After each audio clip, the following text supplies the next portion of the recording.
You're a victim. Here we go, CSI.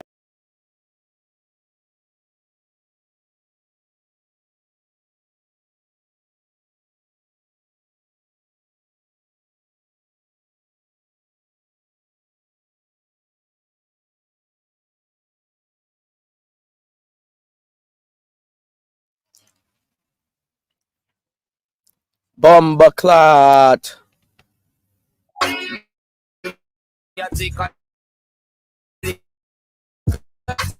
And pass it around. Finally, the herbs come around. The high grade.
Oh wait, hold on. What is going on here? As soon as I try to start the show, the Wi-Fi wants to act up. Hold on, y'all.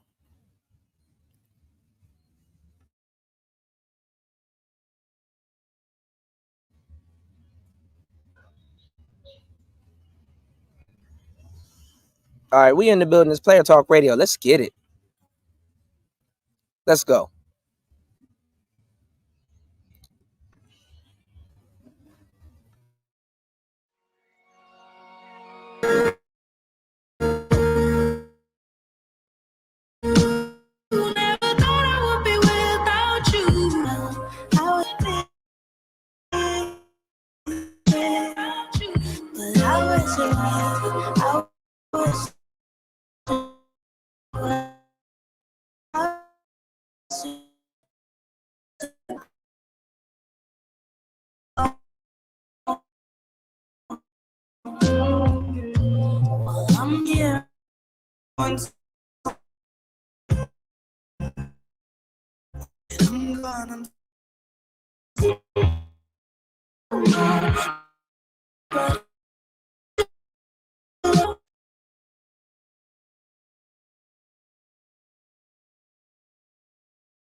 I don't know what's going on. Hold on, y'all.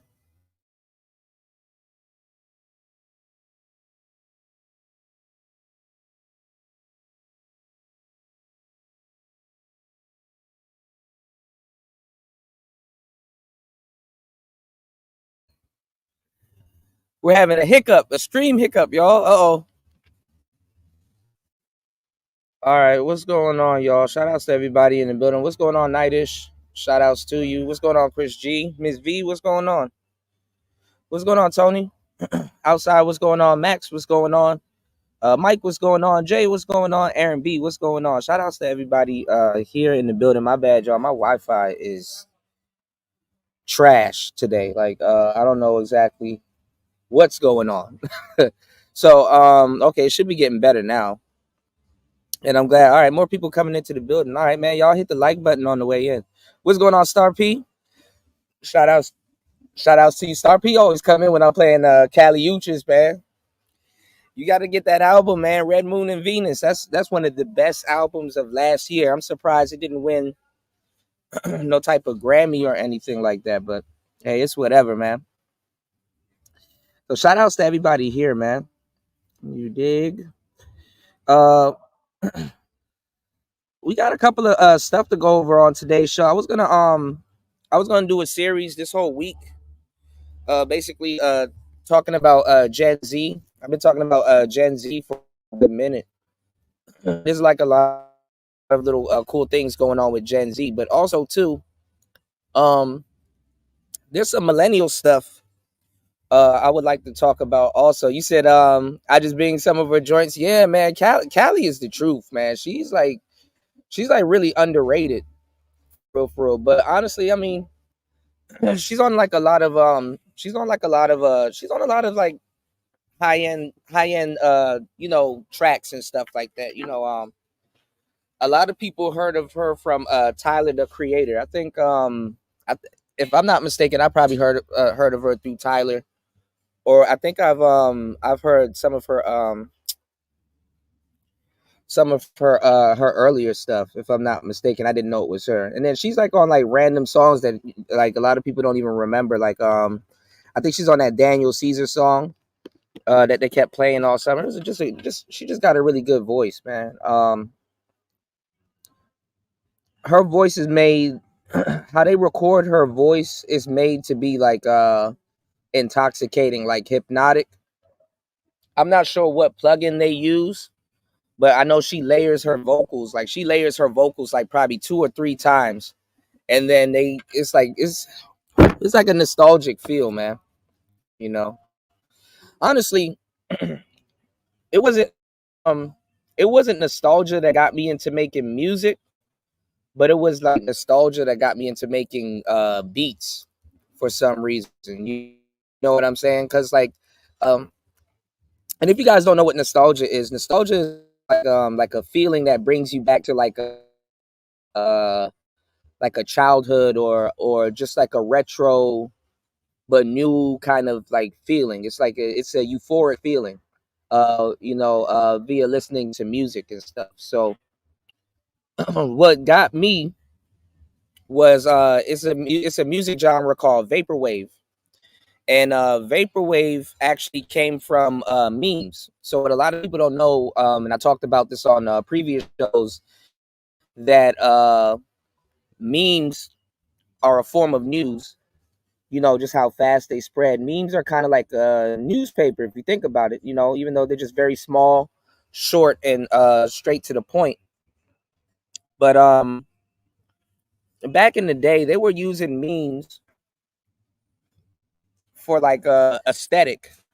Okay, just for aesthetic, and people started making music to go with the aesthetic of the memes, and this created a bunch of genres.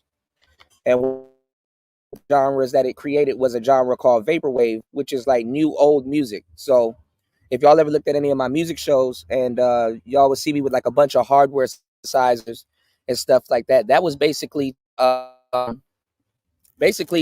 emulate old new music. You know what I'm saying? Just to basically like even when I was talking about like the microphones and everything, like we've been listening to certain instruments, certain mics, certain sounds, certain things for a long time. But with vaporwave, it spawned like it spawned like a bunch of mini genres also, you know. And why is this important? Well, when I do another music show, I'll go into what's going on right now in music. Like hip hop is on the way out, but not really. It's gonna kind of morph into something else. I don't like that music is turning into basically TikTok. It's music is basically fast food now. But you say you was trying to pick apart what's going on in her music. It's just a lot. It's a lot of it's a lot. That song that I just played, Roses, that's a man, listen. I done boo-hooed to that song so many that's a good song. I like songs like that. Couple of artists back in the day used to make songs like that. I know Amy had songs like that. Keisha Cole had songs like that. A lot of artists that make songs like that's kind of like a bittersweet breakup. And it's funny because last night we were kind of well not last night but earlier. Well, last night. Well, yesterday evening for y'all, we were talking about uh relationships and breakups. And one thing that I mentioned was that not all breakups are bad. Sometimes you get a good breakup. It's not a bad thing. So. But anyway,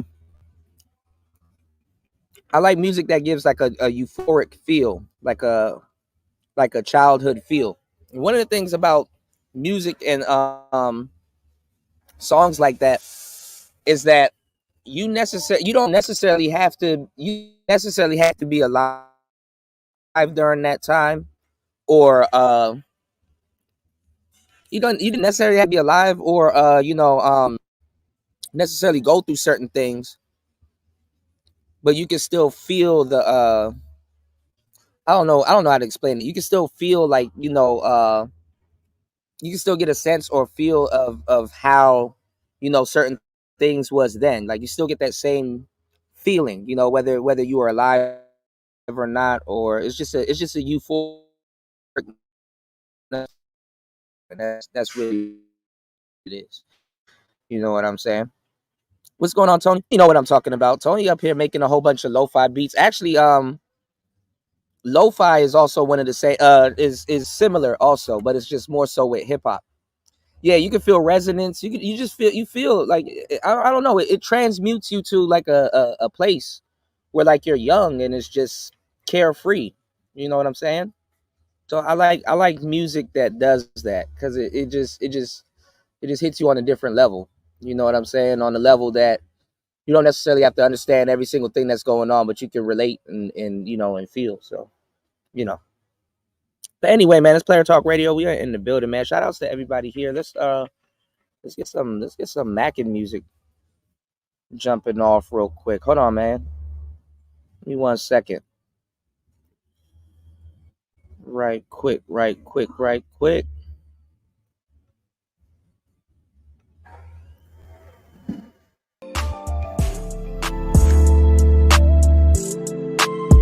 Yeah, I love lo-fi.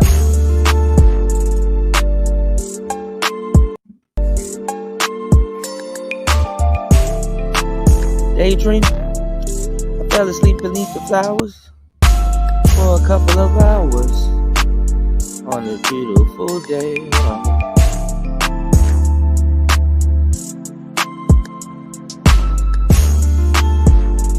Streamyards is acting extremely stupid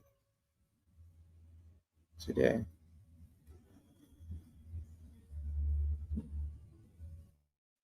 I can't hear a damn thing. Hold on, y'all.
All right.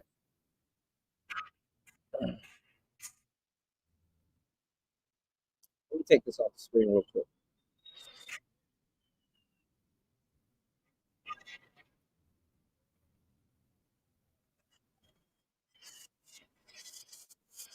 So, like I said, throughout the week, man, we're gonna be talking about the different generations and stuff like that. Like I said, where I'm at, I'm a I guess you would say I'm like a middle to tail end millennial, and we got Gen Z, right?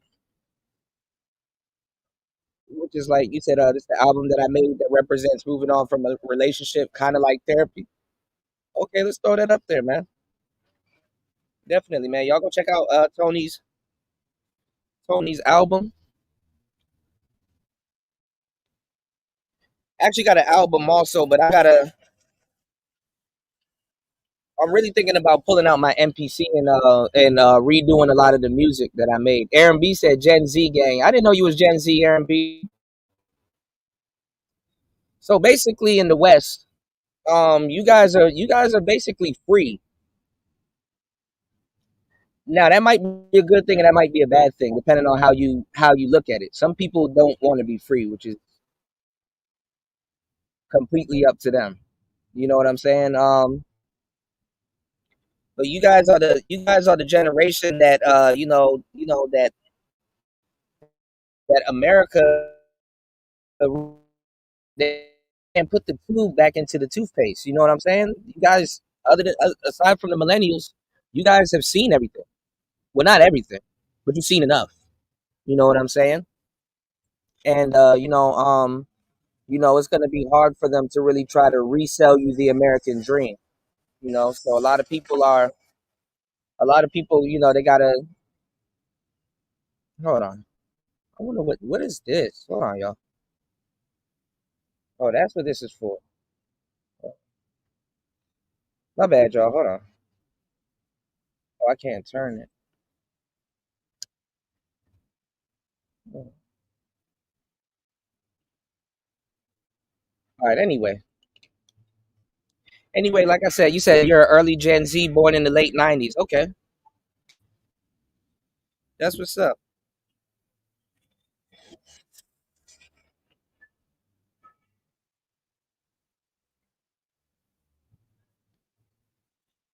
You said been single in them streets for a year though. It's fun out here. I mean, look, if you've been single for like the last year and a half, you should be okay. But don't try to get on what Anton is trying to do. Like, if you've been married for 16, 17 years, you might as well stay with your wife, man. You know what I'm saying? You say you survived the wild '80s. Okay. So y'all was really trying to convince me that Anton should go jump out here in the dating game and try to play around, man. Anton ain't gonna survive in this dating game, man. Shout out to Super Slide. Super Slide had to come out of nowhere and was like, he was like, he fish food out. But anyway, man, Gen Z's got a little bit of a problem, man. The young men on here, they got a little bit of a problem, man. Nah, you know what, new? It's not the it's not the cheaper to keeper gang. It's really like if you're with somebody for more than 16 years, y'all are life partners. Like, especially if y'all married, man, that dog, it's like you might as well just stay together. Like, separate if you need to and do your thing, but there's no need for no divorce. There's no need for none of that stupid shit, man. Not in today's dating climate. And then if you were with this person since they were in high school or y'all were in high school, you might as well stay with your wife, man, and and stop fucking around. What you gonna do? Get married again? You know what I'm saying?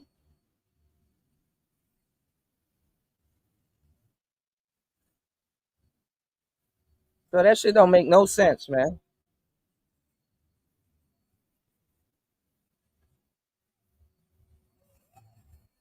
That shit don't make no sense. He said, "Nah, let the fat lady sing." Only reason why I would say they should break up is if she wants to leave. You know what I'm saying? I mean, you said I'll have to explain it live. The text don't do justice to what I'm typing. If you guys want to come up, you can come up. We'll drop the link.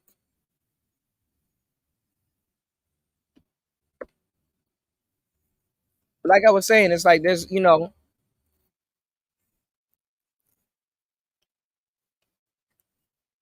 gotta get that shit out of your system and then get right back to what you was doing, man. Some people, it's not even the cheaper the keeper. You said wrong advice. All right. So what would you advise him to do? You in your 40s, you making a decent amount of money, Lamborghini money. You were married for 16 years, and you about to break up for what?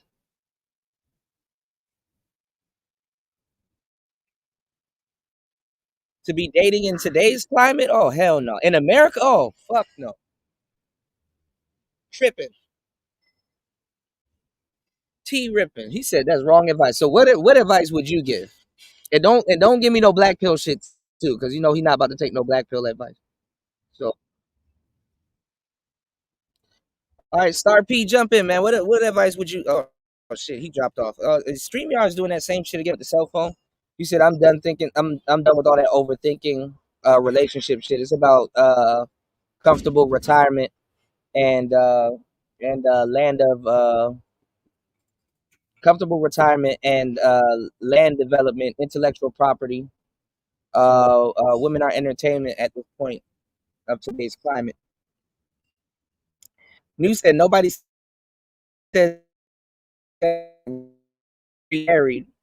Why does it all equate to that or dating? So okay, if you leave a relationship from now on, like what how do like what do you advise him to do? Why is this doing this? Hold on, try it one more time, Star P.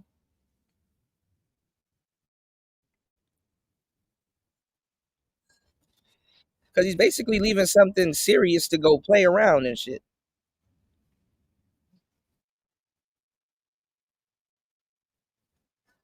You said the advice is always given to men. Let the girl do shit first. I'm saying look, the only reason why I say if he should get a divorce is if she wants to leave. But if it's on something where he has to get something out of his system or she got to get something out of her system, they might as well separate for a little bit, go do their thing, and then see and see if that's what they really want to do. Because when you're together with somebody for a long time, sometimes you need a break, you need a recharge. And when you start making permanent decisions on temporary feelings, and by temporary feelings, I do mean months too, because sometimes you'll be going through a spat, and it'll take some months to get out of that spat, and then guess what? Y'all get back.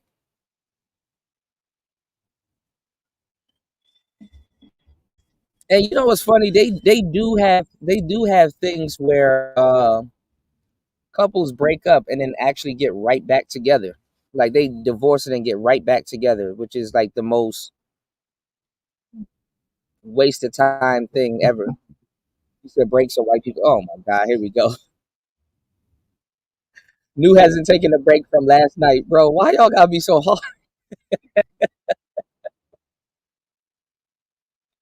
Why y'all gotta be so? Why y'all gotta be so hard?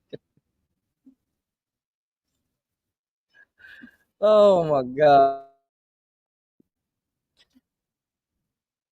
Why y'all gotta be so hard? You said once I'm done, I'm done. I don't think he's done though.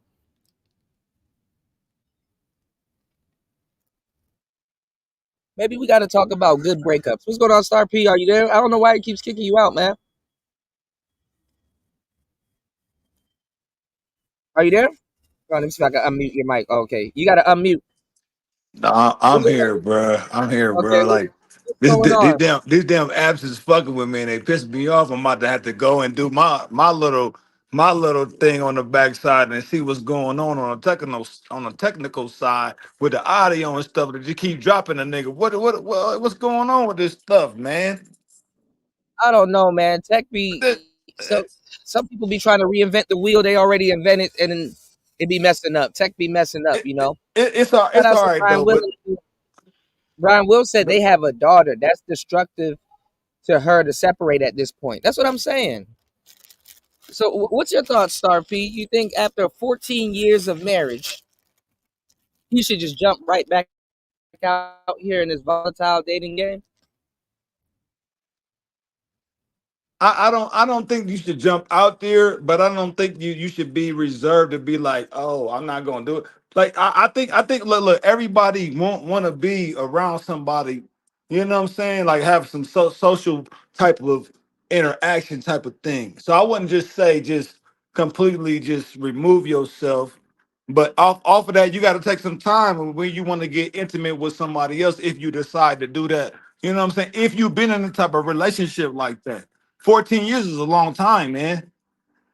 So that's a lot of Yeah, that's a lot of time. Like man, like you know what I'm saying? it is a And long you time. ain't you not and whoever for this goes for everybody. Whoever you been with all that time that you've been in that situation with, honestly, I think that's a one-time thing. That doesn't happen over and over and over again. No, that's really like a one lifetime type of deal, in my opinion. The most time you're gonna invest with someone and then it goes to shit. That's really that's the one thing. That's it. That's it. Right. Right? That's it in my opinion. You know what I'm saying? Look, we only Yeah. from what I understand, we only live on a span of 100 years. I just lost my grandma, bro. Here, just like you know what I'm saying, the beginning of the year. Damn. She motherfucking lived Damn. I'm about to to nine. notice. Yeah, she lived to 90 though. She got married. She got married to Okay. my grandpa. My grandpa passed, and she got married to somebody else, and that lasted. And then that other guy died too. You know what I'm saying? But she didn't waste time to get married to Mm, somebody else though. And actually, that was a good thing in my eyes. Like, okay, you didn't waste time. You wasn't out here trying to be like, oh, I'm about to be out here doing this and right. doing that. She didn't waste time. She Right. got married. She was married to somebody else, like right after my father. And I don't look at that as a bad thing. She didn't waste no No, I goddamn mean, time. You know what I'm no, I saying? mean, But go ahead. she came up in a different day and age, and definitely, if you're marriage material, you're definitely marriage material. So some people, like I said, and I say this time and time again, they operate better within the context of a marriage. You know what I'm saying? So that's what they, that's what they go for. And Brian Will said what I said last night. He said what Super Sly said and everybody else said, that if he's gonna be single out here in his 40s, and he's never really dated like that or never really moved around like that, he's gonna be a walking lick in today's society, like especially in the West. You know what I'm saying? So some dudes don't care. I mean, I guess he got a lot of money, so I guess he could be a walking lick if he wants to. But Let me tell you this. Let me say one player to another. I'm gonna just what's say going on, this. Lane? Uh huh. Let me say this, bro. Look, I done had my selection of a lot of different type of like a lot of different type of women, right? Okay. I end up from all the selections that I had, I end up having a baby with this one particular woman, right? Uh huh. I already know that this woman gonna be in my life for the rest of my life. There's Right. no way around it. Even if I do choose to, you know what I'm saying, dibble and dabble with other bitches. But this woman Mm-hmm. that had my baby, Mm-hmm. that's my main. She's my main. She's like it Mm-hmm. wasn't even like I was deciding for her to be my main. It just like Mm-hmm. that's just shit getting spicy and all that. But that's my main. Like I can't look. Ain't no other Mm-hmm. woman in the world gonna be able to replace her. Even if it's Mm-hmm. another woman, I might get. I mean, that if I get pregnant, Mm-hmm. she's the first. She has the capstone on my shit. Mm-hmm. Even though I know I Mm-hmm. have the ability to get other bitches, but the type of relationship that I have with my baby mama is it will never compare to any bitch ever. Cause there's Mm-hmm. so much time that So, but even with that's her, what I'm saying. even with her. I'm I'm just go ahead, I'm bro. Go saying ahead. what I'm saying is the best advice to give someone like that if they really want to be back on the market or whatever. It's just best for him to keep his wife. They just separate whatever I whoever agree. needs. I agree. They That's what I'm saying. That's what I'm saying. If it takes some time where y'all mad at each other and y'all be like, fuck this motherfucker, and you and she like, fuck that nigga. You know what I'm saying? Like, yeah, take some time and break away. That's fine. But that don't mean y'all ties are broken though. Even if y'all do take that time, in my opinion, that doesn't mean that. right. Go fuck another nigga, whatever. Oh, whatever. I'm not even be fucking this, but whatever. Whatever. But when it really Well, comes down, but when it really I will comes down, but when it really comes down to it, hold on. we still family. And I these will outside motherfuckers don't matter at the end of the we just wanted to get our rocks off. You know what I'm saying? I, But go I will ahead. say this though. If you in something and you're like, okay, well, we're gonna separate for a while, you got to be okay with her doing her also if she wants to. That's true. That's what I just said. Yeah. Oh, you can't be on some. Oh well, it's just me that's gonna do something, and then you know what I'm saying, and then you know No, that's true. That's true, bro. People look, man. you got to be People doing. look. People have this control. I don't know what they. I know it's a psychological term for it. This power complex to want to control them. Look, man, you only the motherfucking thing you control is your goddamn self. And even that is a fallacy because if a motherfucker get your ass, tie a ring around your neck and tie your hands behind your back and put your feet on the Right, ground, tie your feet up. What the fuck you gonna do? You can't fight against that. Motherfucker gonna right, do what the fuck they want to do to you. But that's it. right, But that's an extreme. That's an extreme though. But for right. the non-extreme shit, for the basic little shit, you can control. All you control. All you can control is your motherfucking self, man. That's it. Hmm. That's it. That's it. You said be single and still get everything from a relationship from women. Company comes, uh, and we're filling the gap of being busy, and we're filling the gaps of being and productive. You said in today's time, being a codependent is not the business. What I'm saying is that they're already married. Like, don't leave love to go look for love, bro. Like, you know what I'm saying? Like, it's like just figure it out. Like, you know what I'm saying? You basically gonna try to put somebody in the same position that somebody's already in. You know what I'm saying? I mean, if it's something that can be if it's something that can be fixed, fix it. You know what I'm saying? Don't sit up there and then try to leave something and then recreate it again because that's another problem with today's relationships that everybody believes that everybody's replaceable because And the internet made the internet made people seem like they have this like the internet made it seem like people have this endless dating pool that they can pull from and that's not the case. You know what I'm saying? You know what's going on, Raven? He said, no, "How I do was you going. know he love to look for love?" I mean, what he leaving? What he leaving for? No, it's crazy, man. Because I said this shit to multiple females, even my baby mama. I said, Yeah. yeah. You want to go out there, yeah, look, and I ain't got no problem with that. That's what you want to do. You like the attention, just like every other bitch like the attention, right? But I Mm-hmm. told her, like, look, motherfuckers will fuck you, but do they really fuck with you? And that fucked her up. Like anybody, all these motherfuckers, they'll fuck with you. They'll fuck you, but do they fuck with you for real? Mm-hmm. They don't fuck with you. They like, okay, I see this little pretty, she got a little fat ass or whatever. You a pretty little thing or whatever. But when it come down to it, when they're dealing with the personality and getting to know a motherfucker, they don't fuck with you. Because and a lot of and actually I said the even man, like, man, you whack in a lot of ways. But you know, that don't change the I done said this shit. That don't change the way I fuck with you though. I still fuck with you because of just me. But it didn't have nothing to, it actually didn't have nothing to do with you. It was a decision that I made for myself to say, I'm fucking with this. You see what I'm saying? And a lot and females think that they gonna get that type of response from a real motherfucker. But if you ain't a real bitch, then you ain't gonna get a real nigga. It's not Period. that. It's not that. It's like it's whatever sets the climate. They think some of them think they're gonna get that response from every dude, and that's not the case. Yeah, that's true. That's what I'm saying. Like, look, man, and I hate to put my and look, I'm putting my personals out there. I don't give a fuck. Fuck it.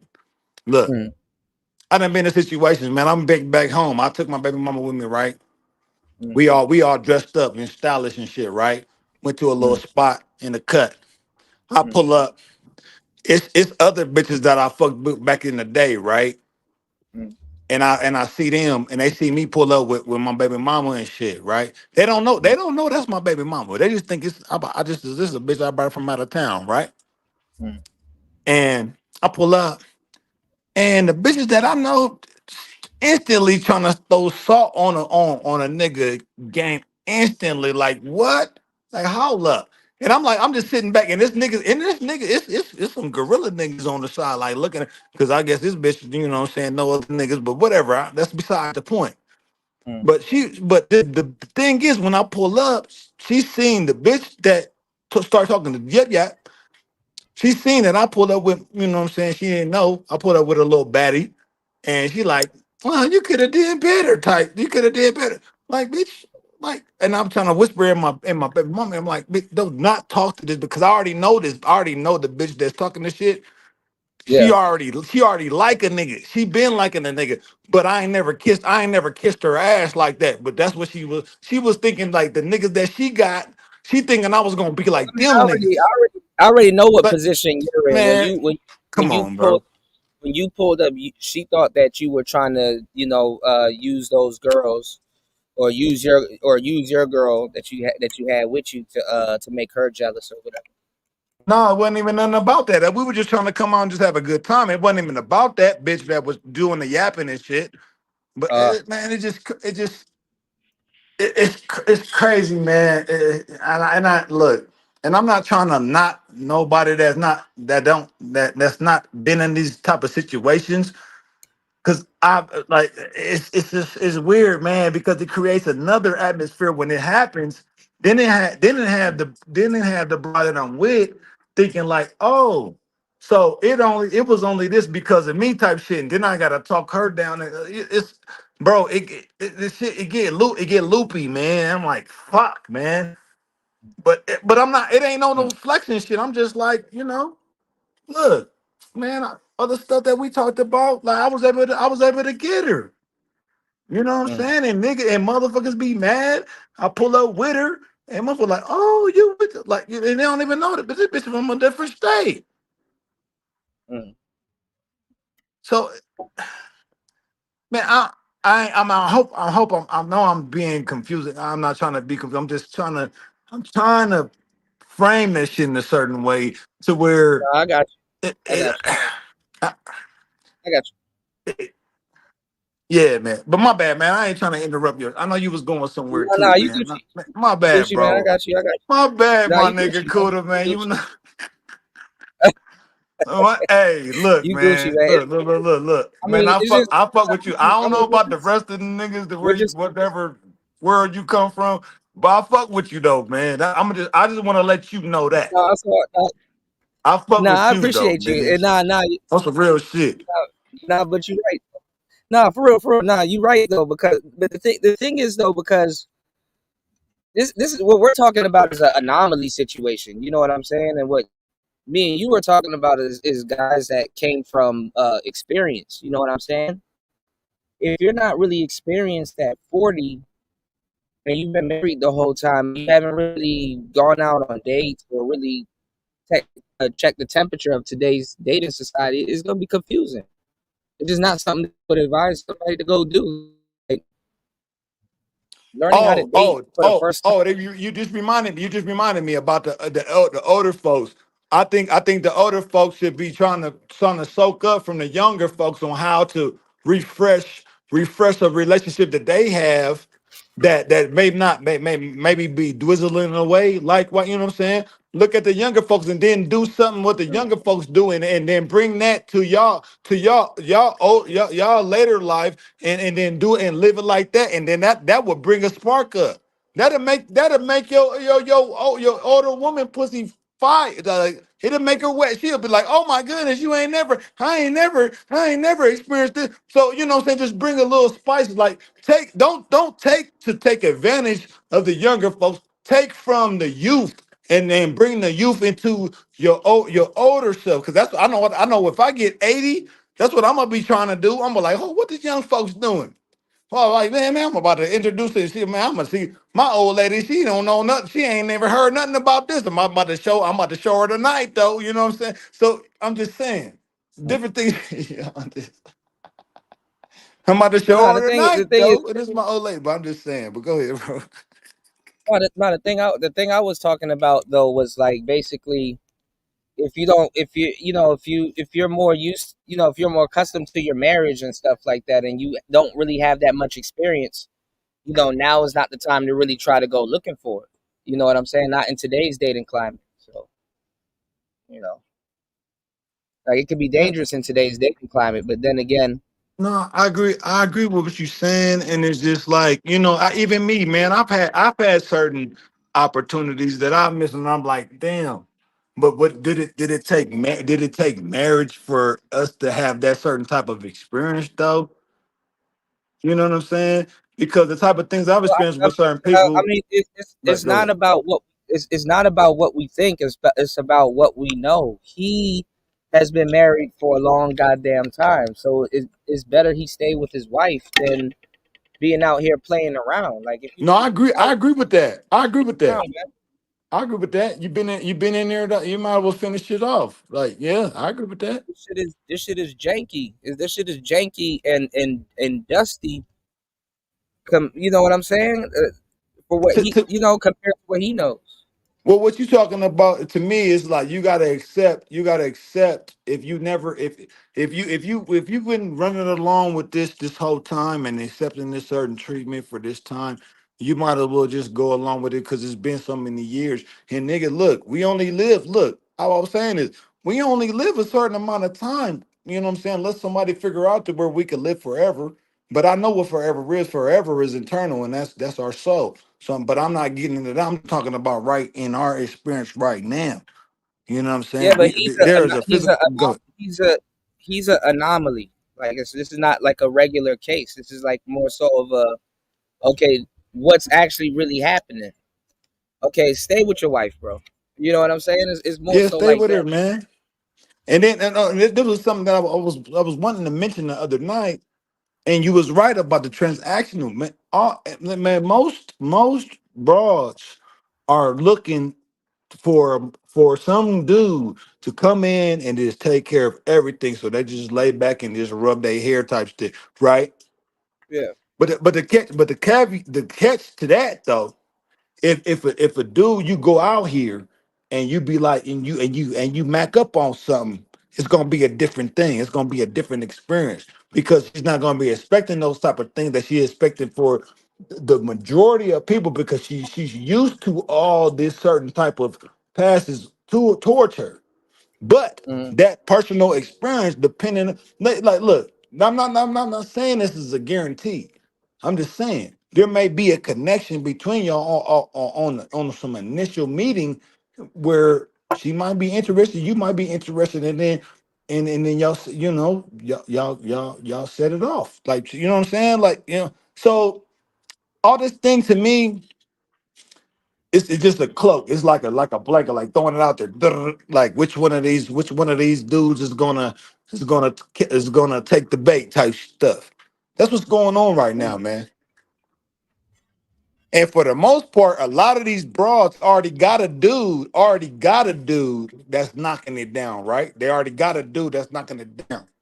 But it's not, it's not, it's not sufficient to her hunger of attention. So, and actually, that goes, hey man, look, this shit ain't no one-way streak, actually, even though things are more bent towards the thirst of men and feeding off the thirst of men. And I see that to where, that's what a lot of women are banking on. They banking on the thirst.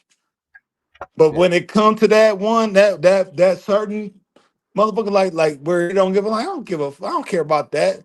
Then they got a bitch wondering like, oh, why he ain't like the rest of these motherfuckers. And then some cats is waking up to And that. I mean, Go ahead, bro. I My think bad. what Go he's ahead. trying to do is he's trying to. No, you're good. No, you're good. What I think he's trying to do is I think he's trying to test the high value man theory. Because if he was to go back out on the dating market now, he would technically be a high value man, right? Would you say that? Yeah, but he gotta talk. He gotta talk up on it. Even bro, go ahead, man. He gotta talk up on it though. It ain't just because I got money. Because Yeah. if you do that, then you already know she licking But her he not lips like, looking oh, at this it. nigga got money. You know. But he not looking at it like that. He looking at it like, okay, well, if I jump back in the dating pool right now, I already got millions, or however much money I got, and I run a dating and relationship show. You know what I'm saying? So why not take a crack at it? Why not, you know what I'm saying? Why not get out there and see what's out there for me? Look, man. If them cats There's nothing out that's there for him. saying, That's the thing. Like is he gonna sit back and date somebody in his age range, which that would be funny as fuck. You know what I I'm mean, saying? I'm not, I'm not, I'm not, I'm Or not saying, I'm not. Look, let me say this though or about the age range though. or, I'm not. I or wouldn't be against it, but she gotta be is he equipped with gonna a turn with a around and bunch date of somebody stuff younger? though. She gotta be equipped. If she in my age range, she gotta be equipped and she gotta be willing to do certain things that I expect She her to gonna have do. kids. She Now, gonna have now kids. a lot of Or powerful women that got money, they're not willing to do that. They're not willing to do that, bro. she's So, gonna have maybe she's, not. she's gonna have kids. That's what I'm saying. She's gonna have children. So what does that entail? What you mean? What entail exactly? What you mean? What She's gonna entail? have kids. Doesn't he have a how Brian Will, are you still in the chat? How old is his daughter? Because even if he has a younger daughter, is better to keep the marriage together at least when she's like 18, 19, and then I guess if y'all want to do a divorce or whatever, do a divorce, but like fulfill your obligation, I guess, before you move on. Oh shit, Brian Will said 12. Yeah, man. My thing is, what you moving on? What you moving toward? Like, if you just want to go, you want to go have fun and see how many people pay attention to you. That's go on the dudes and the women's side. It ain't just one sided. Cause I've done it. I'm Yeah, not but she in that. she Go she ahead. not gonna really she not gonna go as far as he would. That's what I'm saying. So, like I said, it's a anomaly. It's What's an anomaly. Huda? Hold on, chaos, jump in, yeah, man.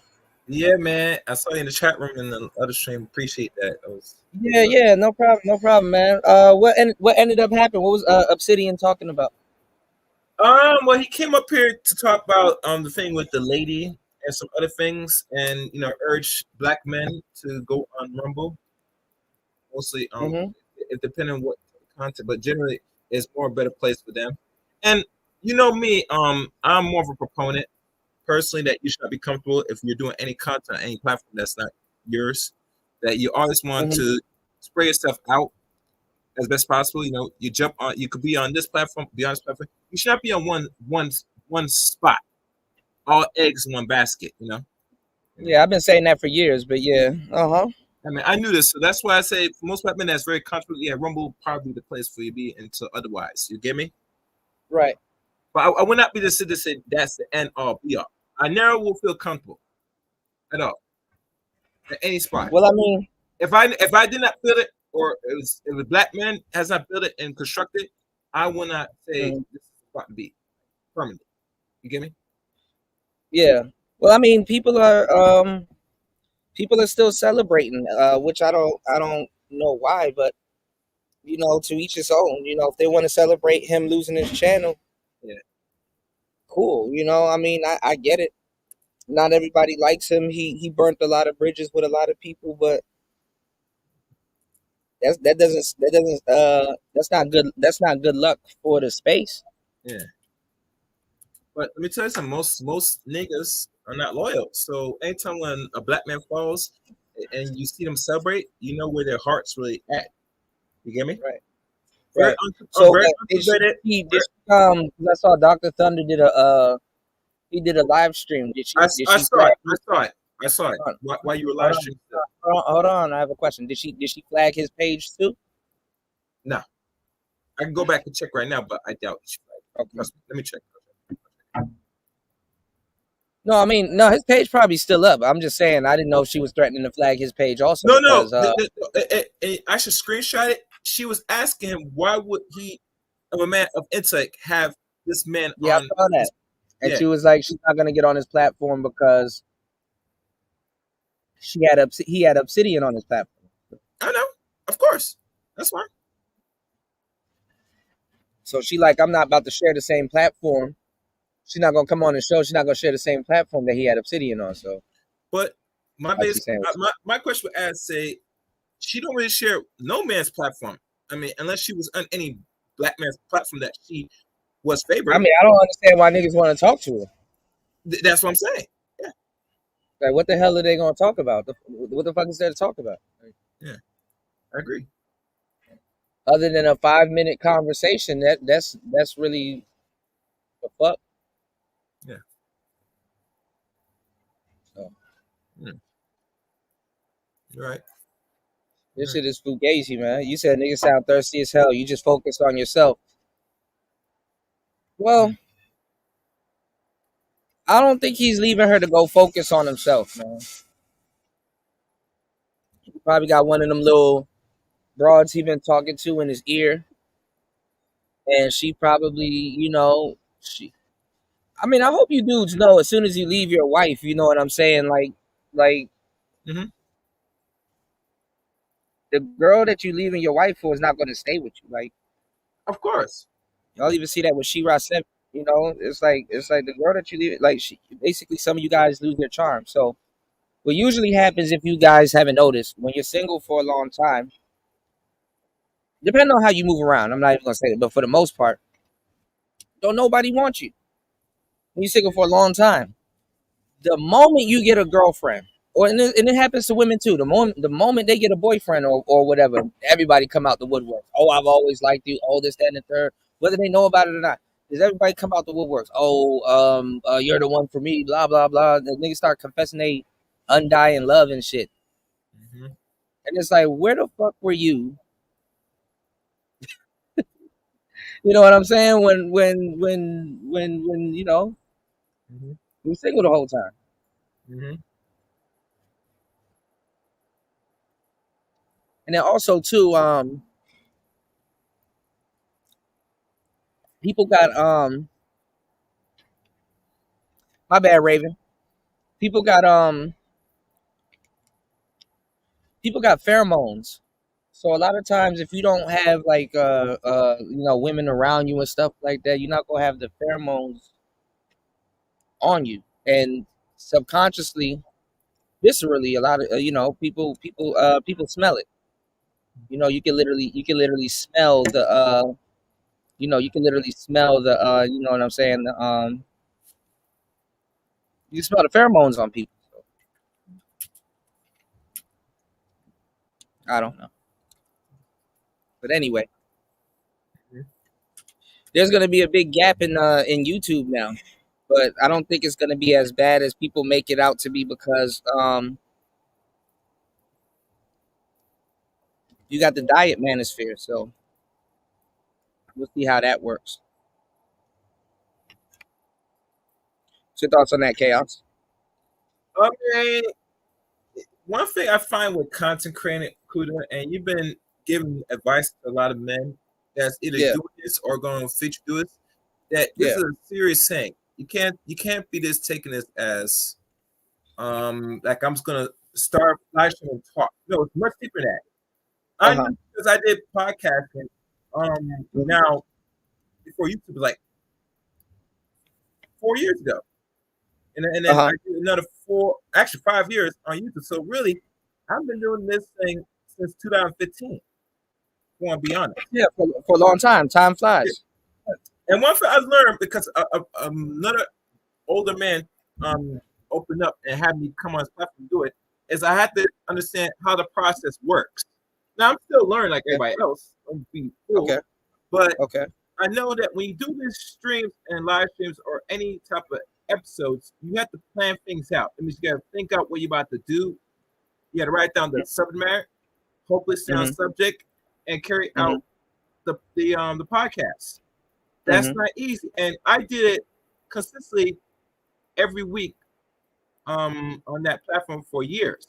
And then when I started to make the transition from YouTube, and I can't go into the story why I decided to do YouTube, but like I said, I decided, to really go, since I'm doing the podcast, I said, what can I do on my own on a YouTube?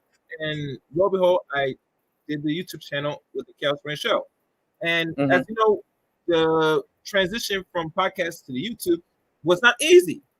I told Obsidian personally that the people that were the biggest critics that really has something to say about him, they've been it as long as him, including me. I started in December, the end of 2015, to be honest with you. And people that have been here longer than me, and they've been in YouTube straight off the bat, one don't even have nearly 10K subscribers. They only have right now maybe 2,000, maybe close to 3,000, but they've been on this for more than almost a decade. And I think what really killed a lot of content creators, to be personally honest, is when YouTube said they're going to show your audience to the whole world by removing the highest subscribers. And that was a game changer, if you think about it. A real big game changer. Well, I mean, subscribers don't mean that much. And going viral. This for me. At the time, a lot of people were hoping, banking that I got clout because I might have like 40 people, maybe 50 people in the building, and they might presume that I have a bigger channel. But once they see my audience, it changed. Now, if we look at for the last year or two, now retention and audience, like people that's on your channel that's watching a live stream, really matters now. But back then, if you think about it, people go based on what they can't see is you have something bigger if you have a certain amount of people watching. But now because people can see your audience and they can now look at who's watching, the math ain't mathing. You get me? So really, it shows that you can't hold a crowd. So when you talk about, let's say, the space or anything, this is the only time you get views. When we talk about other stuff, no one's watching that shit. And that's I mean, the thing about it, this whole YouTube thing and holding a crowd and all this other stuff. The audience. Or audience. It doesn't really matter. I mean, it's like if you could talk about something that someone's interested in, but the audience that you have is not interested in it at the moment. Okay, that's fair. That's fair. You know what I'm saying? The algorithm is behind also because people got to learn how to I was just talking about it last night. I was like, I got a personality channel. Okay. And the thing is that, personality channels, they do good, but it's like it's going to take longer for anything to pop off on a personality channel When you know what I'm saying, you can literally have a niche channel. Mm-hmm.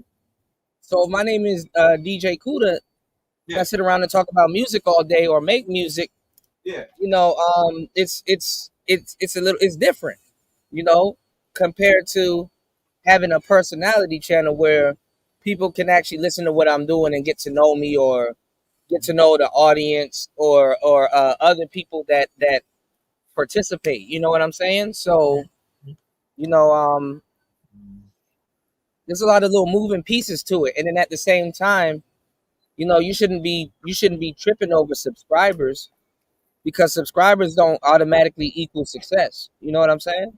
Yeah. I've noticed that. I noticed that. I noticed that. Yeah, subscribers don't equal success, and going viral don't equal success also, because Yep. actually Correct. going Correct.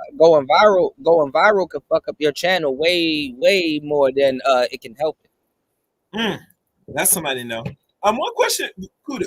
You think it's not good if you talk about one thing on your platform and you change it up? Wouldn't that mess up the algorithm, or it doesn't really matter? If you talk about Say that different again. if you talk about different subjects on your channel, wouldn't it fuck up the algorithm? Like I said, saying one thing about you do focus on one thing only. That's what I'm So, saying. It can because the algorithm don't know where to place your channel, or okay, some of the stuff you do. okay. But I think it's mixed in. What's going on, Rodney? You said I'm still eating off of records from 20 years ago. I want Kuda to get some. Yeah, man. I need some production points, man. I need some production points, man. But yeah, man. YouTube and all these other. I mean, I would say go if you want to do a personality channel. For the most part, have a backup channel or a second channel or something like that. But YouTube, for the most part, it's like you got to have a niche. Hmm. So you got to niche down, and not too many people want to niche down like that. You know, sometimes you want to talk about things that you want to talk about, and it might not Yeah, be what your audience knows you for. You know what I'm saying? So yeah. you got to niche down. So people be like, after a while, I mean, I'm gonna just say the truth. Have multiple channels. I think the average YouTuber should have 3 channels. You know what I'm saying? And one should be your niche. One could be a personality channel, and then the other one could be another niche, or just like a vlog or some things that you like to do, or behind the I'm glad. scenes or something like that. You know? I'm glad you said it. 'Cause I have another channel. I don't know if I Yeah. plugged it on your in the chat room. I have please code there Actually, is. I remember you do have another channel. Yeah, I remember. Yeah. Yeah, yeah, and that one's more dealing with book readings and politics and small other things. Nothing really too much, but that I try to focus on that channel. Usually, Chaos Yeah. Radio Show is more of entertainment, and I'm more comfortable with the entertainment piece now. You get me? Yeah. Now, at times, Yeah. I try to figure out more proper entertainment, so it, like you said, keep proper with the algorithm personally. But as long as I keep it entertained, I should be fine. You get me? In a way, Yeah. with certain subject. Now, certain subject it might still throw the algorithm. You gotta know how to you gotta know how to tag and title your shows. Yeah. Honestly, the thumbnails, what's important. And I mean, y'all, I mean, this is something that I'll talk about in like a consultation and stuff, but like Yeah. your click through rate, there's certain Yeah, analytics yeah, yeah, you yeah, gotta pay yeah. The more attention to. detailed stuff, yeah, I know. Yeah, because like if people aren't clicking your video, then you know what I'm saying. So you gotta have your thumbnails together, you gotta have your analytics together. There's a lot of little nuanced Mhm. stuff that you have to have together. You know, click through rate, the title. You know, the title kind of honestly, I'll give you the game. Y'all hit the like button and support the show. I'll give you the game. What you want to do with your thumbnails is you want to shock people. Yes, yes, correct, correct. Yep. It's stupid, but you want to shock people. You want when people look at your thumbnails, they want to be shocked, and Mm-hmm. then you can have like your title kind of betray your thumbnails, but there's certain colors that you can use. Mm-hmm. There's certain like arrows point to Mm-hmm. something. You know, if you've seen a lot of YouTubers with the shocked face, like, oh my god, like that type of face. So you want to a certain degree with your thumbnails, you want to simulate shock. Mhm. You want to simulate like you're being shocked about something. That's why reaction channels are big, because you may simulate that you're shocked about something or something shocking happened. And then the psychology behind that is that, okay, they might watch the video because they might have a similar reaction, or if they had a similar reaction to something, a lot of people don't want to feel like they're alone with Okay. that reaction. So it draws them. You reacting to certain things draws them closer to the content creator. This is why like Kai Cenat and Jack Daughtry and all them other cats, they and Zerka and all them other dudes. That's why they have like a big following, because people are just reacting to the same shit and basically having almost the same reaction. So it makes people feel closer to their favorite streamer.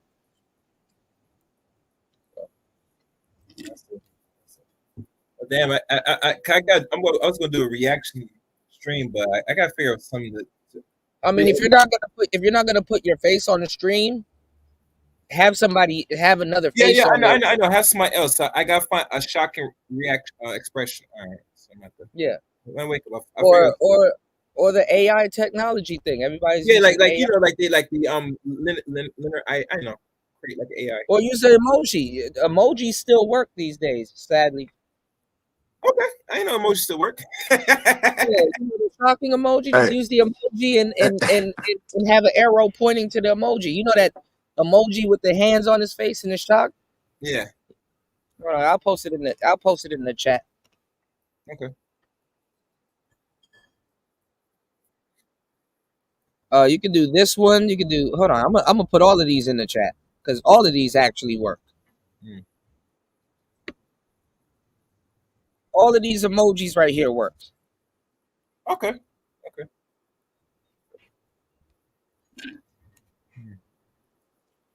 So there's I 1,000 ways to skin a cat. Just choose one. You know. Okay. Shout out to everybody here. Hit the like button. 1 hour and 16 minutes into the madness. Y'all can hit the like button. Support the show. At $PTV 888. That's $PTV 888. That's Yeah. $PTV. Support the channel, guys. Or you can support the PayPal through PayPal. So, yep. or you can, like a sure you can. Right. Sure, you can. How was Street Fighter, man? Did you play the new one, Star P, or are you still playing the alpha? Man, the six, man. Like, look, man, this nigga stole my fucking goddamn arcade sticks, man. So I'm like, when I'm on a pad, I'm like, Uh, man, I can't even really play like how I really play. But I uh, still be playing. But I'm like, I ain't played the six though. I ain't played six yet. I just be Oh, watching the tournaments. it's interesting you mentioned that. I actually got the PS5 now. It's been a I while. be, I bought a you got PS5. Street Fighter 5? No, I was sick of getting. I got, I got, I got five. I got five. I don't got six though. Six, you But know. you know with Street Fighter 6. I think I want to buy a new one anyway. I don't know if I should Mhm. buy the one that will get me all the characters in time, like the Lex version. Man, I'm lost. I'm lost between Street Fighter and Tekken. Like I don't even know what the hell is going on with the storylines. The storylines been the same storyline since I was a kid. Shit Yeah. just look better. Tekken 8, yeah, Tekken 8. My son loves Tekken 8, man. Here's the, he's like, Ryu looks Dad, like can you buy me Tekken 8? I'm like, man, son, you gotta chill for a second, yeah. Damn, Ryu looks Tekken's like that good? great. Ryu looks like Kratos now and shit. I'm like, okay, they just playing around, man. Them niggas just playing around at this point.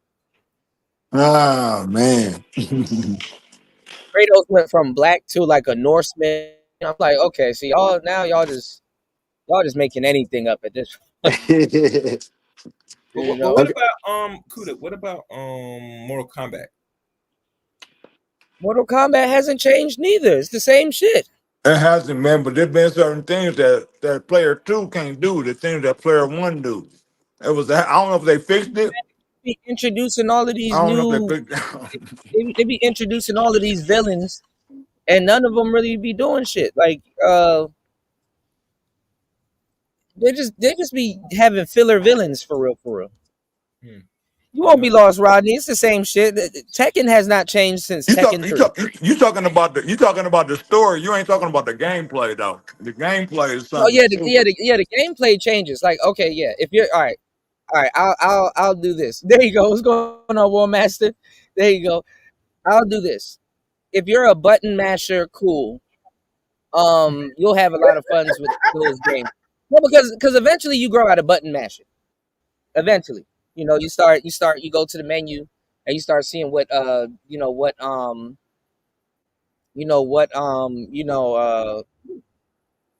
moves they have, and then you try to do No, it. But no. I was trying to tell my boy the latency between like games like right, Young Tekken Jay. and Street Uh and huh. Street Fighter, where the Street Fighter is more faster.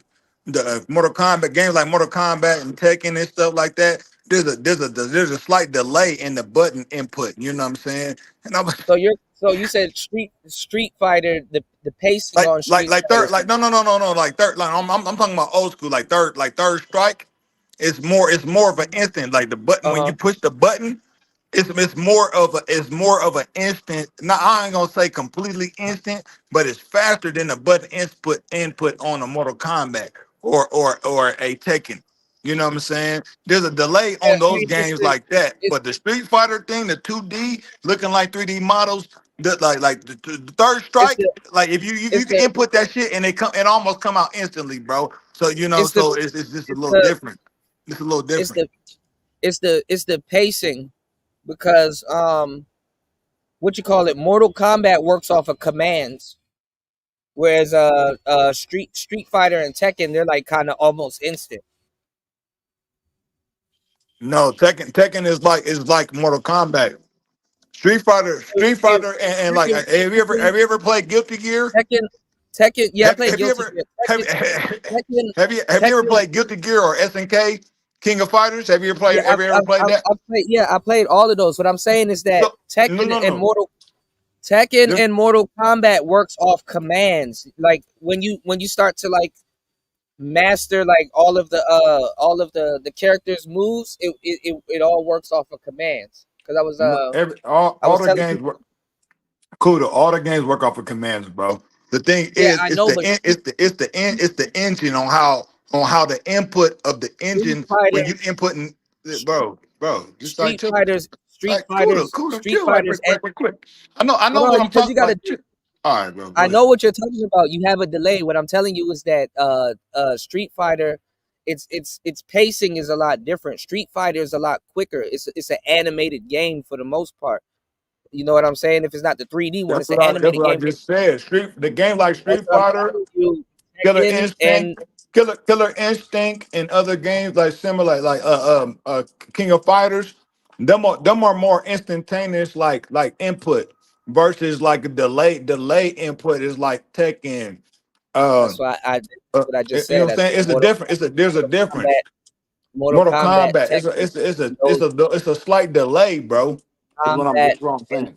Mortal Kombat and Tekken and all of those games, they work off of commands.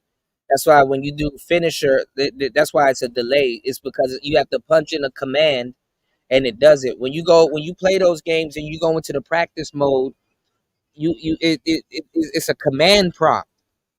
You know what I'm saying? If you ever go into practice mode, so that's why, like, if you play Mortal Kombat and you're doing a finisher, it's like forward, forward, back, down, down, X, and then he does a finish. It's a command. You know what I'm saying? Right. It works off command. So what you're doing is instead of button mashing, you're just literally punching in command. So, Okay, now I got you right yeah. there. I got you right there. Now let me tell you this. When it comes particularly to Third Strike or King of Fighters, there's not like you can't just put down forward. It's more it's a motion, it's more of a motion, which is still a command, but it's a motion. So it's down diagonal forward, and then the button simultaneously. When you hit the forward, you got to hit the button, the punch button or the kick button, depending on what character you're playing with. It's a motion, Mhm. and then that last motion when you're going down diagonal and forward, and then you hitting the button, you got to hit that forward with the punch or the kick at the same time in order to get it to come out. So it's different. Yeah, You can you can take your it's time. better. All right, go ahead, bro. It's Go ahead. better. No. You're correct.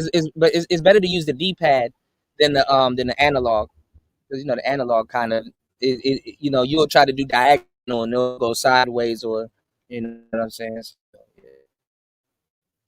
Nah, the thing is, no, you yeah. better Use the actually with pad. that, the D pad don't register depending on what kind of controller you have.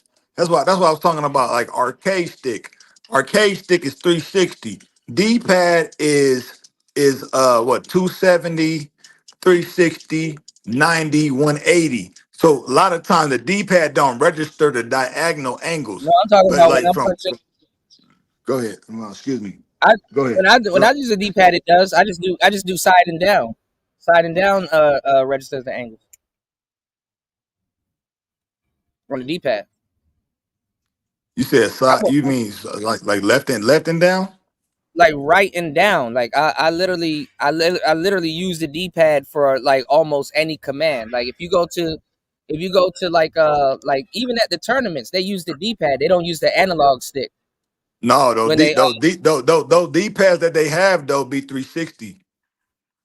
okay, see, I didn't know that. Yeah, those professional players. They Yeah, know the same thing that I'm saying right now. On a regular on a regular stick, a lot of times the D pad don't the like the angle the directional and like the 45-degree angles don't register on regular sticks. And that's right. why the arcade stick is that's why I like to use it, because the diagonal angles are registered because it's 360. But the thing is with the the left stick, like on a any stick, like the little stick I'm talking about, like L3 R3, like Yeah, that. With that is you that registers 360. But the thing is, it's difficult to play with that shit if you just playing with it with your thumb. Versus if you had an arcade stick, you could use your whole hand to input those angles. You know what I'm saying? So me personally, I can't play with that shit without having my diagonals. You know what I'm saying? Like instantly, I can play with the D-pad, but it's a different experience from the D-pad not registering the diagonals. You know what I'm saying? Because usually the D-pad is just up, down, left, right. You know what I'm saying? So, but with the joy, with the left stick, you can get that's 360. It's a rotation. You know, we all know that. So you can get it off, but it's not easy doing for me. It's not easy getting those commands in with that damn stick. So I have to use it. that's why I use the Yeah, D-pad.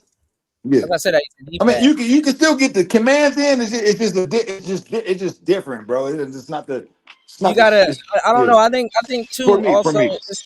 I think too is also how certain people hold the controller, because like my thumb is like kind of over the whole D-pad, so I can literally hit diagonal quickly. Instead of saying, "Hey, I'm hitting the left and the right." It's like, I mean, the down and the right. It's like, no, I can or up and right. I don't know. For me, it's easier with the D-pad.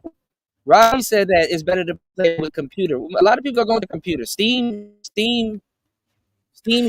games are still lit. Everything's on Steam, damn near. So there's nothing wrong with computer, Rodney. You know. Man, it's all good though. It's hard to explain, but Yeah. I know you have what you to. mean. That's why I don't use the analog. Like because the analog kind of you can mess up on commands and stuff. So especially if the game requires commands. Because like I said, I like Tekken. Like Tekken is my game. I fucks with Tekken heavy. It's just the storyline. That's where if you buy those games now, you just might as well just buy it for the gameplay and maybe side quests and stuff like that. Because those games got little So side you more you quests. more you more into the what they call that shit. You more into the RPG. no, I'm talking about the What's story. going on, What you Dan? said, like you talking about the storyline. Yeah, There's the another story, word the for that. story, You're more. the story never No, I changes. got you The though. story never I ain't mad at you. No, I ain't mad at you. they're on Tekken 8. They're reselling the same story that they sold on Tekken 3. Because you got Jin. Jin is supposed to be Angel. His dad is Kazuya is supposed to be Devil, and Heihachi. People don't know what the hell Heihachi is. He's just like a electric grandpa that's tight, and fucking they just be throwing characters out there and don't even like. I don't know who's writing the scripts for Tekken, but they need to be fired, bro. Like, because first of all, um, one of the games I don't even know which Tekken it was. This how janky the story is. They have a great grandpa that's like this weird demon that has electricity. Also, I think his name's called what Jinpachi or some shit like that. I'm like, what? Same thing with Mortal Kombat. They introduced Quan Chi and then just threw his whole character away. You know what I'm saying? Yeah, Like, I realized that too, man. Yeah. yeah. And then Shang Tsung is not the biggest. And then the same thing with Shinnok. There was a dude named, I don't know if Shinnok is Shinnok Tekken. Like, people don't even they don't even care about the storyline no more. They're just that shit is just, I don't know. Tekken has been a money grab for the longest time. Well, fighting games has basically become a sport now. These niggas Yes, got Mortal Kombat. Mortal prizes. Kombat had It's more Shinnok. sport. The games have become Yeah. more sport now, so the storyline they really ain't paying attention to. They paying attention to how many they can get Yeah, to buy these games nowadays to on some it's money sports grab. shit. You got tournaments. Yeah, you got To see tournaments, and to then see. but they Go ahead, release go ahead. these games. They release these games unfinished too. Like, they're not releasing these games finished. That's These games are but unfinished too. that goes to my point though. Sport, like who's the best at some shit that we created type shit. That's what it's coming down to. It What's wasn't going like on? that. Have you ever Hey, Kuda, have you ever played Third Strike, bro? Nah, man, all them games are the same. It's No, about no, no, no, no, no, no, no, no, no, no, no, no, no, they're not. Have you actually storyline. played? No, I'm bro. talking about Listen, storyline. I Kuda. don't buy those games. I listen. I'm I'm not answering your saying question. if you I buy don't them. I'm not saying if you listen. buy I them, don't Kuda. buy I those. just I'm go, bro. telling you, I'm I not don't buy asking, those games.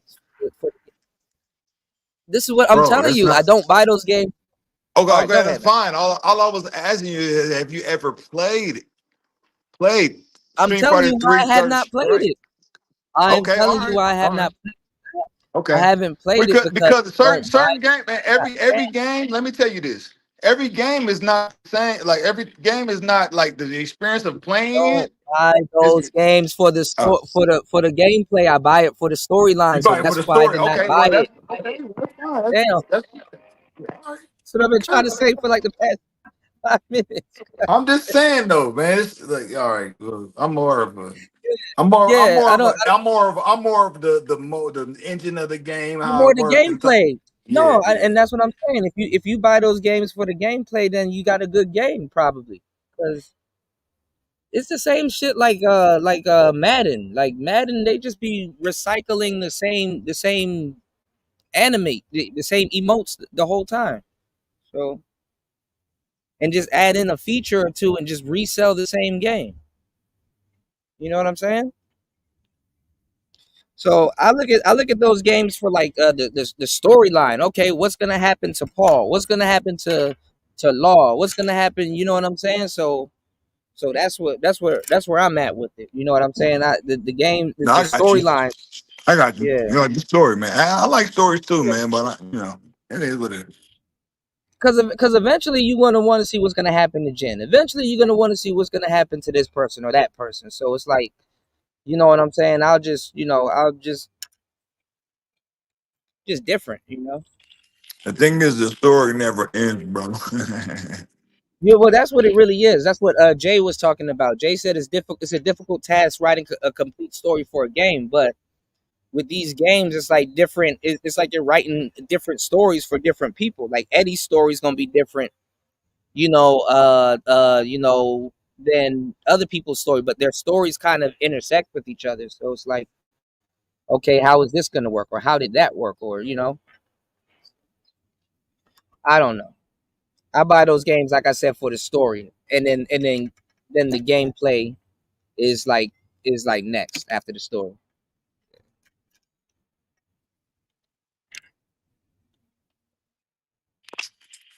I'm over here hungry as fuck. Uh, I'm over here smacking this watermelon that I cut up the other day and still yeah, I was drinking and shit. But yeah, I was this eating some plate, fruit, sir. nigga, this plate, hold up. This plate empty, dog. Hold on. Let me show y'all. Let me show y'all niggas right quick. Hold up. Let me flip my camera around. Okay.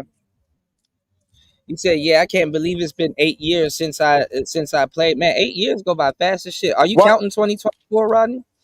Why they tell me this watermelon didn't have no seeds, nigga? What you see all in this motherfucker, dog? Yeah, you supposed All kind of stuff. watermelon's supposed to have seeds, man. Hell Supposed yeah, to they supposed to. seeds are yeah. Tekken Tag was pretty good. It's just the same game though. That's my only quarrel with it. It's like if you play Tekken 3, you've played other than like with the new characters and them resurrected some of the older characters from like the older Tekken, because I like my favorite character is Huarang, and the guy that was supposed to train Huarang was like what's his name, Bayek, and Bayek was alright. I like Bayek, but they got a lot more better characters than you know.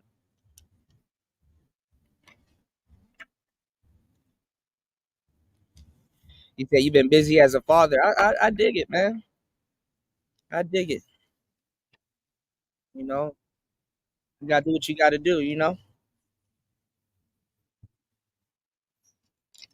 I ain't gonna lie. I'm gonna pretend like I want my kids to be playing video games, but it's gonna be me the main one playing the video games. Can't Man, even my, lie to my you on boy that one. talking You know, my boy he talking said never about eat seedless yeah, watermelon. yeah, my boy. No, they'll sell it as if it's seedless, but they look. I bought a seedless one day, so they labeled it as. But as soon as I bust that motherfucker open, it's full of seeds. So okay, whatever. Mm, It's a go. It's a go. mm. But anyway, no, I play Rainbow Six. My boy, like right now, talk about Daddy. You want to put 1v1 Rainbow Six, and I put him. It's so cute. I'm like, that's what's up, man. Like, so I don't know. I like as far as children playing the game, like I play games. So how can I be mad if my son or any other children that I have play game? Hey, look, I can't be mad at that. I can't because I was like them. But my thing, this is the thing. I would like them to like as the opera. Well, I would like my son to have to be able to create a game since he likes certain games so much. I'm like, hey man, you got the time, you ain't got no bills, you ain't got shit to worry about, you free. You just want to like, you don't want to trick your time off, bro. Like take advantage of this time. And I try to express that to him. You know what I'm saying? You got this time and you could be learning all kind of stuff. So when you get, to that age where you be able to take care of yourself, you got the. Type stuff. So Mm. Yeah, I'm pretty sure he'll enjoy that. You know, pretty sure he'll be enjoy making his own game. He said they need another Marvel versus Capcom. I think those games are good, but I think those games are kind of what killed a lot of series and stuff like that. Because like, was it Tekken MV, versus was it Mortal Kombat? MVC2 Sound has like so many the same game. glitches in that stuff, bro.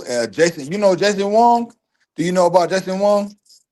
Scooter? Sound familiar. In the Sound game, in the familiar, game, but in the gaming community, bro. I know a lot of these cats, bro. his Man, his name sound from his name sounds bro. familiar. But what I'm Red, saying is that go ahead. what I'm what I'm saying is that they be releasing these games unfinished, and then you know what I'm saying, and then it's like bro, the game is unfinished. You know, it's like an unfinished Yeah, game. So, yeah, the where people find glitches and stuff. Yeah, yeah, they yeah, the find first glitches in the week. shit. Yeah. Yeah, they find the glitches the first week and shit.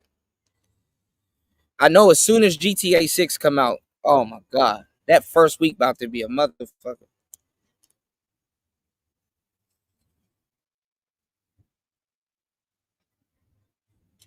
People gonna find all kinds of money glitches, all kinds of shit. Modding.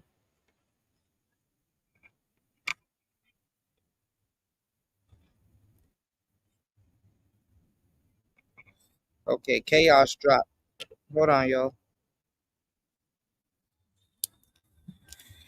But Oh yeah, man, shit. what was your main, my bad, bro. Man, I know No, you okay?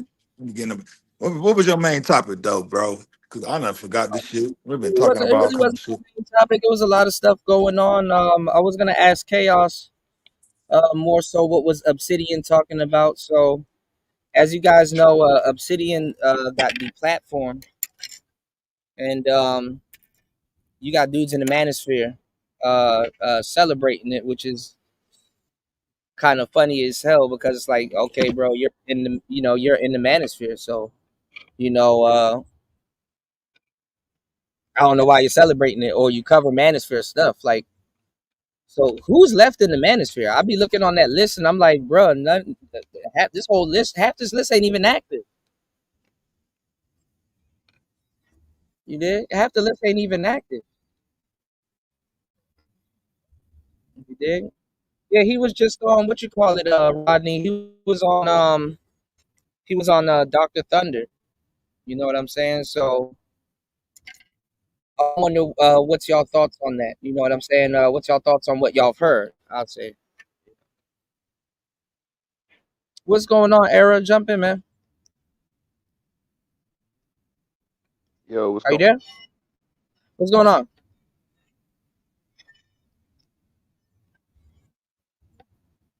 Oh, you on mute, man. Oh shit. He dropped.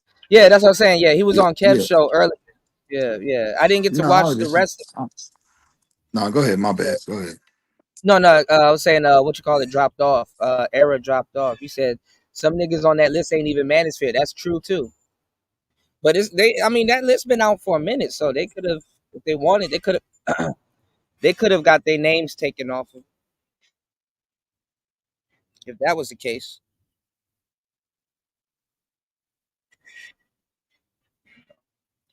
I'm seeing brothers that just got here. They on that list too. But yeah.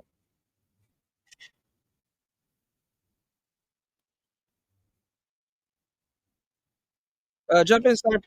People, we say.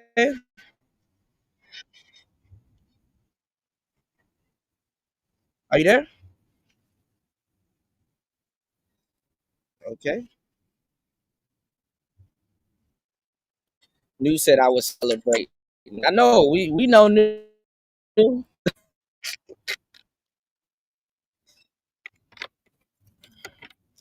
he said, I agree, Kuda, not to celebrate a black man's downfall. Yeah, and I don't think a lot of people are gonna go over to Rumble like that, man. It don't seem like that's what they plan on doing.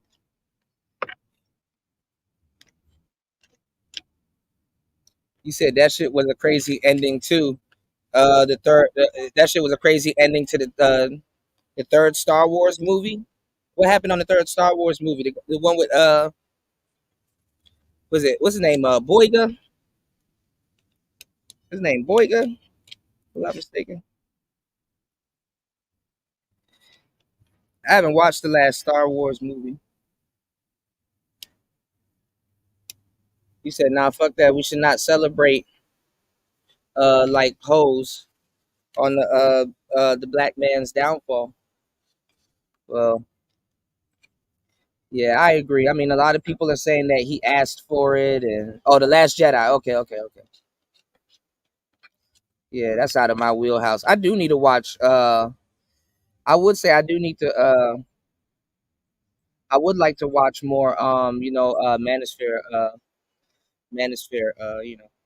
You said, "Oh man's gonna find a lot more people on Rumble."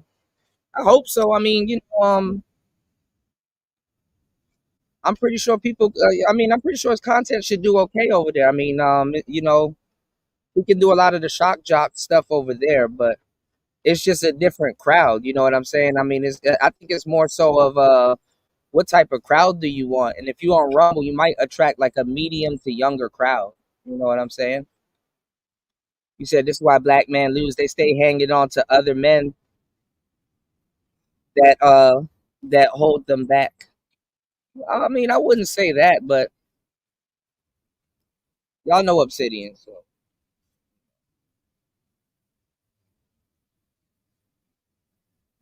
Y'all know Obsidian. That's all I can say at this point. It's like, well, y'all know the old man. You know.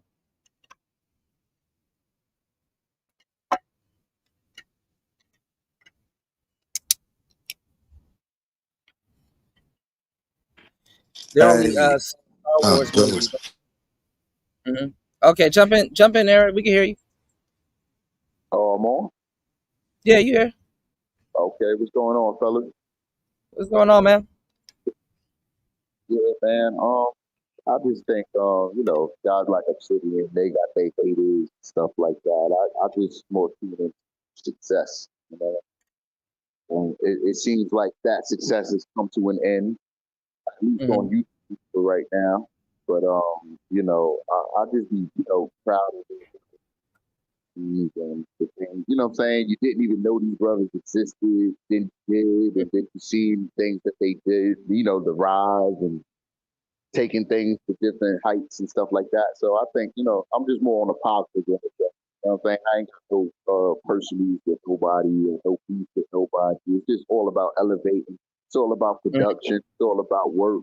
And it inspires other brothers to do it. So we Hmm. watch all of it. That's what it's all about. I just try to stay focused on goals that to accomplish.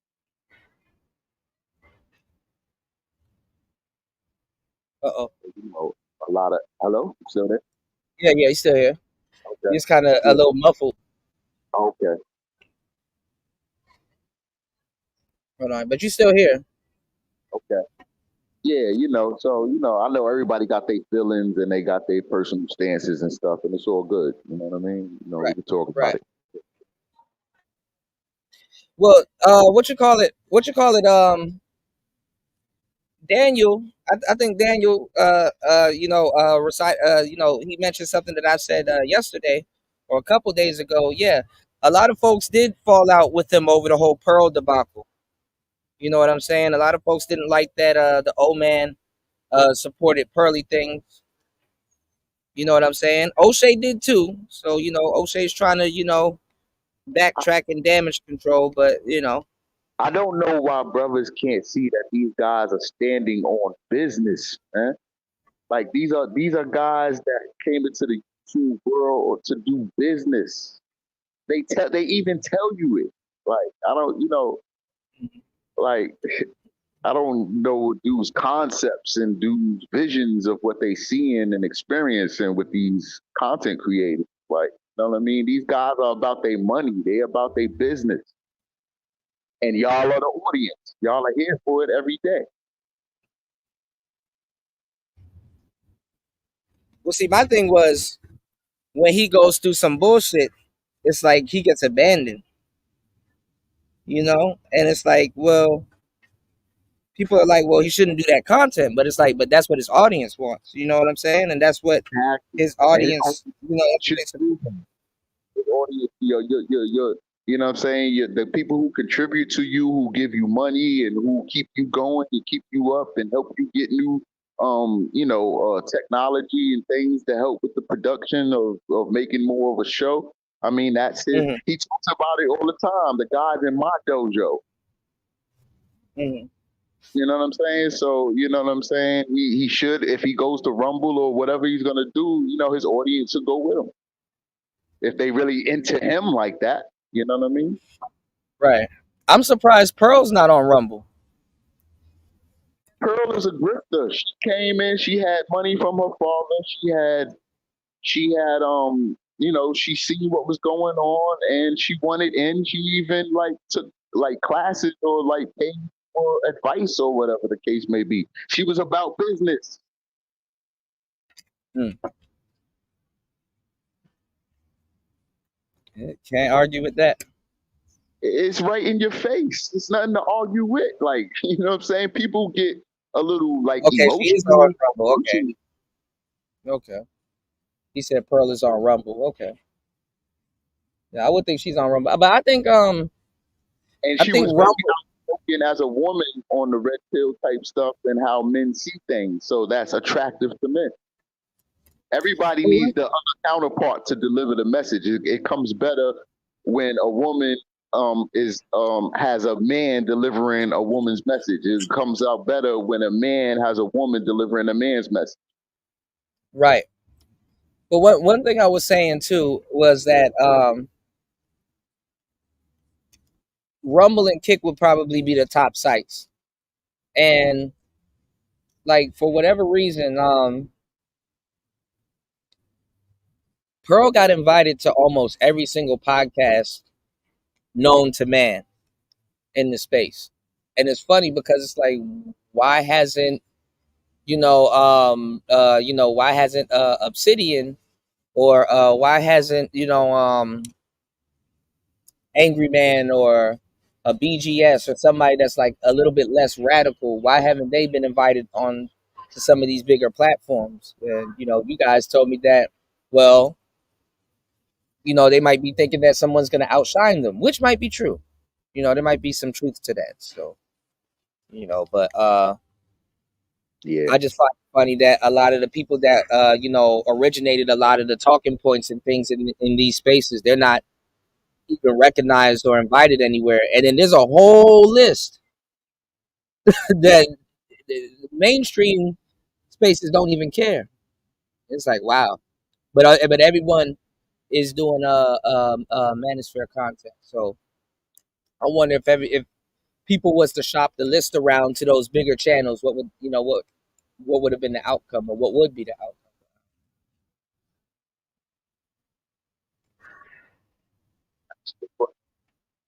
Yeah. It's a good question. Hopefully one day we could see the results of that. We could see some of those content creators work with the other content creators, but remains to be seen. I like that we were down here, and it's kind of like we were forming our own thing, in a sense, and it should just stay down here and stay here because the audience is the people in the chat and the audience make it all up. So without us, there is no, basically That's no what I was output. saying. No Yeah, output. that's what I was saying.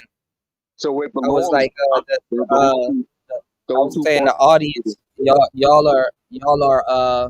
y'all are content creators in and of yourselves. Right. So why I want to see more guys, or come up with more channels and have more conversations, and it just get bigger and bigger and bigger. But BGS came out with that list. You know what I'm saying, of who he considers manosphere and not. You know what I'm saying? That was his opinion as far as I'm concerned. I thought it was Roger from the Roger Report. Oh, I could be wrong. Okay, so Yeah, but no, but I mean, I know BGS knows about it and the people on it and stuff like that. But from what I know, approved or may approved it or co-signed it. yeah. But from what I know, it's from the Roger Report. Shout outs to Roger at the Roger Report and the habitual line steppers, man. But my fear was that the manosphere get too bougie, too elitist, too classist, because it should be more encompassing. You know what I mean? But it gets. I mean, y'all feared that was gonna happen, but I was telling y'all that wasn't gonna happen. Like, how can you be all of those things and you don't even own a microphone?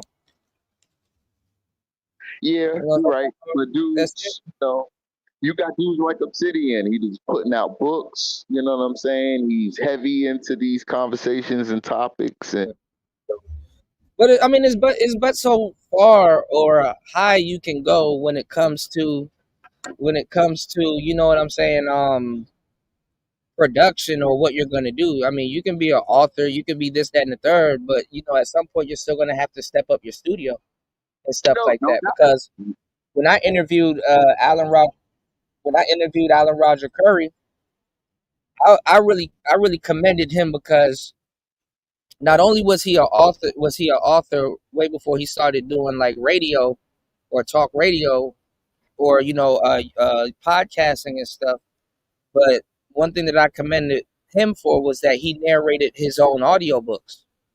He even went back to some of his old books and updated them and narrated them.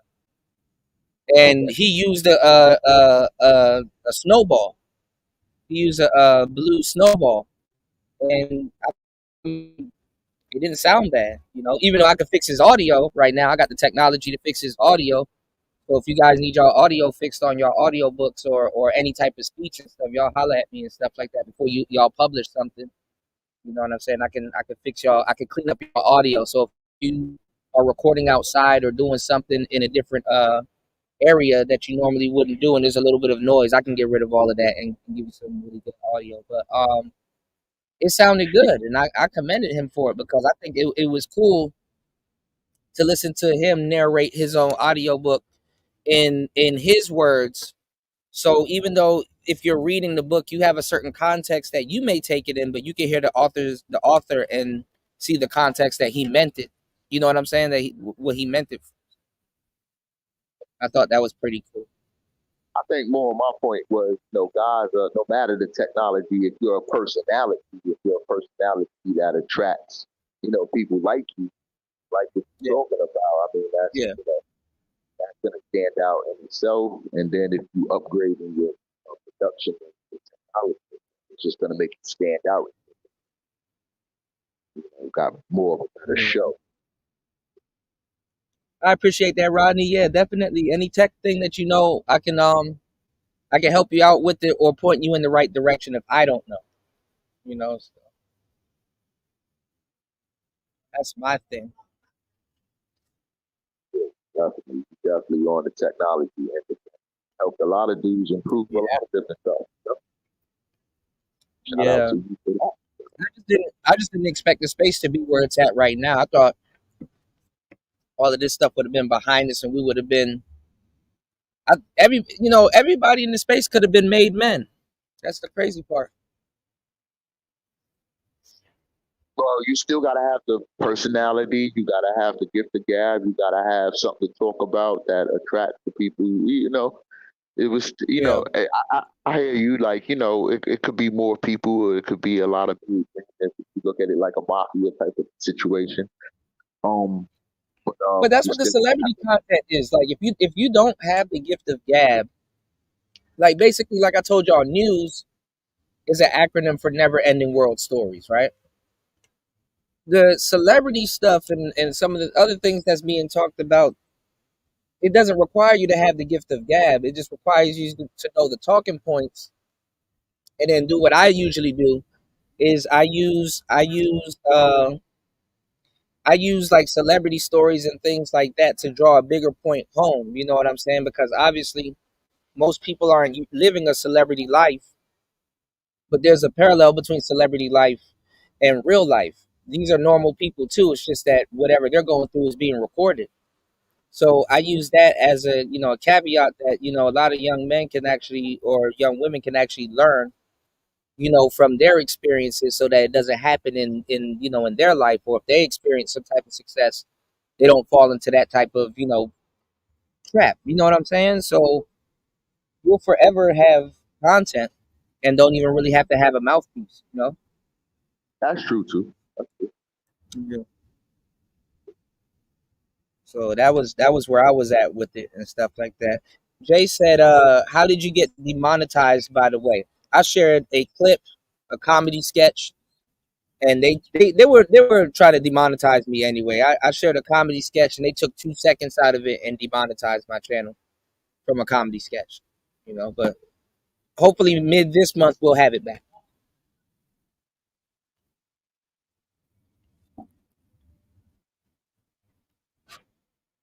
I'm dead serious, Jay.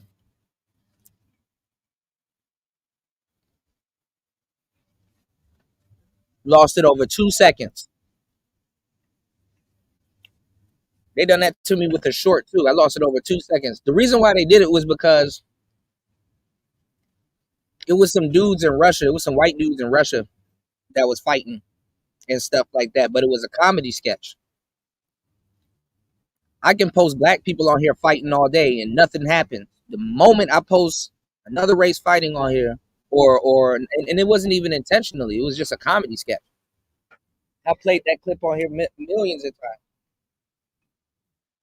but they had to find some type of reason to get me demonetized. So I guess that was the reason. So you can't post videos of white people on here fighting, but you can post black people getting shot in the head all day, and nobody blinks an eye. But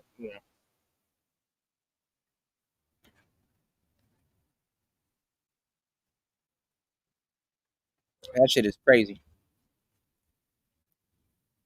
At least you know the rules. Okay. Yeah, I know the rules by getting them enforced on me. You know what I'm saying? And no warning and shit. That shit crazy. Yeah, you're right. And it's I crazy can because it see. sounds like I'm making it a race thing. It's not a race thing until it's about a race thing. It's always been It's about not a race. race thing until it's about a race thing.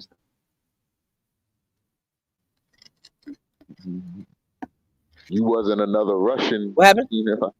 I guess you wasn't another Russian, you know what I mean, showing that content. Yeah, it was like they tried to say that I was trying to insinuate violence or a riot and stuff like that. I'm like, nigga, insinuate violence or a riot? What the fuck? And the clip is on YouTube. That's the thing. The clip is up on YouTube. That's where I got it. I got it from YouTube. The clip is up on YouTube. Their channel not taken down. Their channel not demonetized. None of that shit, man. It's just that they change up the rules selectively when it comes to us. So Absolutely. It's always yeah, been they're a looking double for anything to demonetize people. it's always been a Yeah. double standard. So you gotta Men gotta stay it watch their out. mouth, but women can say whatever the hell they want to. Men gotta watch their mouth, but women can say whatever they want to, unchallenged, as y'all can see. Not Princella. Well, shit, Princella be saying some wild shit too. But the Kimberly Foster chick got Obsidian and his wife all over her timeline, but they got rid of Obsidian. Can y'all believe it? I mean, at this point, anything's believable now. She a feminist and got a lot of people on her side, right? Yeah, yeah. I say that too, Jay. They demonized me. I'm being demonized. Daniel said this space is now nothing. This space now is nothing but talking points and narratives from various content creators on Fight Club, like setup on a Fight Club like setup, always talking about relationships, men's and female dynamics. Yeah, I mean yeah, she is a mammy. Well, she's not really a mammy. She's like a mamette. She's like a unevolved. A mammy is like a bigger evolved Pokemon. She's not effective. Like at this point, her audience, Kimberly Foster's audience, has outgrown her, and she didn't transition or pivot. And it's like I don't know. I mean, her audience, she's not effective. She's just taking up space at this point. You know what I'm saying? Her audience, yeah, she's like an unevolved mammy, bro. Like her audience is like they've outgrown her message, whatever her message is. You know what I'm saying? Because I couldn't tell you, other than the feminism stuff that she pushes, I couldn't tell you. You know what I'm saying? And then the crazy part is that the feminists, they don't acknowledge her. They don't. No one cares. Like it's like damn. You know. I think it's better for her to either pivot her content or do relationship content. She got a man now and stuff like that. But see, the reason why divestors or women like that don't switch their content over when things are going good is because they know they will fuck it up. And then they would have to go right back to what they were doing before. You know what I'm saying? So I get it. You know? Women are really low key into women empowerment here because a lot of the combating the men's narratives and what men been saying and how popular it is to be anti-men and to be more powerful or to be on equal plane with men. So it's a lot of women empowerment and what women are seeking, and that's why Like Scent G's can be a lot of women's like spirit animal. What the normal average woman wouldn't say. Okay, the female content creators say or do, and you know what I'm saying, are the role models for them. No, but So they you know, can though. They can though.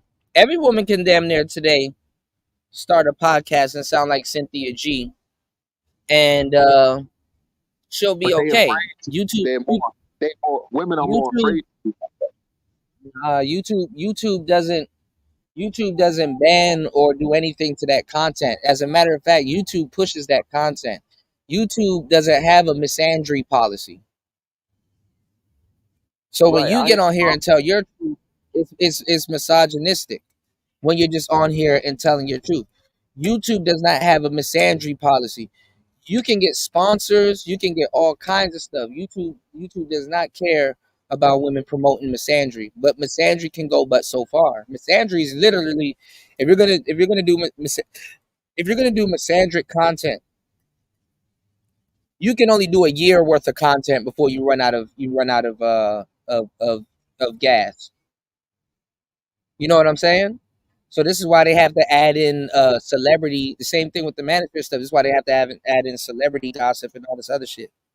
You understand what I'm saying? Because you can only do a year's worth of content before you start having to intellectually go into why you're begging men for resources and for them to do things for you and for them to protect you and all this other stuff, and then at the same time telling the world that you don't need them. You understand what I'm saying? So you have to even be real tactful. Well, a lot of bras nowadays, they just don't give a fuck. They just start talking. But some women have to go into academia to tactfully do this. Some women have to go into blog writing and all kinds of different avenues so they can tactfully do this, because it's still not an easy. I mean, it's easy to complain about it, but it's not an easy thing to maintain for a long time. So that's why if you look at the new generation of women now, they're just getting on the internet and creating manosphere content, because it goes back to what I told you guys before. You have to shock people. So when you have a woman talking manosphere content, they call them pick and stuff like that, because it's shocking to have a woman saying some of the same stuff that men say. You know what I'm saying?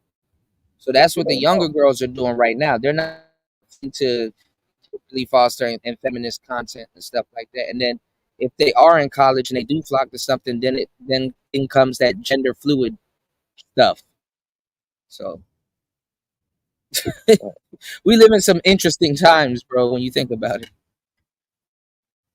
Yeah. No, it's a plan. You know what I mean? It's things are allowed for What's your a thoughts on reason that? or not for a reason. There's plans and things. You know, the elite. You know what I'm saying? Allow things for a reason or shut things down for a reason. Yeah. You know, I just look at what women are looking for, and I just think that women look for women's empowerment content. Mm-hmm. And people like Sin G is like that powerful woman, but woman like the For Harriet chick, she's like an elitist classist powerful chick, you Mm-hmm. know what I mean? Like she just took down Obsidian, that's power. Mm-hmm. You know, her stances and things of how she sees the world is how women want to be, like that smart, intelligent, powerful black woman, and that's what women are going to gravitate to, that type of content creator, because that's what they envision themselves in the world to be. Well, most of the young girls don't even know who Obsidian is. You know what I'm saying? So, but I Right. mean, it is a victory for her. You know what I'm saying? Don't get me wrong; it is a victory for her in her mind. But like I said, most of these young girls don't even know who Obsidian is. So it's like, is it a victory? You know, but Definitely. I mean, you just took down one of the founding, well, for those who do know, you know what I'm saying, in the know, you just took down a founding father of the so yeah, but they're not tap dancing like they did when Kevin died and all that other stuff. I don't think nobody's really, who's really who's really put up some content where they celebrating? Okay, you Other know what than I'm and that's what I'm saying. Other than this space, the black men in this space. saying? Exactly, because he had his haters, his guys, and the people who didn't like him. So, Yeah. but So that right there is interesting. When it comes down to these people are tap dancing on such and such grave and blah blah blah, and it's like, look what's going on here. hey, Tommy Sotomayor got taken down, right? Don't have a channel no more. Certain Yeah, other people who, had certain rhetoric that they deemed as bashing with black women, you know what I'm saying? The people who yeah, know about these people want to see those people taken down or, you know what I mean? Put to an end. So yeah. those are victories for those audiences.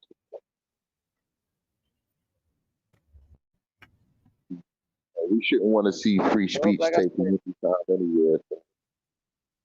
We're in a gender war, but that's what I so was saying.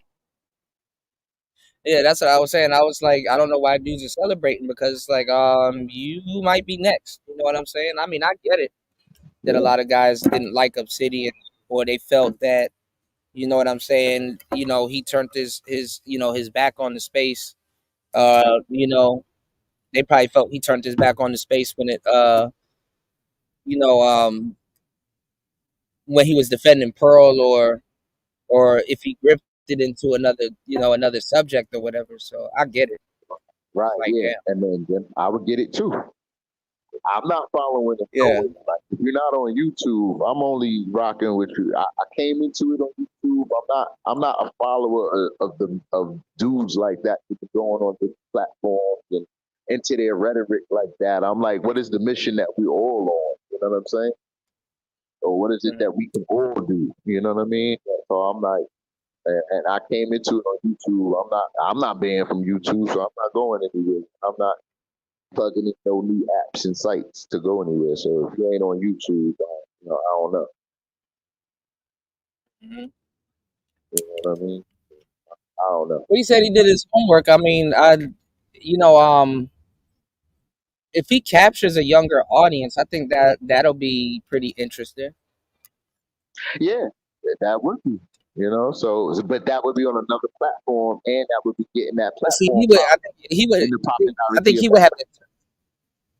No, but I'm saying I think if he does that, he would have to turn up times 10.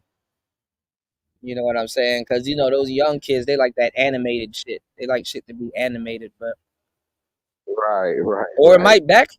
Because I'm not gonna lie, like these newer red pill cats are on some bullshit. They don't even. They just sound crazy. Like the shit they talking about not even making sense. You know what I'm saying? Right, right. Well, if it has an audience, Girlfriend, it could like be empowering to get another platform popping. You know what I mean? And you mean uh, the revolution is going on, the men's revolution is going on over on that platform. So then that could be interesting. mm, But will it go to that, to those heights or like that fire, like that? yeah. Yeah. I don't know. Well, Going too going too far, losing focus. Sometimes, like if you just I, was just I don't know. adamant about that girl, Mm. like you know what I mean. Like he's calling her ugly, calling her out. Like making things personal and things like that. Like sometimes it can, But there might be there might be new little feminists and other little stuff that he might be able to get into over on Rumble. So yeah. Who knows? it might be, I want to see it pop. I want to see it pop. yeah, it might be a fit for. But I just think that yeah, now YouTube got a gaping hole again. So I wonder who gonna fill in that hole right there. I don't know. Y'all talking about this Dr. Thunder dude. I don't really know him like that. Oh hell no, I like Dr. Thunder, but he's NyQuil, bro. She NyQuil, bro. I no homo. That nigga rocked me straight to sleep. I'd be like, oh shit. Yeah, I I'll don't go know. straight to sleep. I like the original guys that, years ago that we came in on and started things up and got things popping. So I kind of stayed with that. And then the offspring of those guys, certain dudes. But, you know, I just, Oh I wait. don't know. I'm here So what year? What year did you come into the space? early, like 2015. Okay, yeah. So you've been yeah, you have been early. Yeah, You're I've been around from the beginning. I've you're seen older than everybody. most of the people in the space. Yeah, facts. And, I've seen everything. I've seen Who people had, come and go. They've seen guys put things together. And I mhm, seen when they veered off and went to another direction, or what I'm saying. I seen how they used people. I seen how they hustled. I seen the whole operation kind of go down without actually mm, talking to them about it. But I've seen how they operated. So I'm mm. like, okay, I get it. I seen what in So 2016 when I first seen Cash come across the screen. I knew everything changed. I knew everything was gonna change. I was like, it's a wrap, And I was like, what is that? That's a dollar bill. Somebody's giving money for that stuff. I was like, oh, it's gonna change. You know what I'm saying? So it's about money. You know what I well, mean? well, Angry Man, was y'all can thank Angry Man for that. I mean, even any broad that's on the internet right now getting paid, they can thank Angry Man for that. Angry Man actually, you know, started really the trend of people getting compensated for their work, you know, and Mm. then everybody started doing it because O'Shea had to ask Angry Man how he did that, like or what did he do, and Angry Man had to teach him the ropes and And stuff. okay, yeah, because was one of the first people I seen with it. Right. Yeah, and Okay. he got that from Angry. I got it from Angry Mail. Okay, that's dope. Yeah. But see, but I like what they did because they always work behind the scenes. Angry Man, O'Shea, and Obsidian always work behind the scenes. I think Obsidian and Angry Man used to write for O'Shea on the Negro Manosphere Yeah, he's the right. on the page. O'Shea used to write. What you call it? Alan Roger Curry used to write. I'm not sure Rom wrote, but a couple people wrote for the Negro Gangs for years. Right. And they contributed and laid a lot of the groundwork for that. So, I like how they always work together. They fall it out, of course. People that happens and in business and stuff like that. And people got different ideas and things like that, different directions, no problem. But I like what Mm, they originally did behind the scenes and getting things popping and being about their business. So I've always seen them like that. You know what I'm saying? mm, mm-hmm. You know what I mean? As businessmen, how do we get this thing together? How do we do the then they giving each other tips on how to do, you know what I'm saying? That's what we all supposed to have been doing. But they kept it amongst them. They were the workers, they were the ones who were interested, and they were the ones who got paid off of it. I mean, yeah, networking. I mean, and that's why it pains to see it pains to see how it fell apart the way, you know what I'm saying, the way it did. I'm like, damn, you know what I'm saying, and we're watching all of this talent just. I'm not even gonna say fade You're away. part of Just it. you're just You're watching a all of part this of it. talent just be Yeah, stagnant. You did. you're So I, part of that. Yeah, absolutely. no, They I am, watch but you. yeah, You're a major part of it. You know what I'm saying? You're the next wave of okay. Now I'm gonna take you guys to the next level. Let's get your mics right. Let's get the production right. And that was a missed wave that right, it wasn't capitalized on when it came to you and your knowledge and what you right, could contribute to the movement. But right. everybody wasn't on that So page. are you saying are you saying what? No, but are you saying what I'm saying? Essentially, we have a missed generation here in the space. And shout outs to my girl Shantae. What's going on, Shantae? How you doing? Shout out to Shantae in the building.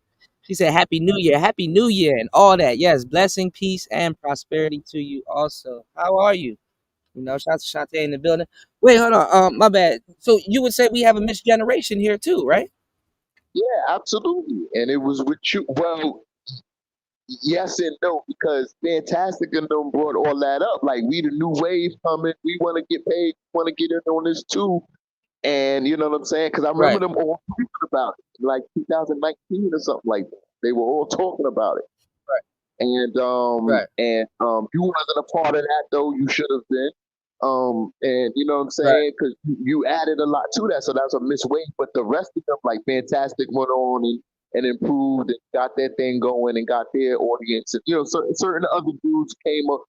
Bernard Riley's and certain other guys have come on and done their thing, but it definitely is a missed wave and a missed generation because those other guys are a little older too. So it's definitely a younger generation wave, and that's where the new guys now are coming in at. They kind of bypass all of the bull crap and get right to the nitty gritty. So, Right. you know what I'm saying? Yeah, And I believe that's true. Kevin tried to throw me off because he was like, "Yo, don't do streaming. You know, do pre-records and all this other stuff." And I knew what he was talking about, but nope. I already knew before he did that the streaming was gonna, that's where it was at. Mm-hmm. But Mm-hmm.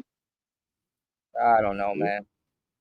I mean, you know, And it is what it is. nobody won. I would think all of the backstabbing and bullshit people did, they would Right. have ensured that they would have been successful.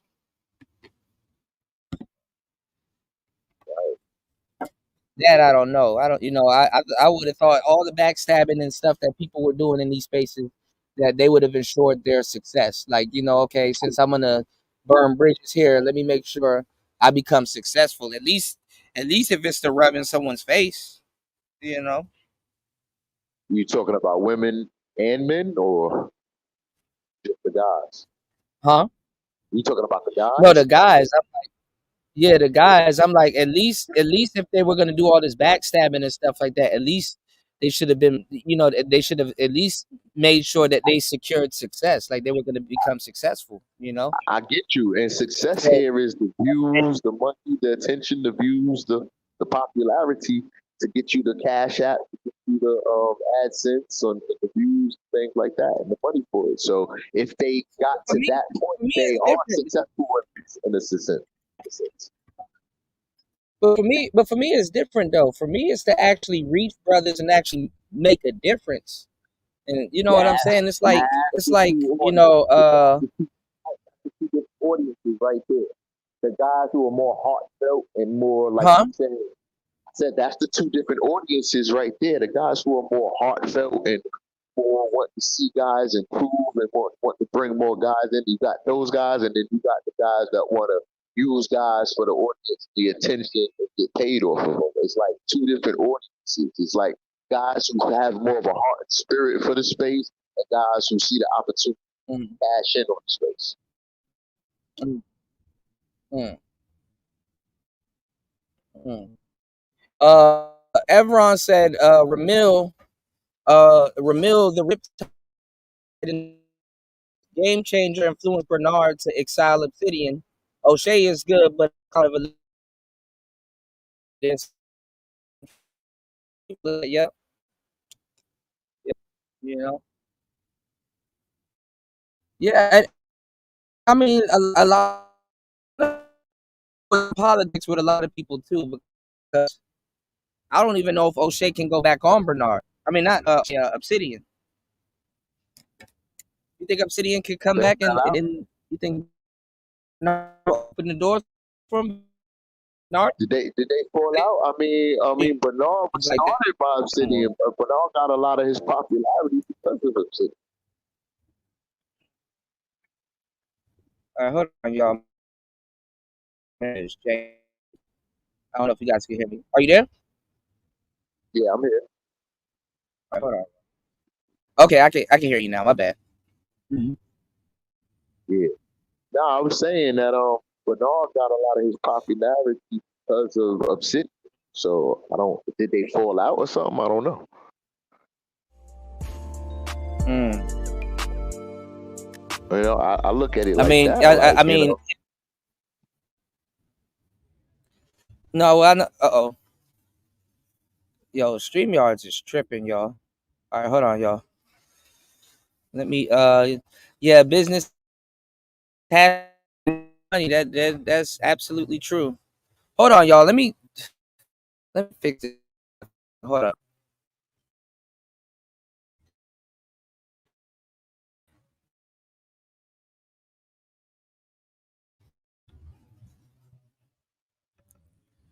Okay, we should be back. Can you hear me? Lord have mercy. What is going on? Okay. Are you there? yeah, I'm here. Can you hear me? Okay. Yeah, I can hear you. I don't know why it dropped everybody, but yeah, it dropped everybody for some reason. War Master's correct. He said, yeah, a business has to make money. That's true. Rodney said, yeah, I'm here. Y'all going back and forth in the chat, man. Y'all got you. But yeah, Ramil is the loose cannon in the space. I think, oh shit, it dropped again. I think Ramil has a lot of potential, but I don't think he wants to waste it on the space, which I can't blame him for that. You know what I'm saying? I obviously can't. Nobody can blame him for that.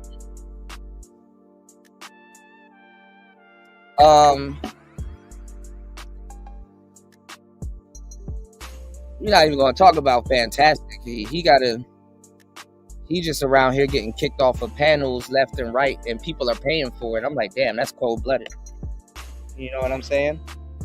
So I'm not sure what's going on with Fantastic. He the biggest snake in the space too, which is why it's funny because he did all of that shit and damn near nobody's around him. Not even Game Changer, not even MOT. That's crazy. Game Changer influenced Bernard to exile Obsidian. I remember that.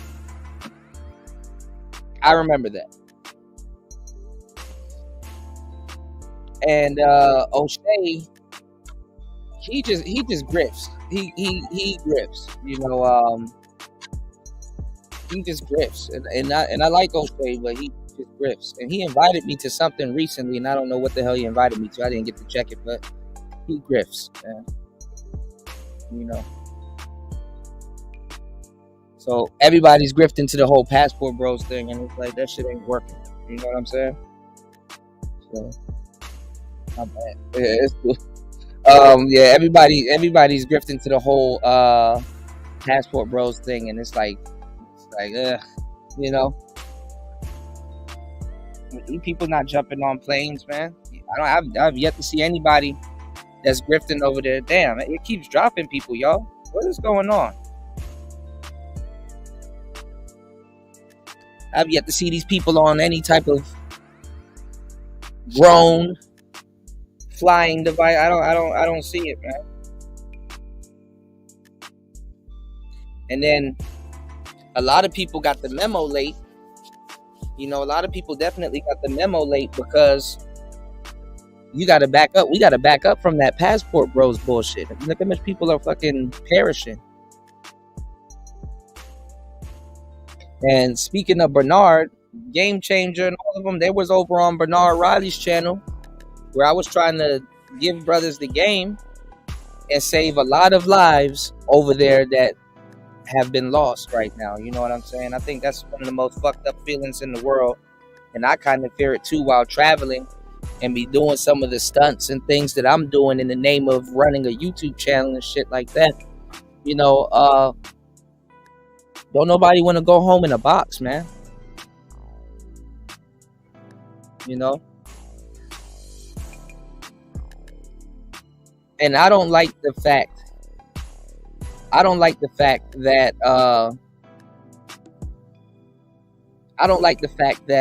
you know what I'm saying,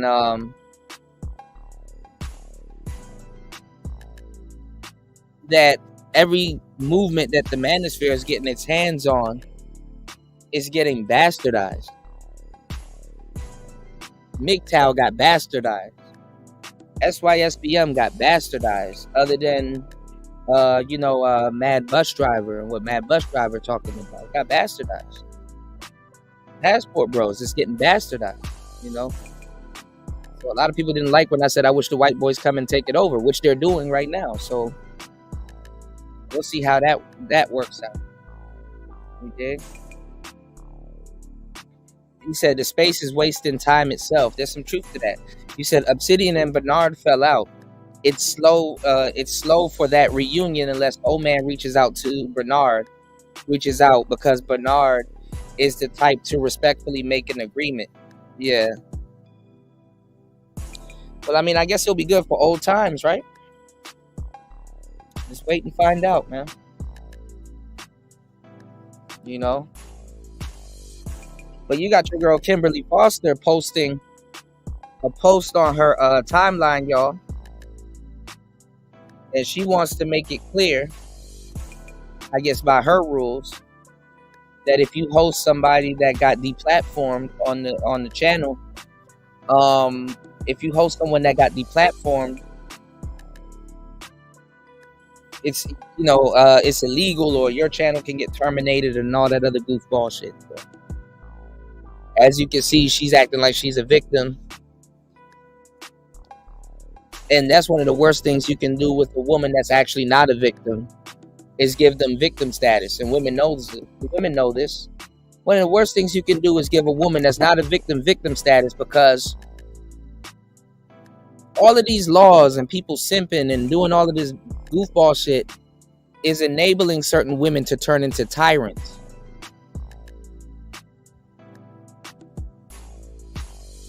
And literally that's the only, you know what I'm saying? Hold on.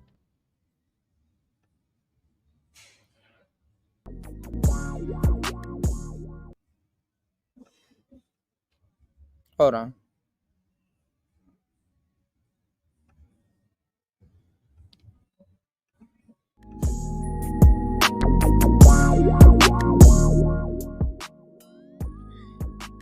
That's the only word you can call them. They turn into tyrants, man.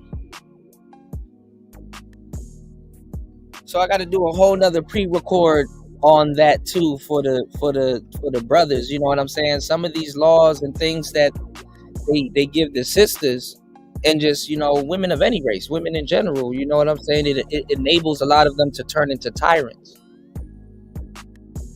And not necessarily just towards men, even towards themselves and their families. You know what I'm saying?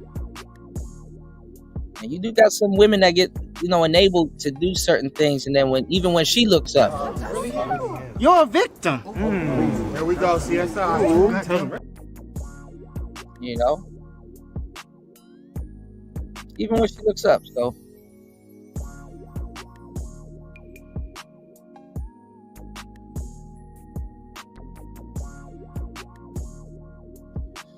You said Alpha Male Strategies is a fraud.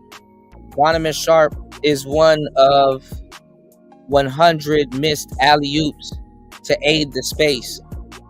Crimson Cure never got crap. Oh, that's what New was talking about. Crimson Cure being the first lady of the space.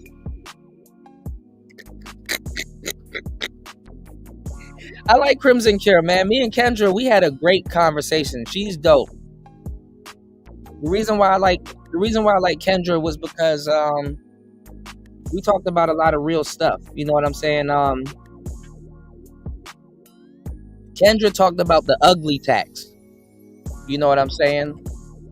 And she was insinuating that, you know, in her life, she paid for the ugly tax. You know, some women obviously, you know, they can't use looks. You know what I'm saying? But women have many tricks that they can use. They can use their personality. They can use their femininity. There's a lot of different things that they can use. But when we're basing things in today's climate just solely off of looks, you know what I'm saying? It can devalue a whole bunch of women. Whereas a lot of them, they don't care, because they'll all call themselves dimes, and whether it's true or not, it's like it's something that you got to believe in, but it's like conflated with a half truth, because you want to properly appraise yourself, because At the end of the day, you can call yourself a dime all you want, but if that's not what you really are, and you're not really moving as that, and let's say you deluded yourself into thinking that, you got to live that out. So at the end of the day, you not being real with yourself can harm you and how you navigate the dating world and what you're going to get out of the dating world, aside from the guys. That's what the internet was for, was to make everything all inclusive. But obviously it's bad to tell people that, hey, you're not the number that you think you are. They think that you're telling them that they're not pretty. You know what I'm saying? Calling somebody a 7, they're like, oh, you're trying to tell me I'm not pretty. It's like, no, you're pretty, but you're a 7. You know what I'm saying? Or whatever. But honestly, I'm going to tell you the truth. Using a scale of 1 to 10 is one of the worst scales you can ever use. Using a scale is one of the worst scales you can ever use. And like I said, I don't use a scale of 1 to 10 unless I'm talking to you guys. But like I said, I use the scale of 1 to 30, or the Patrice O'Neal scale. You know what I'm saying? Because 1 to 10 is like too broad stroke. You know, it can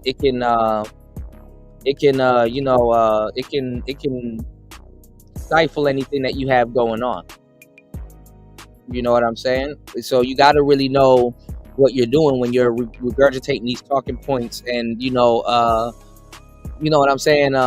Just repeating what you hear other people say. You dig what I'm saying? But I can say for a fact, Kendra, she was in the trenches.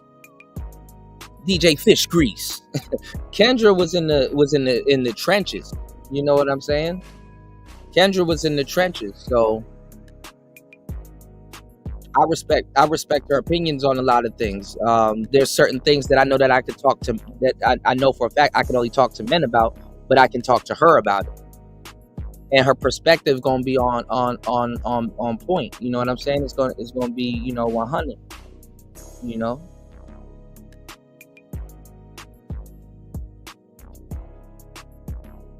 Shout outs to everybody in the building. 2 hours and 46 minutes into the madness. You can support the show at PayPal, or you can support the show at $PTV888. That's $PTV888. That's $PTV888. That's $PTV888. Kendra actually had a humbling conversation with me. You know what I'm saying? About the ugly girl tax and stuff. And it was interesting because, like I said, she came from a different generation. And shout outs to Toya. I was talking to Toya about this on the last show. How this For Harriet chick, notice how she's delusional, right? Or delulu. That's a new term now, right? Notice how she's delusional, but she's not as delusional enough to call herself a dime. You know what I'm saying? Like this For Harriet chick, she's delusional, but she's not running around here calling herself a dime. You know, like a lot of the younger generation. So this is why I'm trying to tell you that this For Harriet chick, she can't even reach the younger sisters if she tried. You did? Let me get back into this real quick. She said she's doing all of that, then her life must be whack.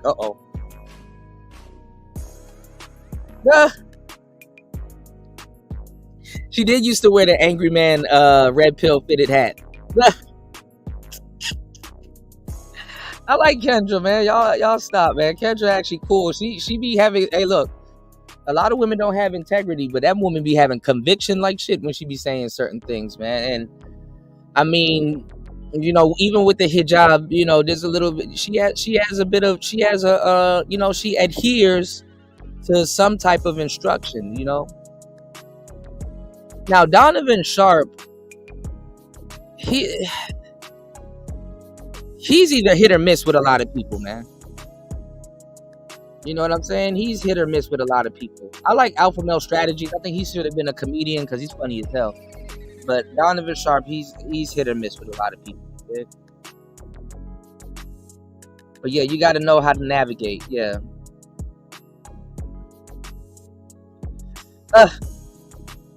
Yeah, the scale of 1 to 30. What's going on, Ty City? He said Kendra tried to trademark the Black Manosphere name for a magazine with female editors. Well, I don't know if it was female editors, but yeah, there was a bunch of people over there. I even hit them up. I was like, look, if y'all need some writers, let me know. That would be cool. Get the ball rolling and stuff like that. You see how O'Shea appeared out of nowhere and was like, anything you trying to do, I'll stop it. You know what I'm saying? And I don't even know why he was invested in that, because he said that his company is not the Black Manosphere, it's the Negro Manosphere. So you see that gatekeeping shit, and Ty City, you was around, so and yeah, we chopped it up and talked about this a couple times. That gatekeeping shit did not help nobody, bro. You know what I'm saying? That shit right there, man. You would have think all the selfishness and gatekeeping motherfuckers did around in this space, that it would have made their success a surety thing. You know, it would have made their success, it would have ensured their success, basically. Now, uncanny opinion about Obsidian is that I think I know why he may be doing the Rumble thing. And one of the opinions I know is for sure, he wants to do something different. He can attract a new audience, whoop whoop. But let me run this by y'all and get y'all thoughts on this, right? Angry Man got over 100K. I think O'Shea got over 100K, or he's like right at it, or I think he been got over 100K or something like that. The only person that they claimed that was lacking or didn't have that influence or didn't have the subscribers and all that other stuff was Obsidian. Now, as y'all know, like I told y'all before, subscribers really don't mean shit to a certain degree.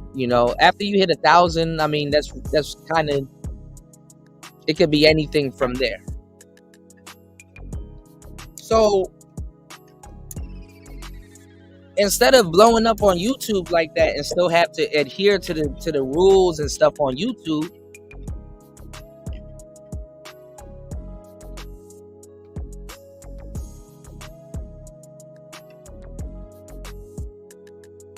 he probably said, okay, let me go on Rumble. Let me go on Rumble.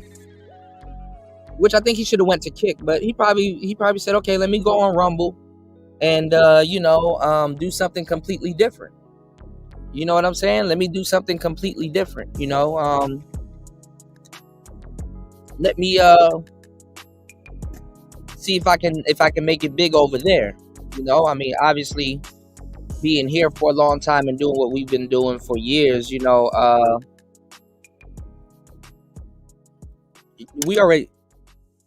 we already know the motions, how to speak, how to talk, how to handle the channel, how to handle the audience, blah blah blah. So that's kind of what it really is. I think it probably, some of it probably might have been the pressure, because it's like, okay, everybody else is finding success, now what say you? You know what I'm saying? That might have been an element into, for those who are thinking about that. You said Kendra's a nice lady, but in the looks department, I wouldn't be able to do it. Kendra look good, man. She look good. Lost the weight. Showing her face more. Working out. Smooth skin. Make you forget about the whole hijab, y'all. You did. You said she hustled the talking points too. Well, I mean, I'll give her a pass on that, because she was around. Like, I haven't seen any of these other chicks in the damn trenches, man. At least you can look back and be like, oh, damn, who's that? Oh, that's Kendra. Kendra was there. Kendra had a crest. Kendra was a part of some shit. You know what I'm saying? So, you said she don't have a choice code to define. Look, man, that father time money is doing some good, man. Kendra's in a really good spot. She's in a really good space, Yeah, see, I didn't know it was female editors, so that kind of you know what I'm saying. What's going on, Black Manosphere? All right, let me drop this link real quick. Hold on, I'm behind on these comments real quick. Let me do this real quick. He said, "Bro, they were female editors." I didn't know they were female editors. I was on under the impression, like, you know, yeah, Angry Man got 700. God damn, that don't even seem. That don't sound. I don't know. I don't know, man. Angry Man got 700K. Hold on, let me go check this out. Jump in there. Hold on. This is You there, Eric? Yeah, I'm there. We doing their numbers. That's good. Yeah. So I think O'Shea had to do something different, man. Not O'Shea, Obsidian. God damn. Hold on.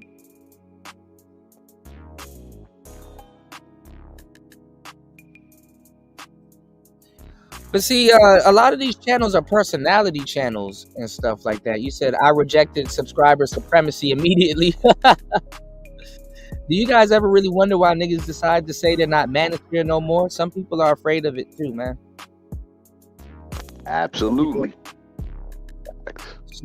Sneeko and Andrew Tate done ran from it. You dig? Shout outs to War Master, bro. That caribou falling in the middle of the street is fucking hilarious. War Master said he almost hit a couple. Even in a truck, I would be afraid as hell to hit a fucking caribou or some shit, you know? Hold on, y'all. Yeah, best you join up. Goddamn moose. Hold on. 700K. Lord have mercy. I guess after you get that 100K, just start taking off. But you said Kuda is politically correct. You said you wearing the thickest glasses, Kuda. No, I'm not, man. You said, okay, Kuda, I haven't seen her lately. Yeah, I haven't seen Kendra lately also, but you know, I heard Father Time got her right, man. You said just say you have a thing for her, sweet on her. Nah, Kendra been around, man. I'd rather Kendra over Pearl. Kendra been around. I want, you know, I'm like, yo, who was in the trenches? Like, who was in the trenches with us? Like all these broads coming in here. Didn't I just do a whole bunch of videos yesterday? And I showed you all of these new cats, and I'm like, bro, who are these dudes? Where did they come from, man? We start from in the chat rooms and having the discussions and having the debates and having the, you know, so that's where it all starts at, and having the conversation. So you have to be in here and in the, you know, in the platforms where they having the conversations at. That's how we all know each other. Okay, close War Master. Angry Man has 632K subs. So yeah, 700. 700.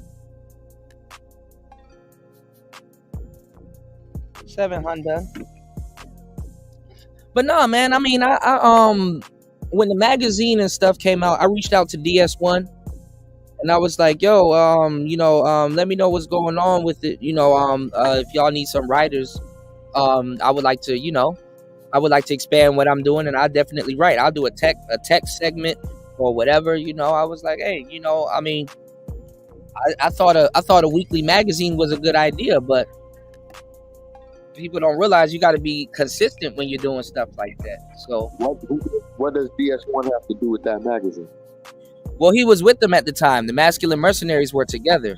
A lot of people were being vague about them, and they were people feared them. I don't, you know, niggas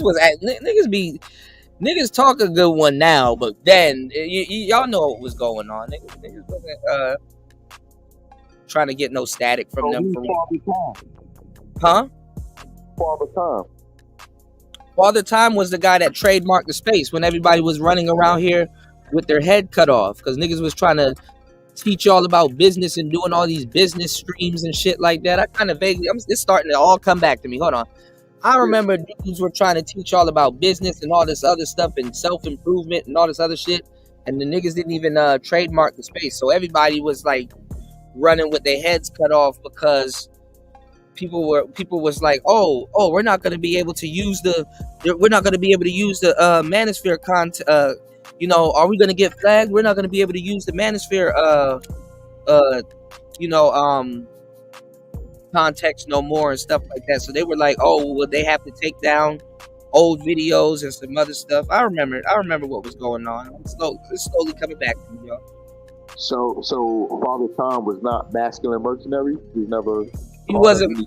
No, he wasn't masculine mercenaries, and a lot of people too were saying that, you know, Angry Man kind of was holding people back and not really putting them on too. So that was another thing too. So Angry Man didn't know at first until people told him, and then, you know, he was like, "Oh, I did know, but I didn't know he was doing that and stuff." It was a whole meeting on Bernard's, and yeah, it was a minute ago. Niggas be erasing shit, so. So now that's another thing with this space. Niggas be erasing shit, so now everybody can act like something that they can pretend like they wasn't on something, or act like something they weren't doing certain things back in the day. They could start a you could start a new, and then you always gotta understand new people are coming. That's what I'm saying. They get to acting different, but they get to acting different. Reinvent yourself, right? No, but that's what I'm saying. They get to acting different for the new people. That's been happening though. Exactly. That's an advantage of the space, or that you can, you know, keep things up already. That shit a disadvantage. But then again, what you can bank on is a pack of niggas not doing their damn homework. So I don't know what racist dude said it, but he was right. If you want to hide something from a nigga, put that shit in the book or old videos. At this point, I think I'm gonna revolutionize it and say old videos. Yeah, Sneeko and Andrew Tate were never part of the manosphere, but if you let the mainstream manosphere tell it, they were. And that's what I'm trying to say. It's our word versus the mainstream manosphere. Like, none of these people, and shout outs to Ty City and a couple of people that I mentioned on the last show. I'm like, why don't these people get invited to these shows or featured on these shows? Fresh and Fit know about this whole space. They stole from this space. And I fucked with Fresh and Fit, but it's like, bro, what you know? But then again, it's volatile, because I think about it. If you open up one doorway here, then it might open up a whole can of worms. You know what I'm saying? So I don't know, but I'm like, nigga, if you can have Nick Fuentes on your fucking show, niggas here make Nick Fuentes look like a schoolgirl. You know what I'm saying?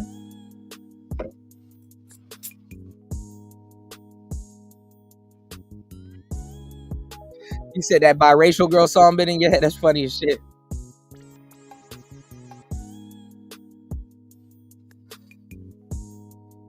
You said Kuda open towards Kendra, call her man. Nah, man. I like Kendra. She's cool. Out of all the women here, I would say Kendra is solid. You know? Just saying. Yeah, the new cats are claiming manosphere like crazy, man. They not even on no damn list. They don't even care about no list. That's what I'm saying, because yeah, your man turned around and gave him his blessings. Yeah.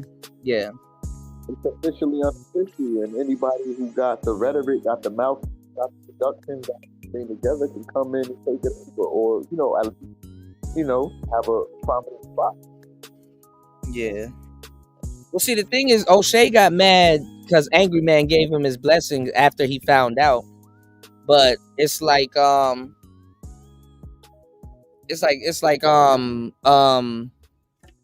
O'Shea and Angry Man was into it, so that's why Angry Man didn't like that. I mean, O'Shea didn't like that Angry Man did that, because he felt that he did that towards him. So, you know, that shit is crazy. I'm not a black manosphere supremacist, man. He said, I like manosphere content. It's the most purest form of everything else. Everything else is convoluted, or watered down. Yeah. You said you got to go back to the early 2000s, Jay. Yeah, that's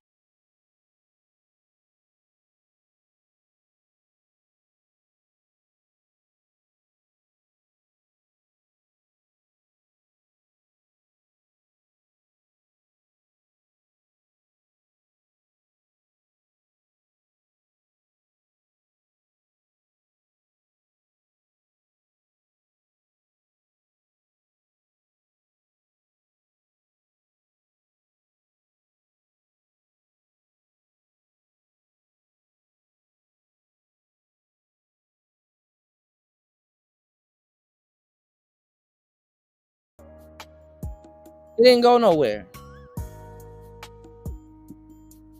Niggas still talking about some, man, you know what? I'm gonna go get me a mic. It's too late, bro. What I told y'all what was gonna happen already happened. These new cats are here. They got your talking points. And they're making the bag off of it. They're reaching an audience this space could never reach, which is crazy.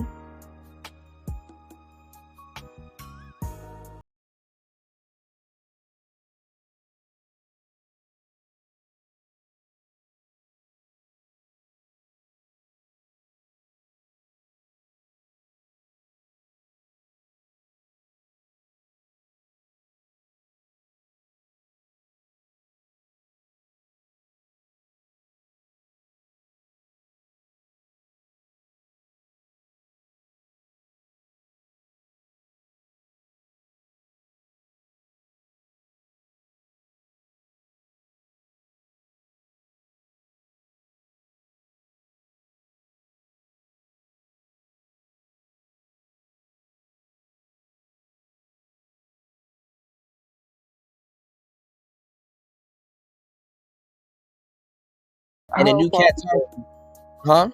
How popular is that? What's the circulation on that magazine? It was only one issue. That's what I was like. That's why I was like, they should have kept it more. It was one issue. They put it out on Amazon. It was supposed to be free, but when you put something out on Amazon, you can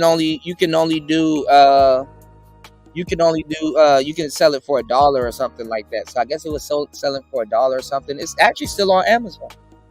You know, but just one issue is not a. I think she did go up on Bernard. No, I don't think she was on. Who was on Bernard's talk? Was it Kendra? I don't think she was. You said she was up there flapping her guy. Maybe I got to see that live stream again. I don't know if Kendra was on the panel.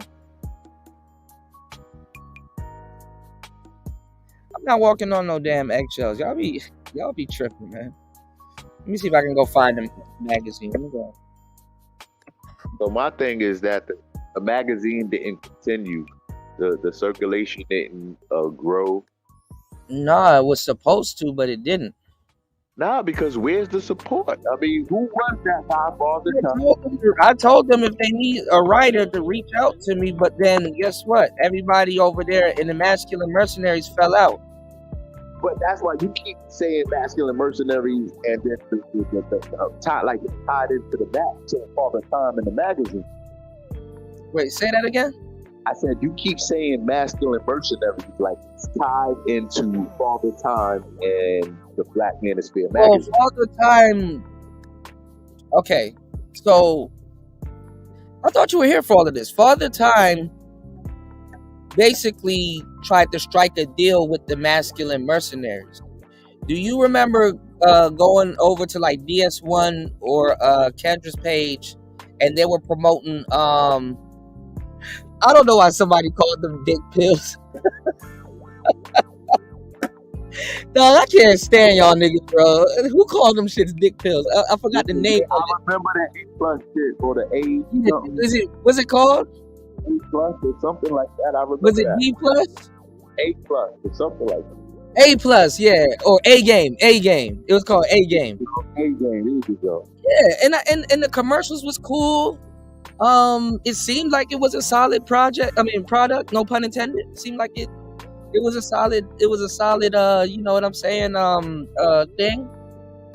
Yeah, because it seemed more like it looked like it was a healthier alternative to Viagra, and right. it was. I'm not concentrating on that part. I'm looking at the business of it. Like, okay, so Kendra is in partnership with Father Time, and they are doing that thing together. That ain't got nothing to do with nobody else. No, so she was pushing the A+. What's going on, Sister George? She was pushing the A game, and DS1 was pushing the A game. I'm not sure how deep Bishop was into it. So basically, I guess Father Time. I guess it was like people felt like Angry Man abandoned the mercenaries. So I guess Father Time kicked in and was like, hey, you know, y'all are running with Angry Man, and I can offer y'all a better deal and a sponsorship and stuff like that. So I can pay you guys to basically run the A game commercials and stuff like that and promote. And then also, I'm trademarking the Manosphere and coming up with the magazine. You know what I'm saying? So but think about that. I mean, could you blame them? I mean, obviously they tried. No, what I'm saying is that they're loyal to Valdez, but it's like they kind of, if you think about it, they kind of wasn't moving. Think about it. If somebody comes in, right, it says, "Yo, I got a plan for a magazine. I got a plan for I could sponsor you and pay you." You know what I'm saying? And also, I need you to promote, my products and stuff. It's like it's movement. It's moving forward. It's moving. Huh? With no support. Who's No, gonna buy stuff? Who's gonna buy it? Yeah, Spencer Holman is Father Time. They were getting support. They were getting support. He was paying them for the A game. They had the magazine coming out, and it's movement. And so Father Time was gonna bank off of all of that. Huh? Father Time was going to bank off of all of it. Yeah, you're gonna bankroll it. Yeah. You're gonna bank off of all of it, right? That's not an Angry Man. That's not a joint venture. That's what I'm trying to say. They were with Angry Man at the time, so this I'm pretty sure that caused a little bit of a divide. Right, and they did fall out because they don't all. I don't know if they. No, they're not. Yeah, they fell out, obviously. But what I'm saying, it was that at the time, because when I go back into history, I want you guys to and maybe I don't always disclaimer and say this all the time, but I want you guys to kind of put yourself into kind of what was happening then, so you could be like, okay, now it makes sense. You know what I'm saying? Obviously now everybody's matured and grown past that situation is different. This was 2021, so damn, this was 3 years ago at this point, ATP. So, shout outs to everybody in the building. Y'all hit the like button on the way in and support the show. You can support the show at $PTV 888. That's $PTV 888. That's $PTV 888. You can also hit the PayPal. Everything is scrolling across the screen, and the link for the Cash App is pinned beside the poll. All right, we'll get to the poll real soon. So yeah, this is the magazine. It's 99 cents.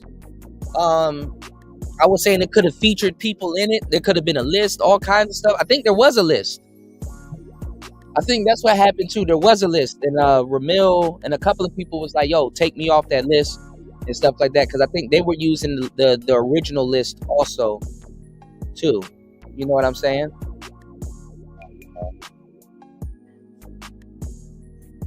So this was upward for the space. This was upward movement, but niggas wanted to be gatekeepers, bro. And mind you, Kevin was still running around, and a whole bunch of other stuff was going on. So what's going on, Devo? You dig?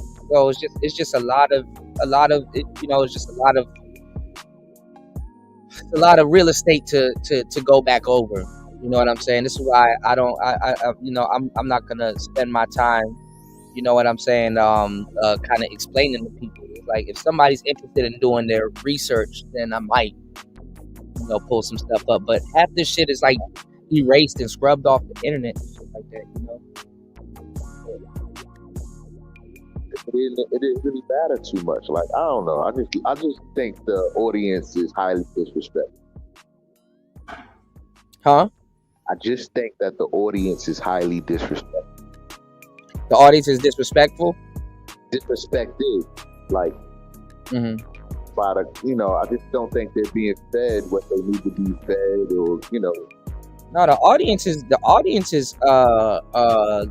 The audience get what they want. The audience is janky, man. The Manosphere audience has been janky for a good minute. There's a lot of odd apples. There's a lot of trolling.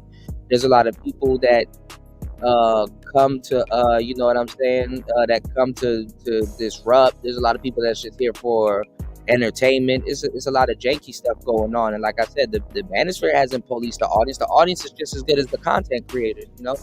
A lot of people in the audience also fuck it up for other people in the audience, you know. These are things that I've been told, you know. And it's 26 people in here, and I think a couple people over on Twitter. But what I'm saying is like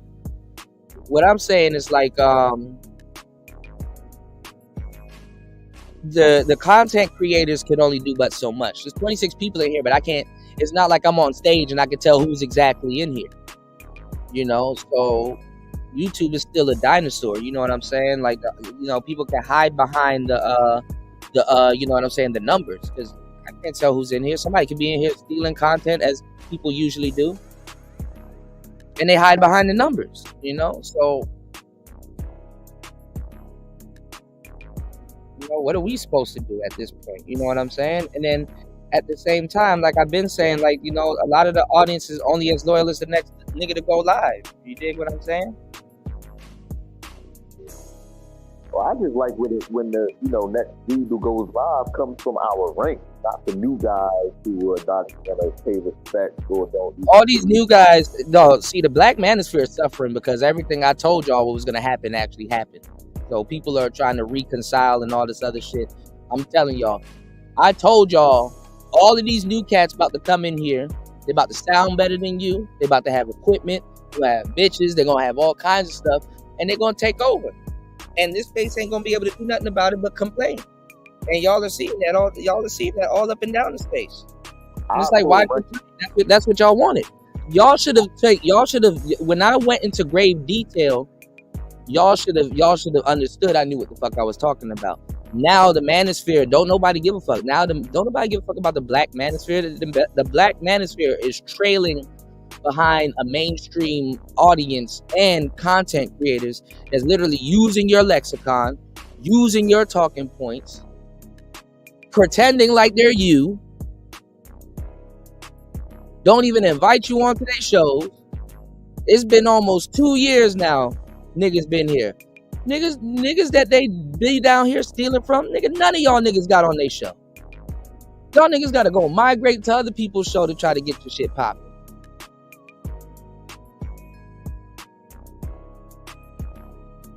No, everybody knew the Black Manosphere. Hold on, let me catch up on the comments. No, I'm not the last one holding on. Hell no. All right, watch. You gonna start seeing other people complaining about the new niggas. Why are y'all 2 years? Y'all are always 2 years behind, man. I don't get it, bro. Y'all are always 2 years behind, and then come back later on and be like, man, y'all not getting it, man. You said it had to be a fat chick because they know niggas like fat broads. I mean, I saw some cute girls on them A+ channels, man. You said y'all want this place to be mainstream so bad. No, this place won't be mainstream at all. Like I said, you got all these new people in here. Like I told y'all that was gonna happen, and I told y'all YouTube and them are gonna undermine the space. So. And we've been influencing what you call it, we've been influencing news, we've been influencing urban media, we've been influencing urban pop culture, we've been influencing damn near rappers, nigga. We influence everybody. And niggas are still ostriches with their heads in the sand. Everybody running around here talking about some dusty and incel and beta and masculine and body count, nigga. Y'all niggas don't pay attention, and y'all be in everybody's chat. 9 times out of 10, if it's a nigga starting a podcast, it's a relationship podcast with your vernacular. The niggas still acting weird about it. I don't get it.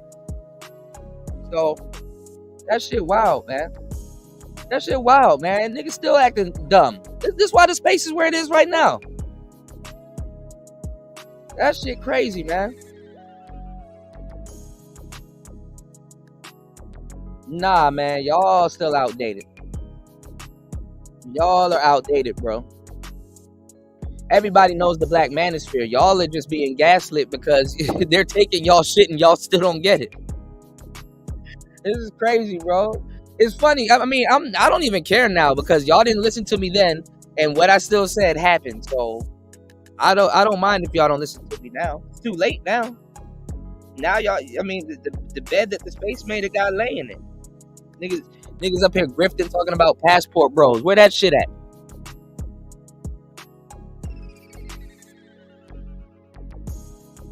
That shit ridiculous, man. No, we're out. Y'all are outdated.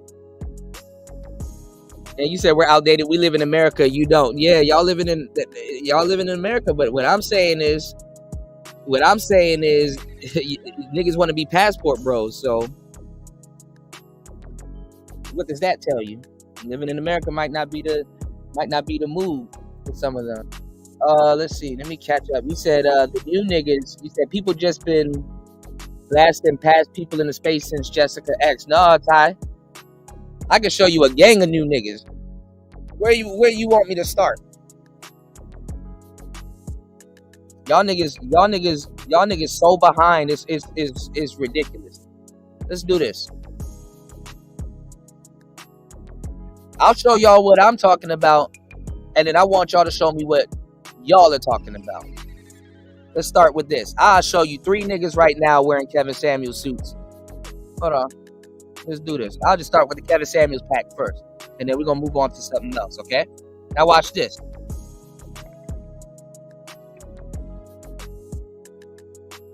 We'll just start with the Kevin pack, the Kevin Samuels pack.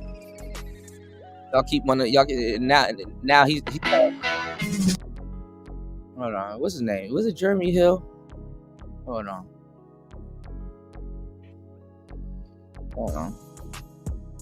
We'll just do this.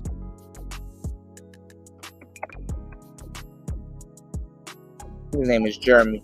Hold on. Alright, we'll start with Medium Man. Alright, damn. Hold on, y'all.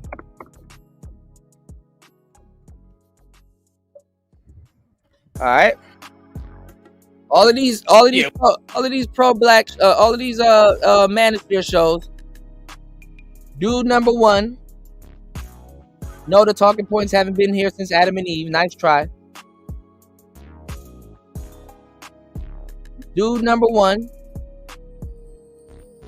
The Cuda, it's not the Manosphere package, it's the Kevin Samuels package. No, I'll show you the Manosphere one because all of these dudes have Manosphere talking points in their content. All of these are Manosphere talking points. Have you seen these people back in the day? Nah, but I seen them coming up. I seen this dude. Okay, so where did all of this shit started, man? Come on, man. That's in, like you said, it's in the wake of Kevin Samuels. All of these are all Manosphere talking points. You don't want to be like him, especially if he passed away. Okay, so here's Medium Man. All right, who's the other guy? Hold on, we're just starting with the Kevin Samuels part. All right, here go another guy. Everybody want to act delusional and shit until somebody put it out there. Here go another guy, right? And these channels are less than 2 years old, y'all. All right. You popped up on my For You page. Okay, niggas, y'all not fooling me. Y'all not fooling me. Niggas wasn't having mics. Niggas wasn't having setups. Niggas wasn't doing none of this shit. All right, you got Medium Man. You got Stacy Prince. Hold on. You always gotta remind niggas how delusional they are. So it's cool. Y'all got the right one. I'll remind y'all how delusional y'all are. Hold on. Give me 1 second. I'm a nigga too. Give me 1 second. What's his name? Is it Jerome Hill?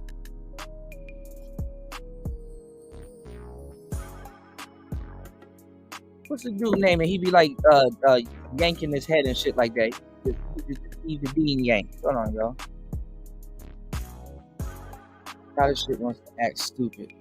And he be all over my fucking timeline too. Hold on, y'all.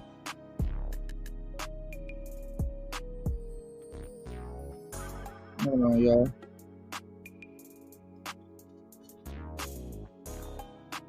All this fucking black pill and red pill stuff. Hold on. Where the hell is this shit at? Now when you want to go look for this shit, and niggas is nowhere to be found. Hold on, y'all. Didn't Kevin Samuels stop appealing to the men and start appealing to the women? Yeah, he was supposed to be building up a whole bunch of dudes in the manosphere, and that shit didn't work out because when them dudes took them pictures, they looked a bit zesty. All right, here we go.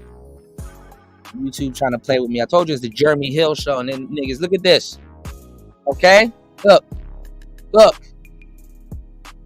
And I don't got no problems with these brothers, but look, I'm telling you, everything is manosphere, all right? So look. These are some of the you know, these are some of the newer cats. This is the Kevin. Look in the mirror. This is the Kevin Samuels. You know, this is the Kevin Samuels pack. They try to change it up a little bit, try to dress a little bit different. You know, they finding their own style. Not wearing the suits all the time. I get it. It's hot. Niggas still lighting candles in the background. Let's not forget Bernard was on that same shit too. I'm not playing with you niggas. All right. Hold on. Let's keep going. Hold on. No, let's keep going. Hold on. Even the new boys, the new cats, crew season. These are all manosphere talking points. All of these talking points. Brickgate. Come on, man. Don't ever try me, dog. Brickgate. Hold on. Let me take this shit off. Hold on. Nigga. Brickgate. Where did that come from? Undeniable. Brickgate.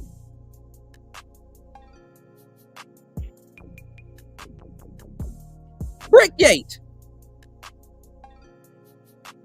Who was putting gates behind stuff? Brickgate.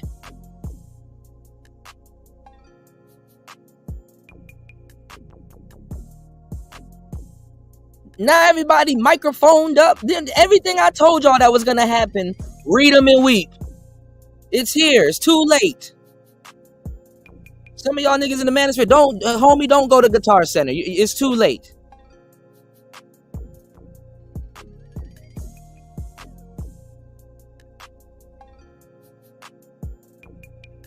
I like these guys too.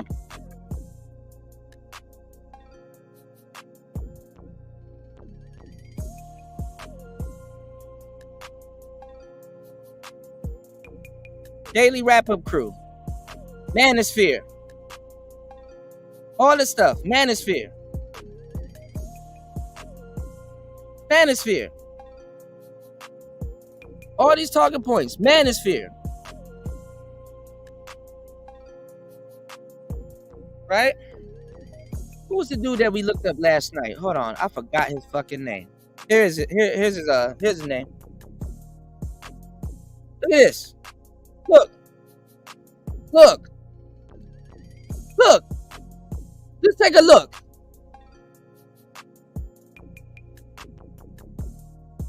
Manosphere. For the new example. Lapeef, the Lapeef Network. Manosphere. Stop playing, man. Niggas always want to be delusional until somebody got to put it in their face, and then they still, man, well, niggas turn into Indians. Hey, well, I guess well, it could have been. Come on, man. Y'all niggas need to stop with this bullshit. They're not biting dating coaches. They biting the manosphere. They are fighting the manosphere, my nigga. Y'all keep playing games, dog. Who else? There's so many other ones. There's just too many. Where we at with it? This is the next nigga that's up. Hold on. Look, I even type in ugly. I didn't even finish it and it come up. Look.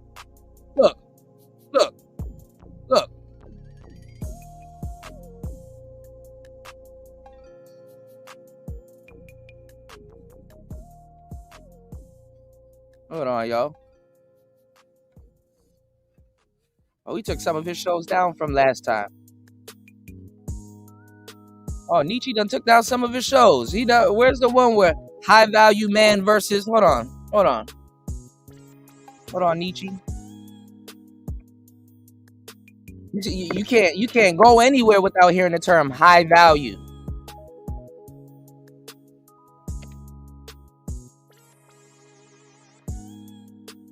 We got channels called High Value Male. Hold on. OnlyFans versus High Value Man. Heated debate. Look. Mississippi in the building. Microphone. Podcast setup. What's going on, Wolf?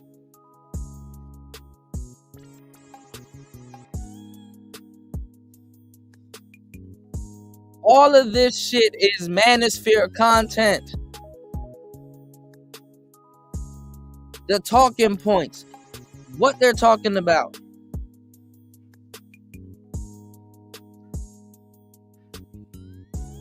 Yeah, I ain't gonna lie. I gotta clean it up. That Native American joke was pretty funny though.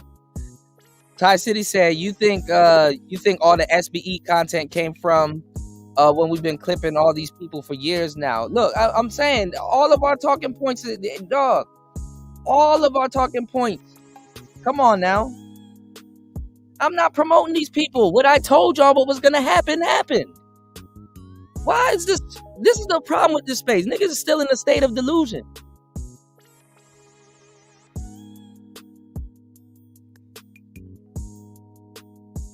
So Obsidian being gone, the void is already going to be filled. The whole black manosphere is getting phased out.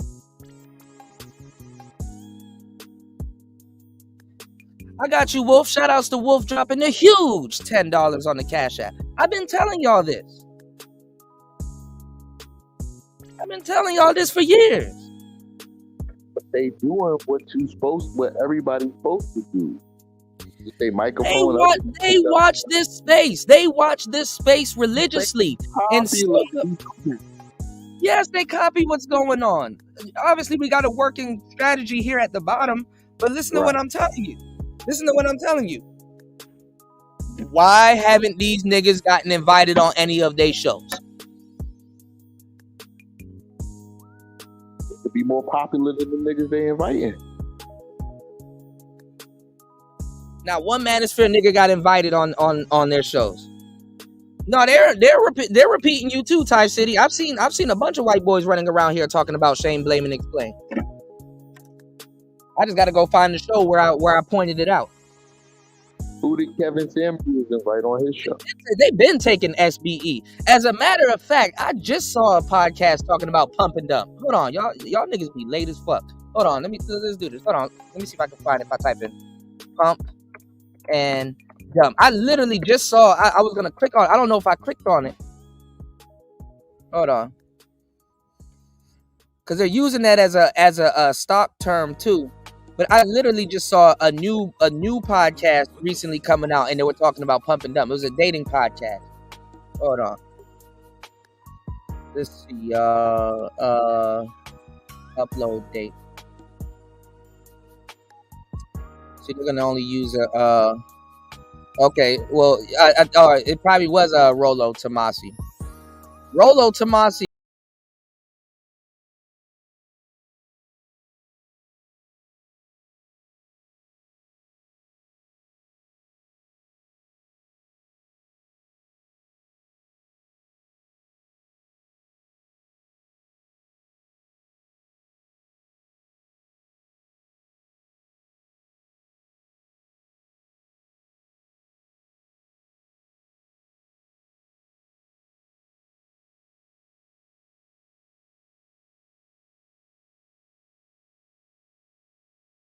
Wolf be on it.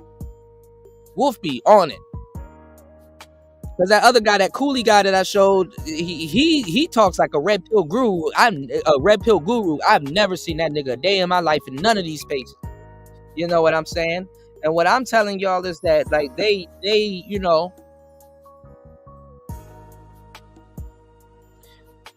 No, it says pump and dump, and then it says Destiny and NFTs. But pump and dump is a forex term too.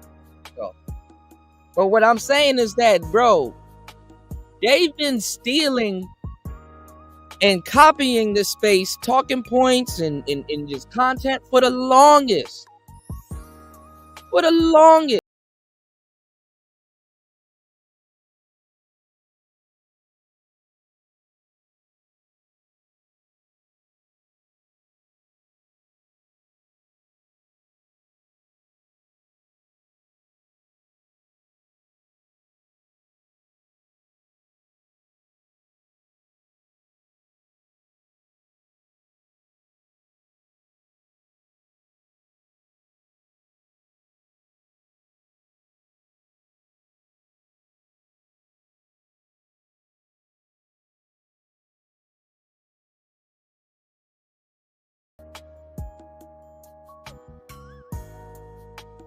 They're looking for a whole new grift.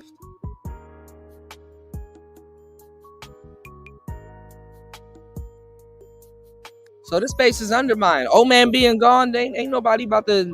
He gon', you know. You say y'all are so social media cool. I'm just saying, bro. Like, I told y'all this was gonna happen. Read them and weep. Read them and weep. Read them and weep, y'all. Read them and weep. Read it and weep. You know, y'all hit the like button, support the show. You can support the show at $PTV888. If you understand what I'm talking about and you support Player Talk Radio, support the show at $PTV888. That's PTV888. That's PTV888. Kite said the manosphere is on his last leg. Kuda, what we gonna do? Well, I don't know. Everybody's celebrating old man losing. So I you know what I'm saying? I don't know, Kite. I don't know what's gonna happen at this point, man. People done sold themselves out bad, man. You know, this space is being phased out, man. You know, y'all can get the better content from newer people. And I'm gonna tell you what these newer people coming into the space is only doing, because we've been here and done this before. I don't know why people are acting dumb and acting like this is their first rodeo. They're basically resetting the conversation all over again.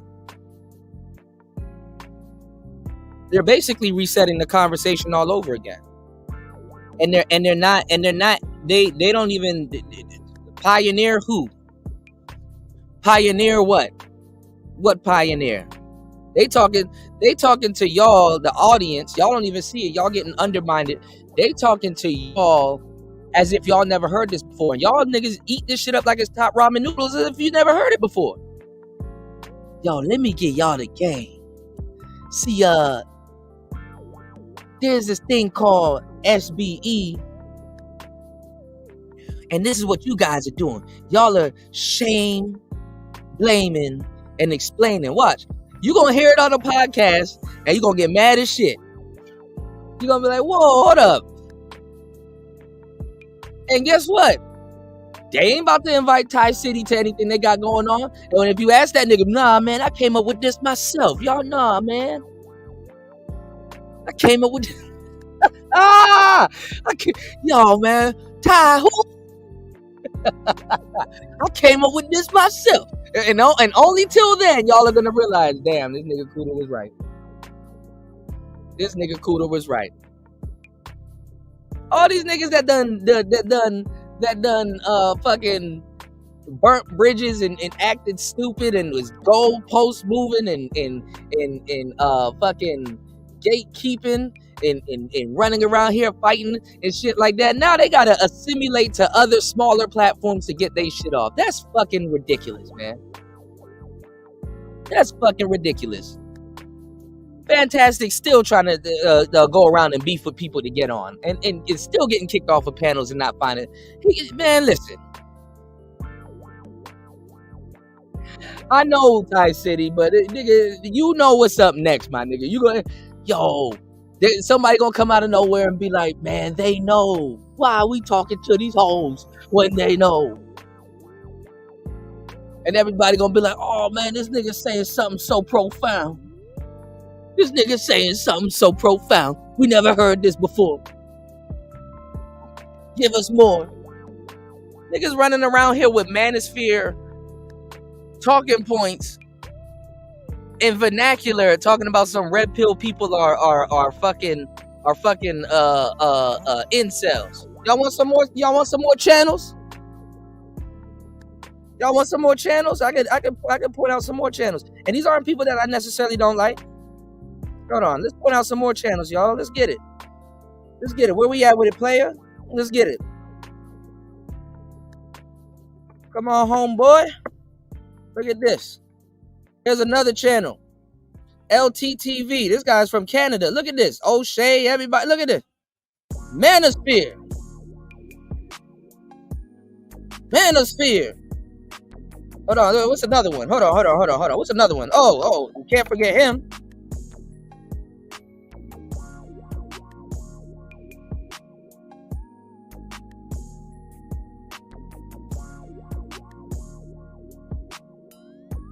Manosphere channels.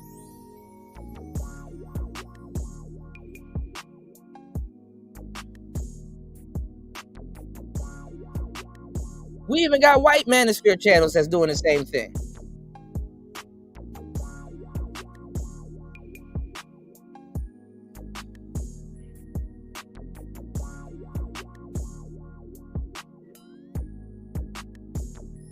This is crazy.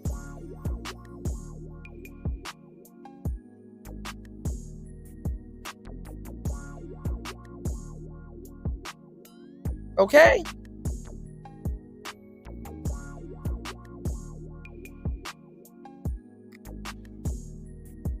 So, y'all niggas miss me with that bullshit, man. You can fool somebody else, you ain't fooling me, man.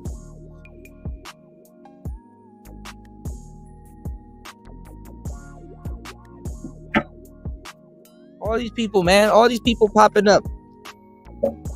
Look at all these women popping up. Y'all want me to get into the girls? Y'all want to get to the girls too? Shit.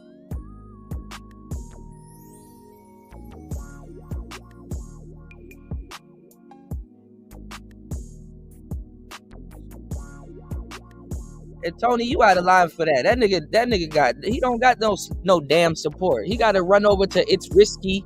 He got to run over to all these other places to get people to pay attention to him. He got to beef with everybody to get his shit off, man.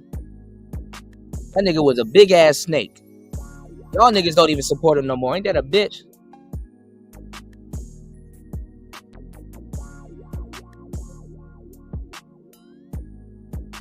Yeah, Zero created a lot of terms too, and a lot of those terms too came from Player Talk Radio. Letter Talk. Come on, man. What irritates me a little bit, y'all, is that I'm seeing regular people that ain't got nothing to do with none of this shit. You know, ain't got nothing to do with none of this shit. They just throwing these words around, hypergamy and all this. It's like, bro, what are you talking about? What are you talking about?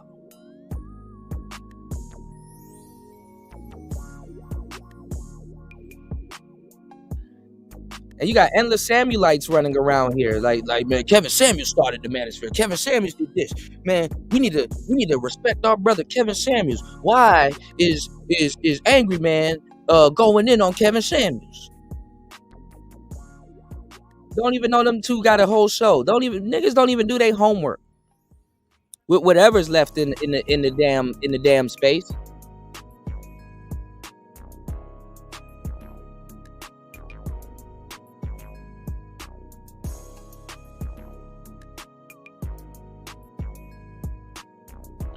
You said you tripping. Fantastic gets supported. He grown past me. Fantastic was never under me. So how could he grow past me if he was never under me?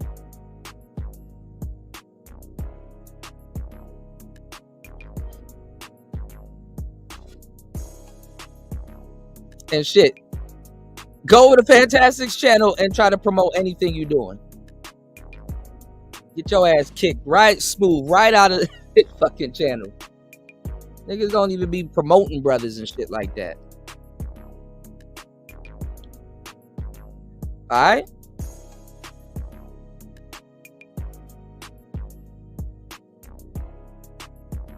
I've been around for a long time. I remember when Fantastic came. He got his subscribers and his supporters from Obsidian and O'Shea's Rumble because he would fight people on there. So that's why it's how you start is how you finish. So that's why he's running around here fighting people, because that's the only way he knows how to get popular. That's how he knows how to get popular. So he got to continue to fight people. It's the same thing with 50 Cent. 50 Cent came in the game beefing with people. So guess what? He got to continue to beef with people. It don't matter if it's a music channel. If you a brother and that person is like, oh, I'm your brother also, you should be able to promote what you got going on their channel also. Hey man, look, I'm selling soap. Can I plug my soap selling business? Yeah, go on ahead, man. These niggas will be like, nah, man, kick rocks. Get up out of here. Stop dropping your link in my chat. Them niggas don't even put y'all niggas on, man. Gotta be tight. Yeah, man. You know how much people I done put on and shit like that? That shit crazy, man. Or at least promoted they shit. Niggas be coming in here trying to promote porn and shit like that. I'm like, bro, you don't even, look. You didn't even have to spam it in my chat. All you could have did was like, yo, Kuda, man, hey, I want somebody to come to my OnlyFans or do this, that, and the third. Is it cool to promote it?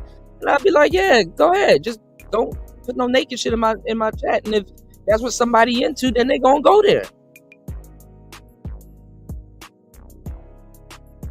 These niggas here don't even promote y'all. These niggas, when they end their live streams, they don't even do what I made popular in the space and send them to another live stream. So they can go and go on somebody else's live stream and subscribe and support other people's channels. I've supported and put on people in this space to a fault, to where it backfired and people start clawing at me and shit. Oh, I wish somebody would question anything I've ever done in this space, man. I'm not beefing with anybody, man. Tony, stop, bro. I'm starting to get irritated. I'm definitely not beefing with everybody. I'm fucking drawing a whole point home, and I'm actually not mad. I'm a little irritated. What I'm saying is that everybody's copying off the space, and look at the space now. Niggas are still in the same spot where y'all found them. Niggas didn't evolve. Niggas didn't grow. Nigga, even 2 years ago when y'all niggas was pushing this passport bro shit, niggas can't even show y'all niggas one fucking daiquiri or palm tree. Niggas can't even show y'all one stinking ass beach. Niggas can't even get a damn green screen and pretend like they on the beach in this damn space. Get your passport. Shut the fuck up.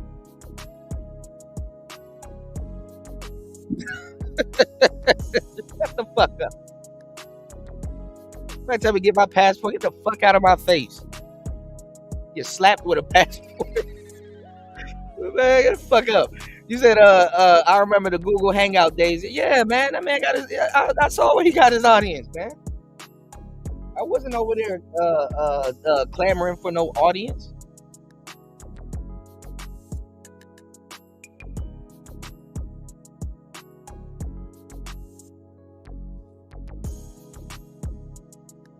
Bet you if you post this shit in Fantastic chat, he won't post it.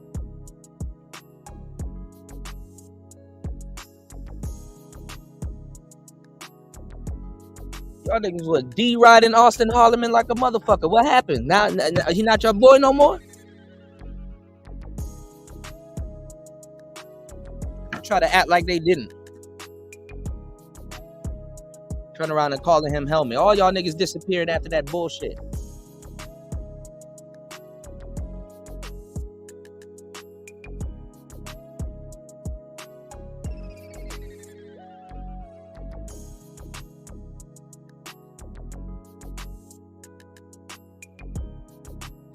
No, you good, Tony. I'm talking about you can't go nowhere and promote anything that you're doing in this space. These people ain't about no goddamn brotherhood.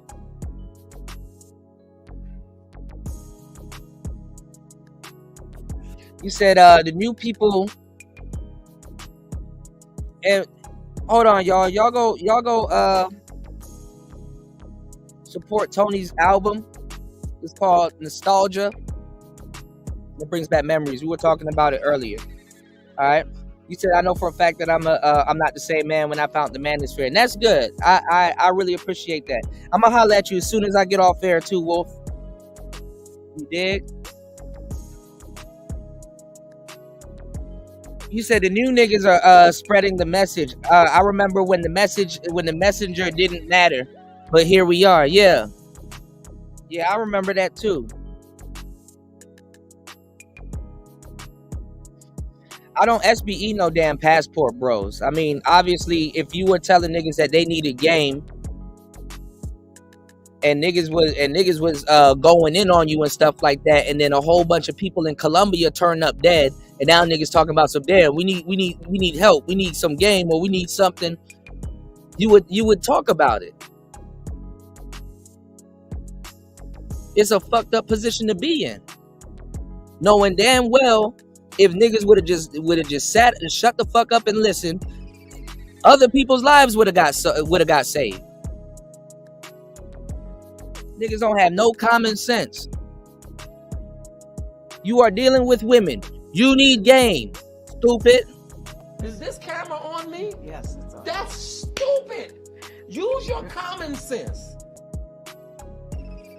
All these people, look at all the people that done dropped dead. So you haven't been with any underage girls? Why would I let y'all catch me again for something I ain't do before that I'm gonna get caught for again? That's stupid. Which camera I'm lying to? That's stupid. That's not even common sense. Where's your common? That's stupid. What about the alleged unspeakable things in a dark room? Woo! Absolutely not. Absolutely not. I hope that camera keep going. This is not the truth. So you really want to play the victim right now? You're fucking killing me! You're fucking killing me! 30 years of my career! 30 years of my fucking career! I've been fucking these young bitches 30 years of my career! Now y'all wanna kill me! This is not me! This is not me! Y'all just don't wanna believe the truth! Hey! They've been copying us for the longest time. Y'all just don't want to believe the truth. Come on, man. Everyone says our intellectual side of the manosphere. Black Heights, never heard of him. Shout out to Dr. Tia Song, Green Gorilla, and I never heard of the other guy. Why aren't they getting invited anywhere? The message is out. Dr. Tia Song Johnson dropped a book. Where's the reviews of his book? Or people promoting it? You know niggas don't read. And I need to reach out to him and see if he wants an audio book done.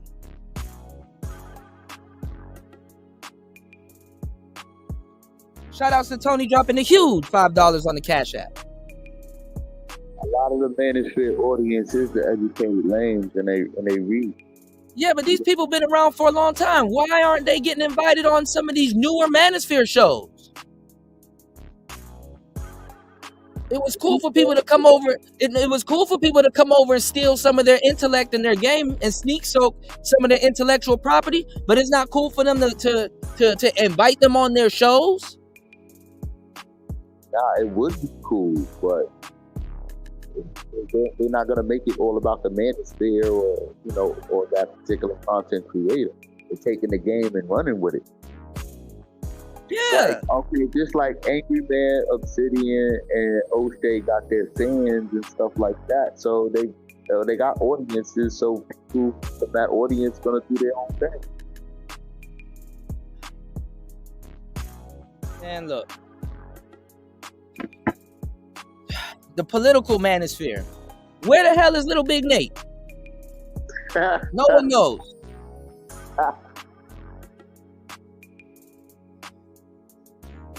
You shouldn't have been talking shit.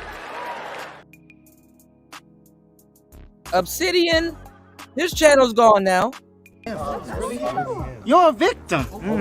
There we go, CSI. Obsidian and Little Big. Chaotic Truth, he gets cursed out, and then people kind of backtrack and be like, okay, he was right. And Jason Black is not a part of the manosphere. He doesn't. He talks shit about the red pill. He doesn't claim it.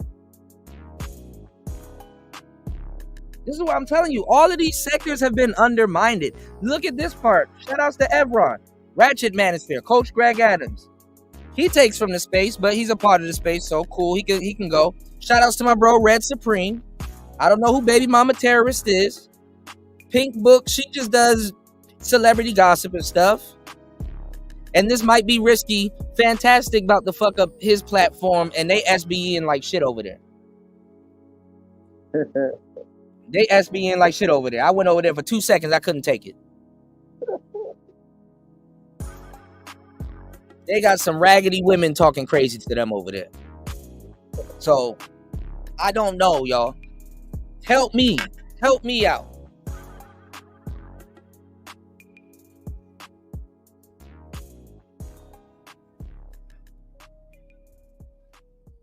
Y'all gotta help me out now. The space is here to be manipulated. Hey, man. No, people are interested, Ty. They capitalizing off of it. What's going on, Shatera? Sister George said, I'm gonna do audio books and I'm gonna create AI girlfriends and it'll be lucrative. It'll be lucrative. There ain't no fair exchange, man. They taken from the space, bro. And then let me tell you what's gonna happen, because y'all don't believe me, but I'm glad everybody's here. So good. Welcome to the show. And I'm looking at everybody in the chat because I'm about to hold y'all accountable when this does happen. They're going to say that they invented most of this stuff. They're gonna, because I ain't gonna lie, the new people coming in, they gotta work. They're consistent. They gotta work. They bought equipment. They live stream. They round up a bunch of bitches and bring them to the shows. They do all of this other stuff, and then they use your talking points and all kinds of. They gotta work, so they're gonna be around here claiming these talking points and stuff like that. Who got booted off of Rumble? Who got booted? How you get booted off of Rumble? So I told Obsidian should go to fucking Kick, but nobody want to hear me though. But this is what I've been saying for the longest time, and what I'm telling y'all right now, watch, is gonna happen all over again. It's gonna happen all over again. Oh yeah, it's gonna happen.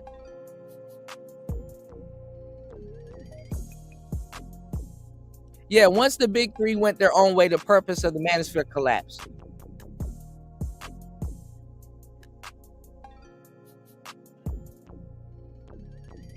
Oh yeah, I know Mr. Palmer. Okay, he changed his name. Okay. I agree with that. Becoming political because of bitches calling you ugly is cringe, yeah. See, even Ty City roasted Chaotic Truth. He just been around here getting roasted. And I like Chaotic Truth, but I just, every time I see him, he's somewhere getting roasted. Or chilling.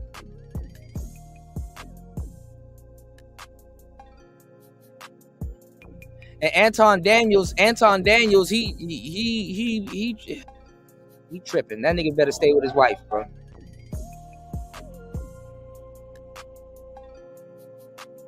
Little Big Nate got booted off of Rumble. Well, he been talking about taking shits in people's mouths. So I don't know. Nate's a wild dude, bro. That nigga a wild card. He tried to pull my card a couple years back, and I was like, bro, you need to relax. You just got here.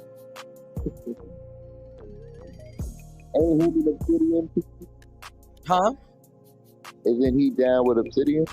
No, him and Obsidian beefing over the conflict. They beefing over the meetups. Oh, okay. Yeah. See, I know all the pressure points. I'm telling you, I know what the fuck is going on. I don't know why y'all be doubting that I know what I'm talking about. And y'all, if y'all go listen to my old live streams where I'm sitting in my backyard smoking a cigar, Casually telling you what is right now the reality of the space. Literally, I sat down, warmed up my cigar with the torch, lit my cigar, and casually told you this finna happen in detail. The devil's in the details, y'all. I told y'all this was finna happen. And it's a reality now. Shows that are well into season 2, 3, 4, and 5 now.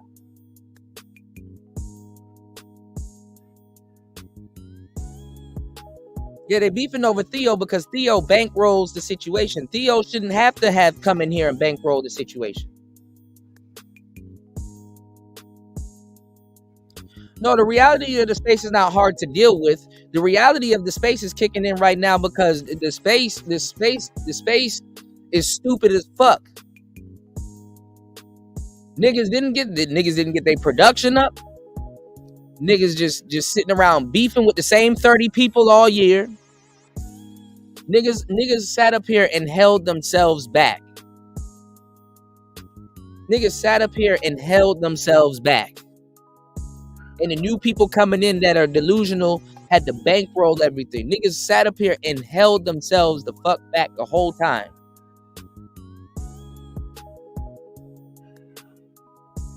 That shit crazy, man. Niggas rather beef than build. Niggas talking about production. Oh, you need to be a productive nigga all day. And then you're like, okay. Go take some of the money you earned on here and run down to Guitar Center and go get a microphone. Nah, man. Tomorrow, nah, man. Okay, go learn some game.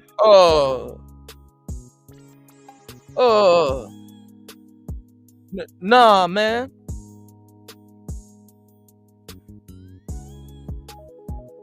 Niggas don't know what the hell they want to do. So maybe I saw what the bitches saw. That's probably why y'all here. Some of y'all have problems with bitches. Hey.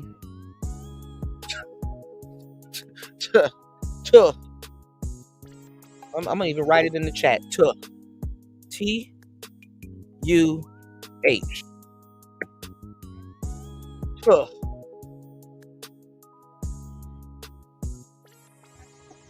Big tough.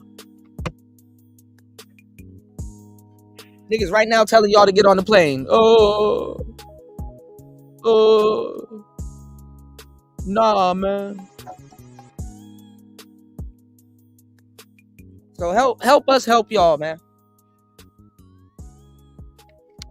Talking about some entertainment and shit like that. Sitting around watching niggas talk crazy to bad bitches as if bad bitches used to be as if bad bitches used to be smart and shit like that. Everybody knows good looking bitches aren't always smart and shit.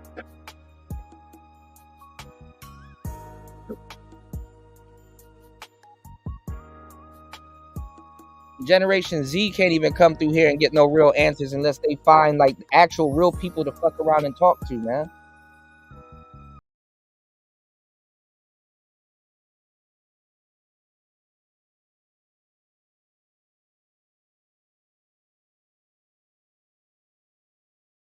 Youth. Actually, the youth is running these new Manosphere channels.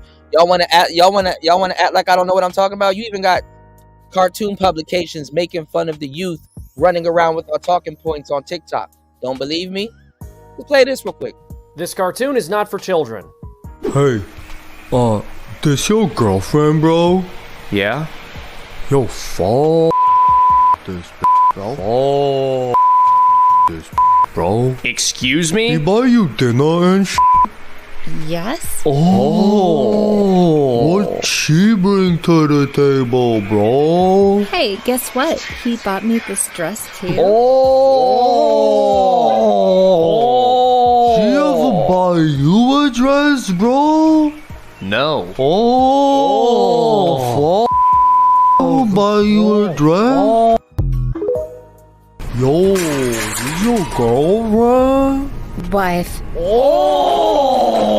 Yo, you pay for those groceries? Yes, I buy food for my family.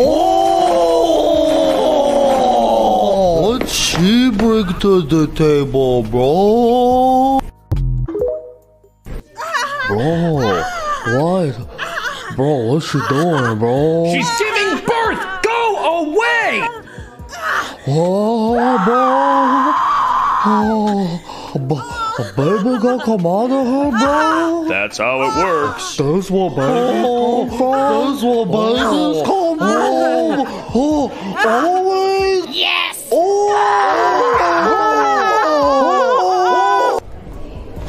You know what's messed up? What? She still never told us what she bringing to the table, bro. We gotta ask more people, bro. Yo, this your girlfriend? She's my wife. Oh! We've been together for 60 years. Oh! Who buy the bread, bro? Oh, I buy everything she asks for. Anything to see that sweet smile. Oh, Richard. Oh! What's she bringing to the table, bro?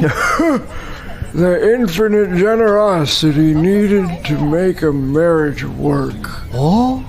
Use smaller words, bro. Love.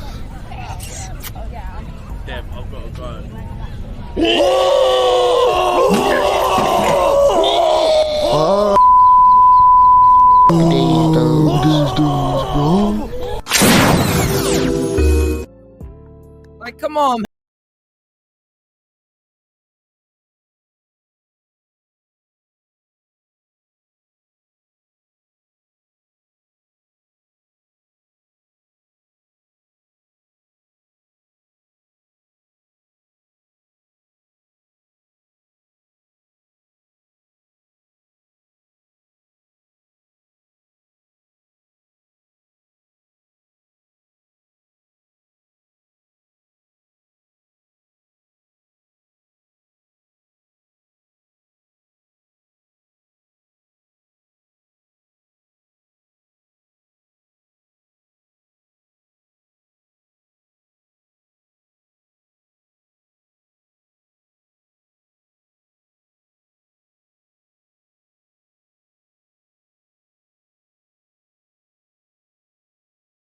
Be a YouTuber.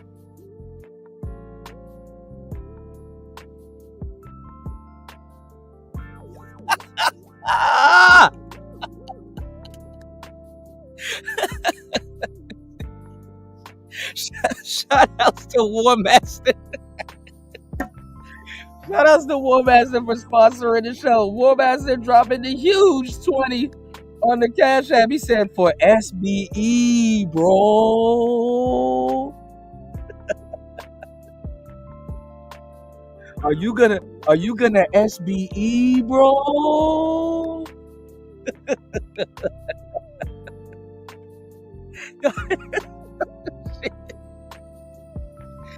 Shout out to War Master, man.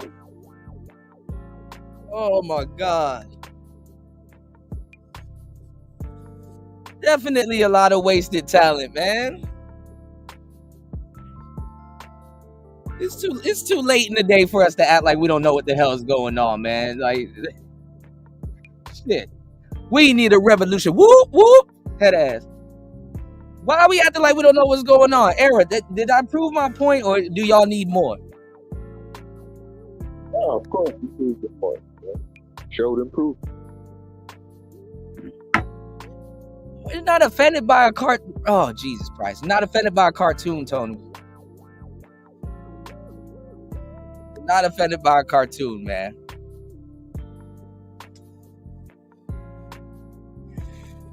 This shit right here, it's just funny, man. Yeah, you're right. I agree. It's too late in the day, bro.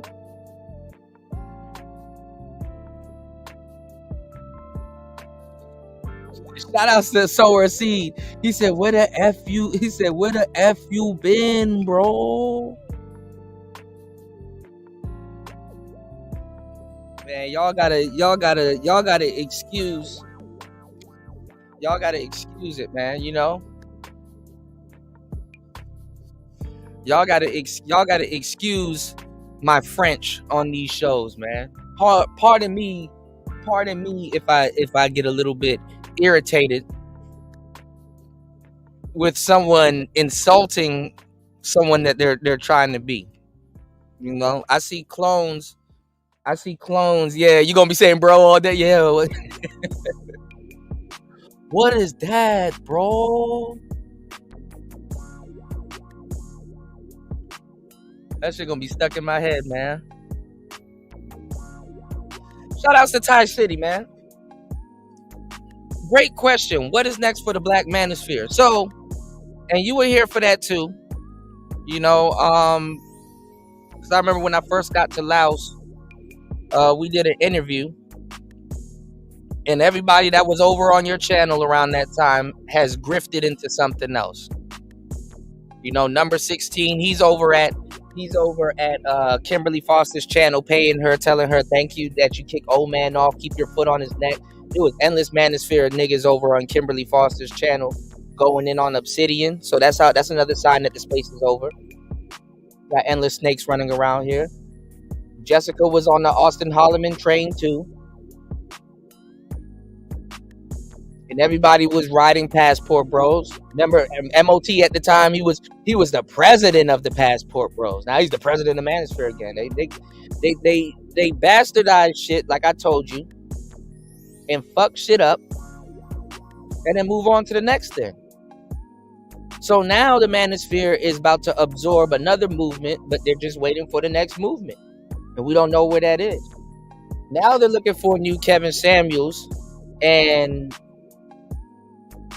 I thought about what I was saying before when I said, you know, when everybody's looking for a new Kevin Samuels, right? Because Pearl was supposed to be it, but she fucked it up. She's supposed to be the next best thing since sliced bread because she looked like sliced bread.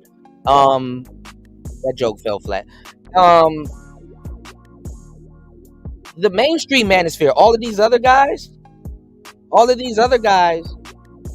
going to be able to choose who they want. And I think that the next guy that's going to be up Thai City is Nietzsche from Ugly Money. Nietzsche from Ugly Money is going to be the next up. But the problem with that is that now it's funny because back in the day they would have called him a Pookie. They would have called him a Pookie. He wasn't around for the Pookie and Ray Ray slander. The niggas was running around calling people Pookies. Remember that? I'll show you, Shatera. I showed y'all who Nietzsche was.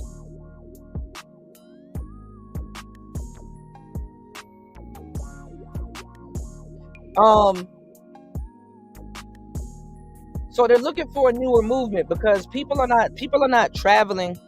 People are not traveling. They lied to y'all with this whole Passport Bros content. It's a bluff. It's a pump fake, and black women know that. But the people that are here, they're not dating. They're indoors and stuff like that. You know what I'm saying? So yeah, they weren't here. Yeah, Obsidian was calling people apes and stuff like that. They weren't here. Park apes and stuff like that. Yeah, they weren't here. Yeah, Pookie. War Master got the files, man. I always got a good brother around me that I can reach for to back up what I'm telling y'all. You know what I'm saying? That's around. Nigga, I knew this shit was over when Little Big Nate fired up a stream when Young Dolph passed away, and he was like, our brother Young Dolph. I'm like, what the fuck? When did y'all... Do niggas in the Manosphere even listen to Young Dolph? I got offended. Niggas talking about some our brother Young Dolph passed. The nigga named 5 Young Dolph songs.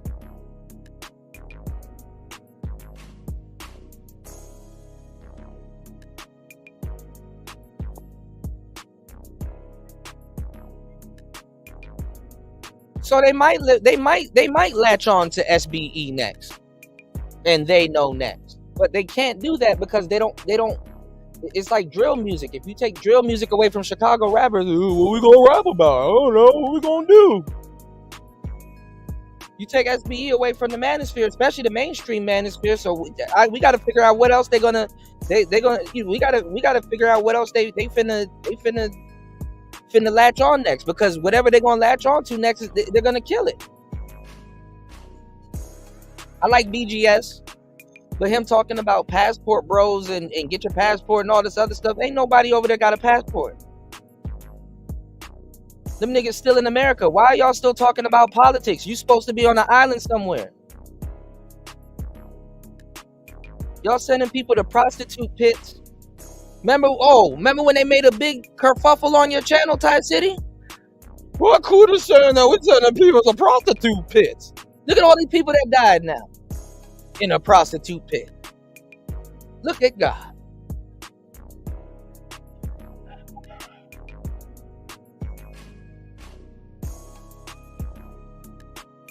Look at God.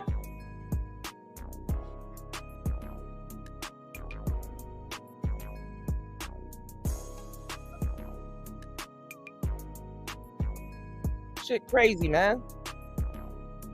Look at all these people that done passed away.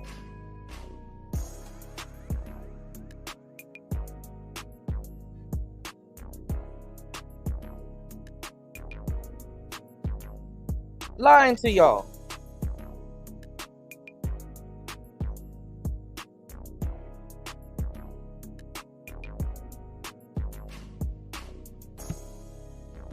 It's like y'all niggas don't listen to me, and then when the egg on y'all face, it's like, how you get it off? How you get it off?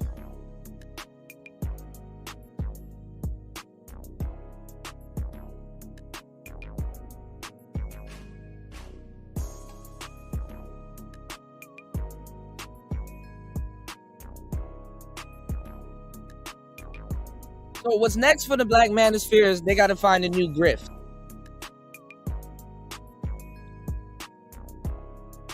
These people weren't even supposed to be in America at this point. I know he didn't benefit from it because he, I don't know, for some reason he's always grifting into something and it don't even make sense. He's an Ibmore. A lot of people leave the Ibmore part of his name off. They just say BGS, the Black Gnostic Speaks. A lot of y'all don't even know what BGS stands for. BGS stands for Black Gnostic Speaks. But there was another part of it. It was BGS Ibmore, Introspective Black Men of Reform. Those introspective Black Men of Reform came from the pro-Black sector. Those were the dudes that were in the middle of the pro-Black sector, but they weren't hotepi enough, and they were more red-pilled, so they gravitated to the red pill sector. And those were the official pro-Black brothers that came over to the Manosphere, and they were supposed to help restore the nuclear family. So niggas was supposed to restore the nuclear family and restore relationships with Keisha. Keisha was supposed to come back to the table, and they were supposed to restore the relationships with Keisha, and they wanted to have the conversation. And it got into the pro-Black shit, and it got into the FBA and ADO stuff and politics. So again, tell me why our pro-Blacks that are quick to call everybody and anybody a tether, trying to be tethers in other countries, talking about some passport bros. How are you a foundational Black American or a descendant of slaves, American descendant of slaves, that are supposed to be patriotic, practicing an expat lifestyle? Like, niggas just absorb movements and it makes no fucking sense. They don't even read about it. They just pick it up and run with it. Now I can see if you're a young Black man and you're pro-Black and you want to get out the country to recharge and see other places and be well traveled and cultured and stuff like that, and then come back and shit. That ain't nothing wrong with that. But that's not what they're promoting.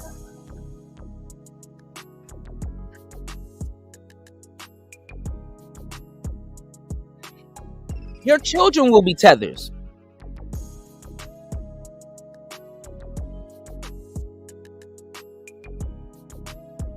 So yeah, this shit is a joke at this point. And that passport shit dying down with all these deaths and all this other shit going on. So the manosphere this year needs something new to cling to.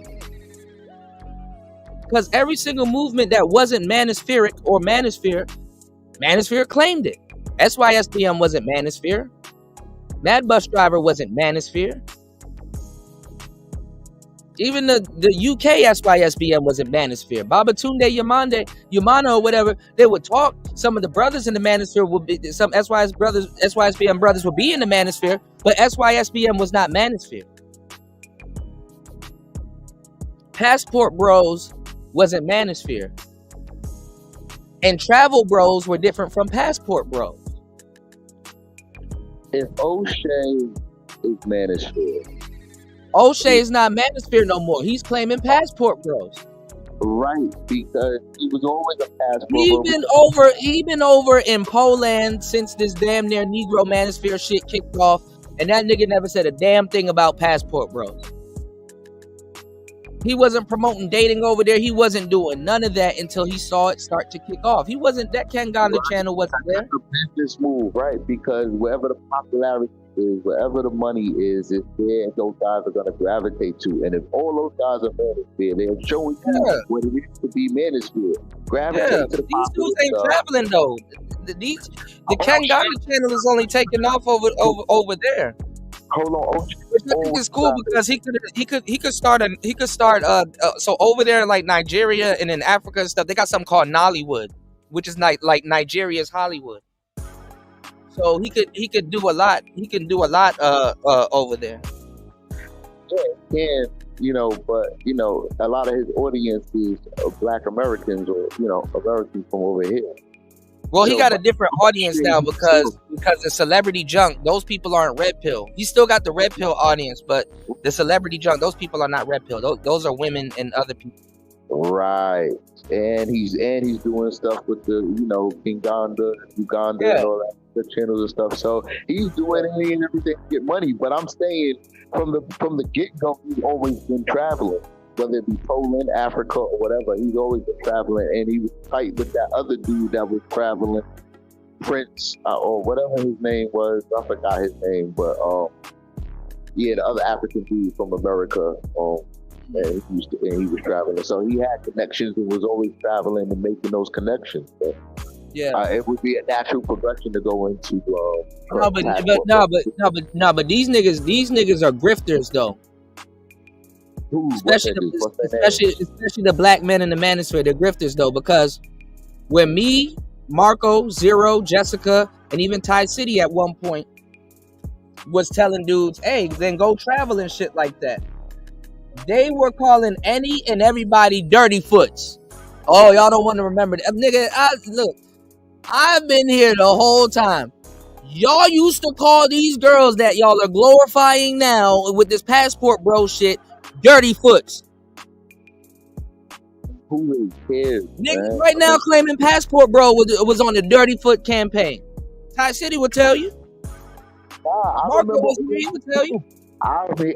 I remember all of that as well, but all of that stuff didn't count. That's just bashing or name. How do you go from calling people dirty foots to passport bros? How you go from dirty foot to wifey?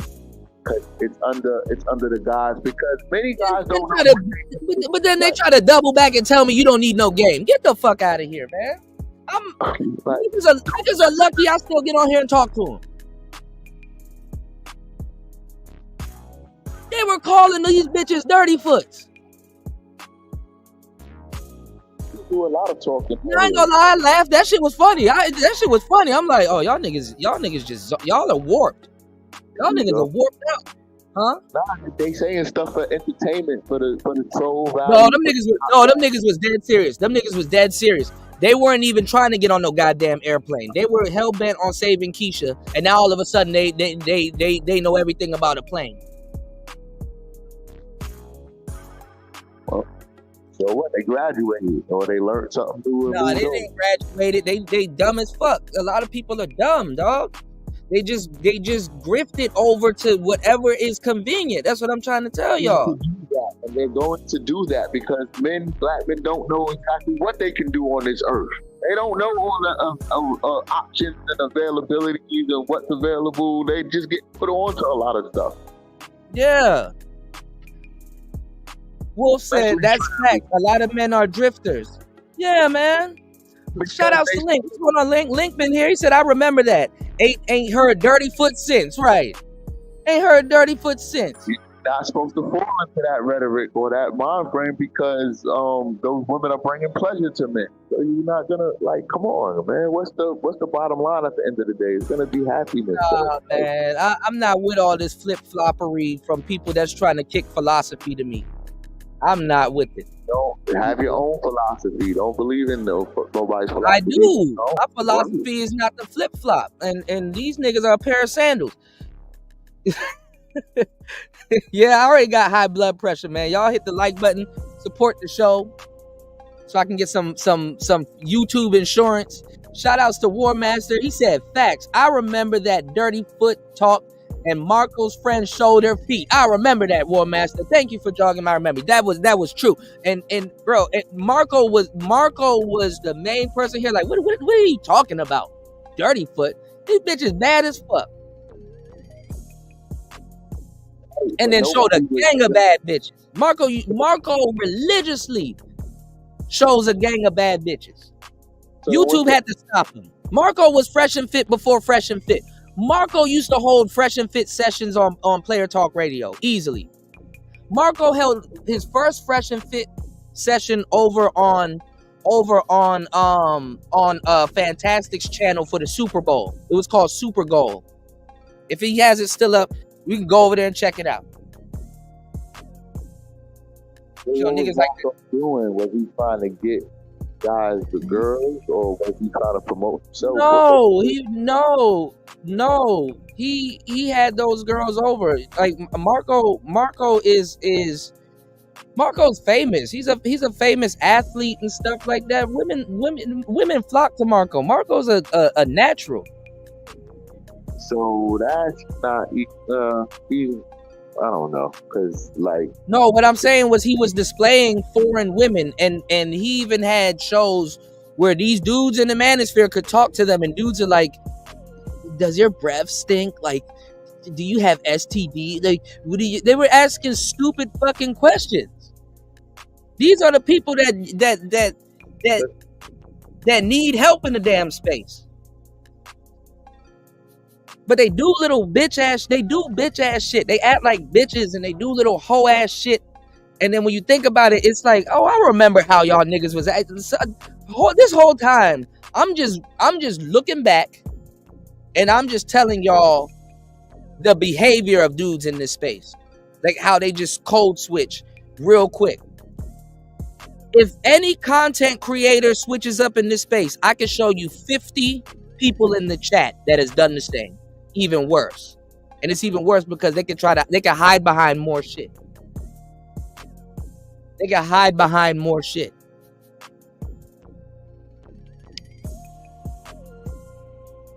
They can hide behind way more shit. And they fucked up behavior.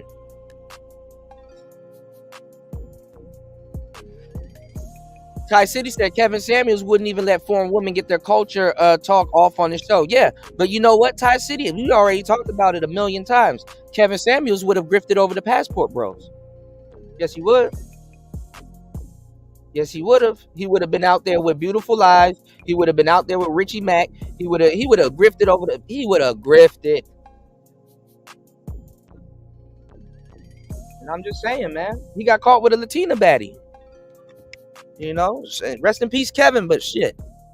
Let's just tell it like it is. We in a red pill, black pill space, or whatever space we in right now. Red pill dust. no red pills exist anymore, y'all. It's over, bro. Shout outs to Shatera. Yeah, I need to stop expecting integrity. I know.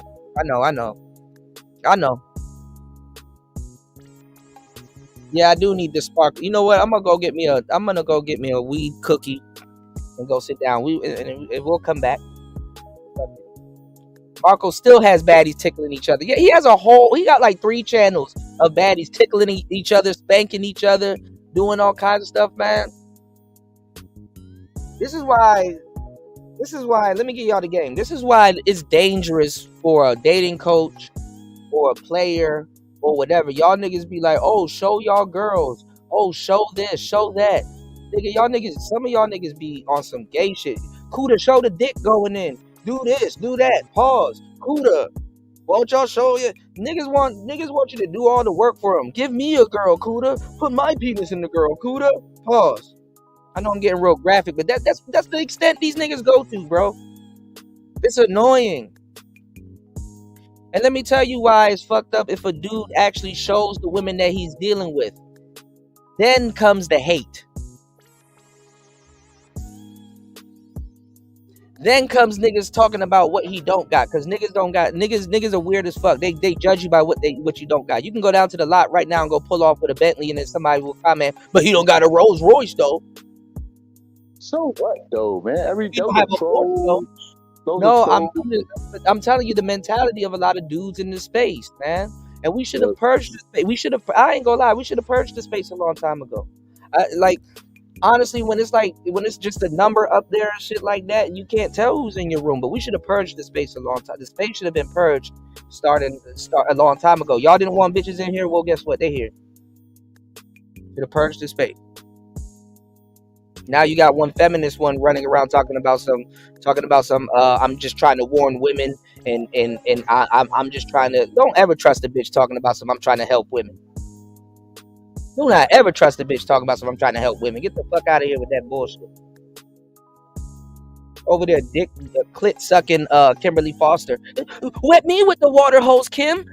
I'm parched. Wet me. I was struck too. What about me, Kim?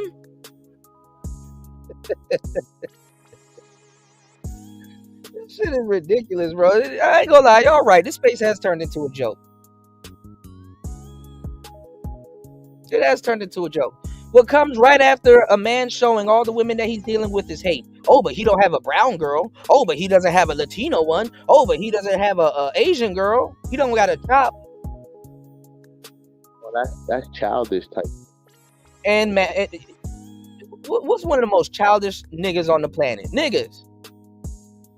What's one of the most childish things on the planet? Niggas. Niggas are childish as fuck. Why you think niggas like booties and shit? Cause it bounce. It's childish. Nah, I mean that's sexual. That's understandable, bro. Like, there's no evolution. There's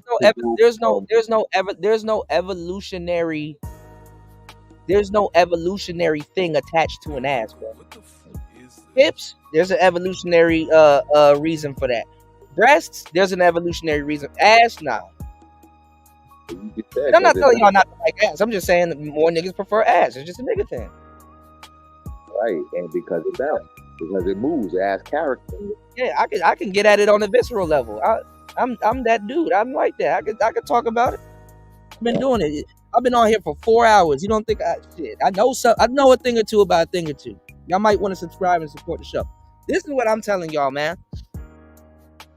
There is no fucking winning. You show these niggas your bitches, it's gonna be something else. They're just lazy. It's not gonna motivate nobody to get up out the house and go do a goddamn thing. They will sabotage something and stuff like that. Niggas up here in the manosphere sabotaging their lives, openly talking about politics and shit like that, when they should have put it behind a paywall for people that actually can resonate with that type of content, talking about politics and stuff like that. The world shouldn't even know where the black manosphere stands politically. Right, because we're not really an organization that's really about something, and about to strike and get hard on something and get something changed and done. Yeah. You know, it's more about individuals, their rise, and their popularity. That shit wild, man. Shout outs to the real people in the space too, because my audience, I don't even, let me actually throw this out there. I don't mean to rant to my audience. My audience know me. I don't mean to rant to them. They know I'm not talking about them. If it ain't about you, it ain't about you. Y'all know that, right? Because I got one of the best, if not smartest audience in the space. You know, I'm gonna tell you the truth, bro. Is whatever dudes think they finna do right now, you gotta do it on an individual level, because as a whole space, it's too late now. Now, Obsidian gone. Angry Man, he got his own. He bouncing all over the place. He don't just have a Manosphere audience. He got, he everywhere. All those people that y'all supported, they done abandoned y'all. Fantastic wants the risky people over there, which is funny as hell. He wants their audience. MOT don't know what the fuck he finna do, or what he about to grift to next. And Game Changer, he tried to give y'all some game the other day. He tried to. That nigga still need to take game out of his name, bro. Y'all ain't about to learn. That nigga about to land y'all in jail. He about to land y'all in jail. Game Changer's a comedian. Yeah, and the only two people that's really around here really making noise and really doing something is Ty and Ramil. But they lay low and do their own thing. Ramil disappears for like 8 months out of the years and then pop up like Santa Claus. And Ty City just be chilling, man. Ooh, they are both not Manosphere. Well, Ty City is what sphere is Ty City? My bad, Ty. Y'all know after 4 hours my brain is putty. Ty City's in a different sphere. Ty City got his own sphere. He don't really promote it like that. He promote Uncut Underground more, but Ty City got his own thing going on, man. There's just so much stuff. There's just so much information and stuff you got to remember. You can't even talk to regular people about some shit like this. You know what I'm saying? Like this is like there's so much things that occurred in this space. Niggas wouldn't even believe you if you talked about it. You know what I'm saying? And you was here, Era. You just had to be there, man. Go find. Let me ask you a question. Go find some random nigga off the street that's interested in this stuff, or in another sector, right? Go find some random nigga off the street that's interested in this stuff, or from another sector, right? And begin to tell him about the Manosphere, the Black Manosphere. Where are you about to start? Where are you gonna start? Like, how are you gonna introduce it to him? Where are you about to start? How are you gonna approach that conversation? I would be like, first of all, it was Manosphere itself. It was a white organization. Started with white men. You said what? I said, first of all, I'm gonna say Manosphere in itself, and the origins or the roots of it started with white men. Well, it didn't start with white men. There's a little bit of truth into what you're saying, but it didn't start with white men. Are you familiar with Barbarossa? Barbarossa. I think that name sounds familiar. Yeah, it's like Barbarossa, and it's like 5 A's at the end of it, stuff like that. Right. He's one of the founding fathers of the Manosphere, and I think he's half black and I think Mexican or something like that, but he's black, half black, but more so black. And then Stardust, who's now the Thinking Ape. You know about Stardust, right? Do you know about Sandman? These are people that predate 2015. Like, I'm talking about 2000 and I can go back to 2003. I got here in 2004. But I'll just say like 2006, 2007. So it was a minute. Way back, right? So I just come in and added with like OJ and like the yeah. Well, actually, my bad. I asked you about the Manosphere because it did start with the dating coaches. But yeah, I mean, you could start in 2015. You know, obviously they don't need to know all that other stuff, but like details like that they do need to know, because black people did start the Manosphere also. But the thing is that back in those days, it was like on messenger boards, and it was on like AOL, MSN, even on video games like Diablo and stuff like that. You know, we were talking about all this stuff, Black Planet and stuff. We were talking about all of this shit. And I was young, so I was sitting around soaking it up, but I was doing my own thing also, so it didn't really apply to me. But I was there, you know what I'm saying, watching and seeing what they were talking about. And one of the things I used to hear black men used to say was, "Damn, I wish I had this when I was young." And they were saying that if you're a young man and you listening to this, definitely stick around and hear it, because you need to know this stuff. So I didn't really know what the hell I was listening to. Well, I did, but then again, I'm still young. I'm in my teens. I'm dating. You know what I'm saying, and shit like that. I'm doing my thug thizzle. You know, I'm on my grind and shit. Coming up, jumping the porch, and I would listen to this. This type of stuff. Every so often when he was in town, or if I catch him on the live stream and stuff like that, I would link up with Rosebud. You know what I'm saying? And shit, Steve the Dean, he was different back then, but I'd link up with Rosebud. I'd link up with, a couple of people, and that was that, and I've known Rosebud for the longest time. But anyway, I'm about to say,